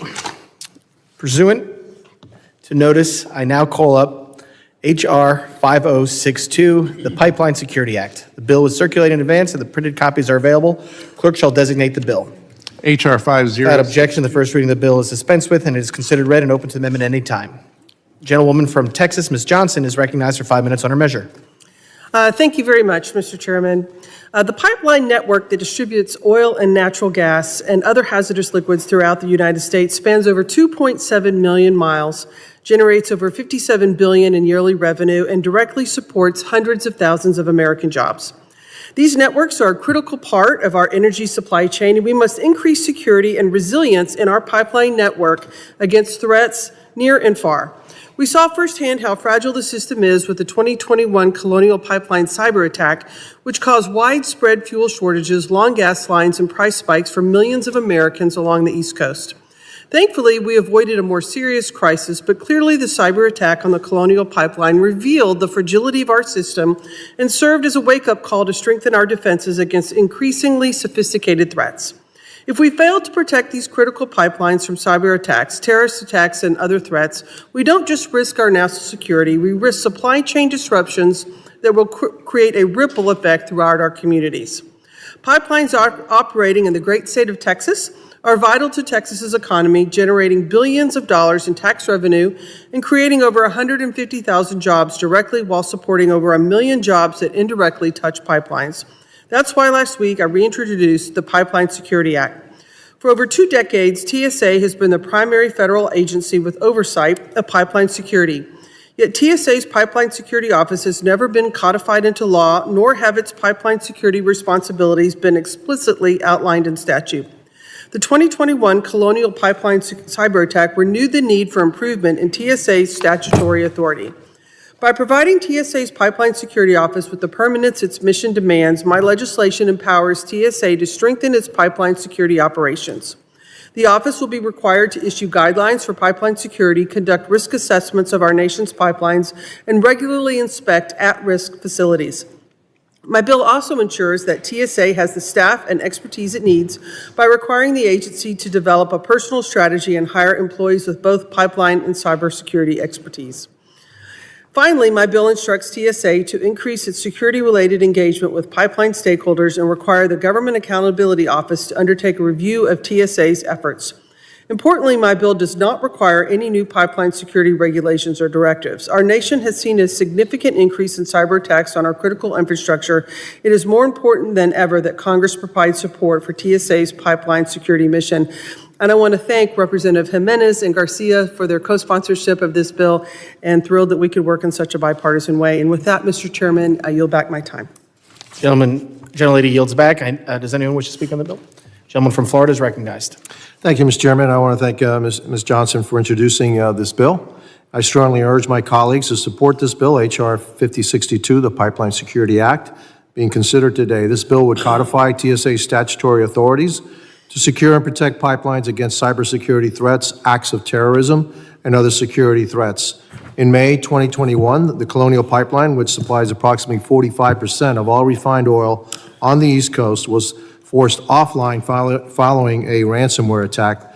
The incident led to days of fuel shortages across multiple states and underscored the vulnerability of the nation's pipelines infrastructure to cyber threats. This bill directs TSA to develop security directives and guidance, conduct risk assessments, share intelligence with pipeline owners and operators, and conduct inspections and ensure compliance. I urge all my colleagues to support this bill. Thank you, and I yield back. Gentleman yields back. Does anyone else wish to speak on the bill? Gentleman from Louisiana, Mr. Carter is recognized. Thank you, Mr. Chairman. In Louisiana, we know better than most how critical pipelines are to our economy. Our state is home to one of the most robust pipeline networks in the country, and many of those pipelines run close to population centers. That makes them not only vital arteries of energy delivery, but also potential targets that, if disrupted, can put our communities, jobs, and families at risk.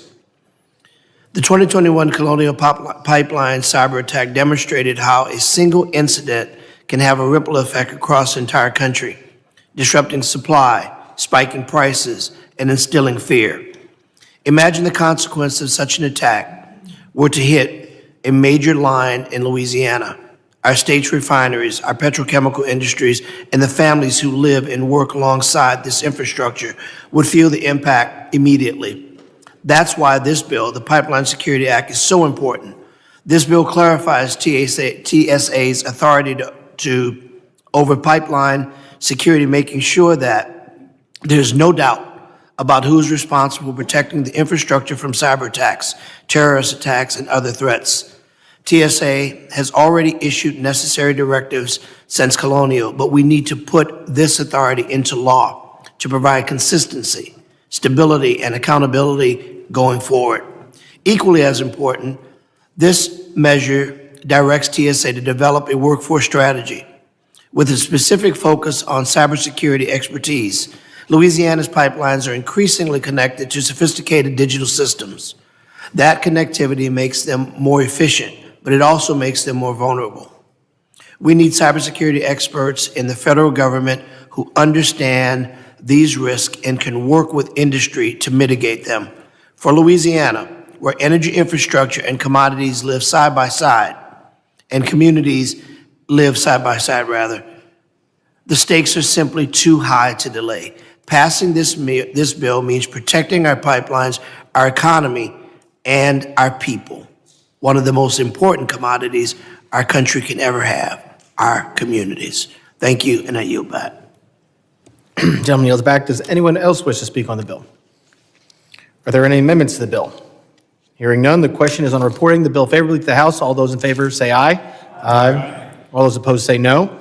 Opinion of the chair, the ayes have it. Motion is agreed to. The clerk will call the roll. Mr. McCall. Aye. Mr. McCall votes aye. Mr. Guest. Aye. Mr. Guest votes aye. Mr. Jimenez. Aye. Mr. Jimenez votes aye. Mr. Pfluger. Ms. Green. Mr. Gonzalez. Mr. Gonzalez votes aye. Mr. Luttrell.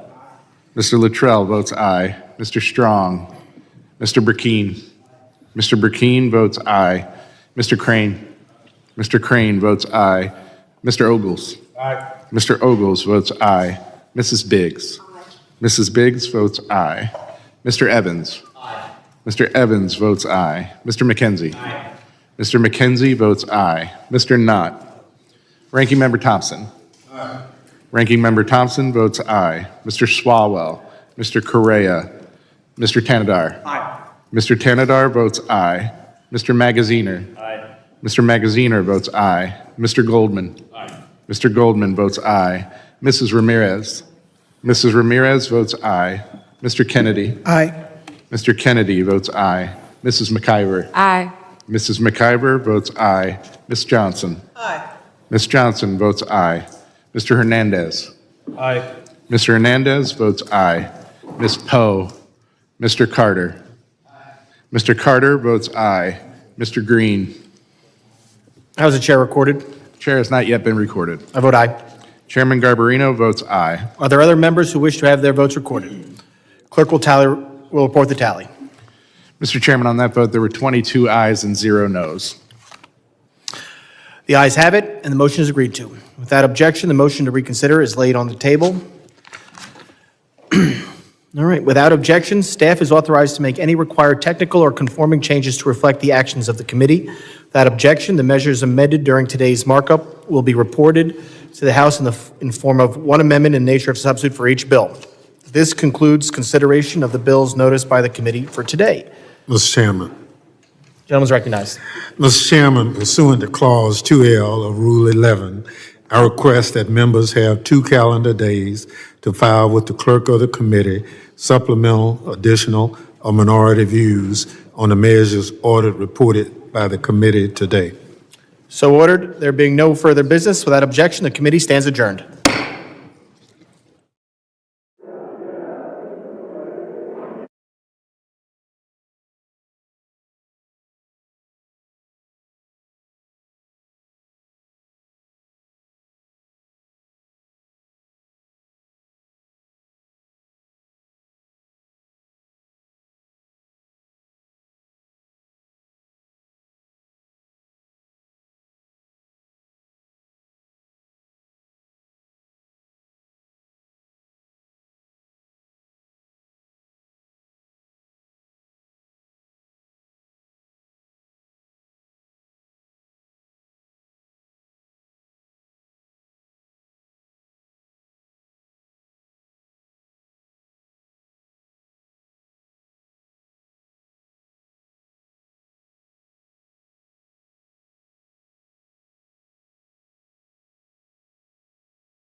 Committee on Homeland Security Subcommittee on Cybersecurity and Infrastructure Protection will come to order.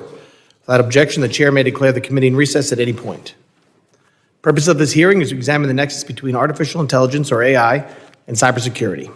We'll examine how AI systems can be secured, the risk to our cybersecurity posed by adversaries who use AI tools, and the promise AI holds for our cyber defense.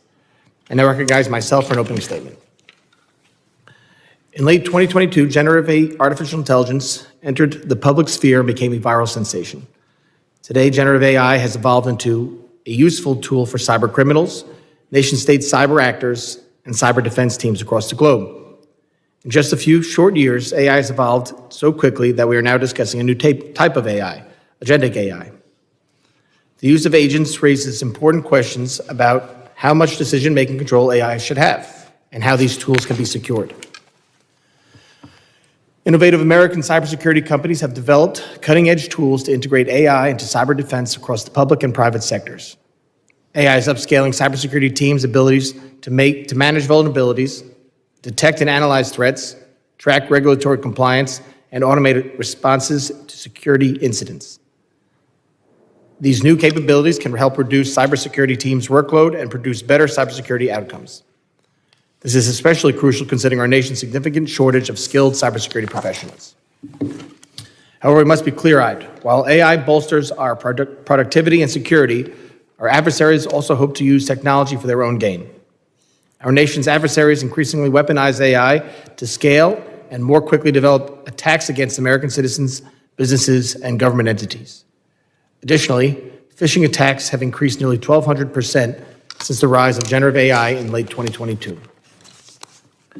Beyond cyber attacks, malicious actors exploit AI models for nefarious purposes, such as conducting AI-assisted social engineering attacks, developing ransomware, and creating autonomous attack bots.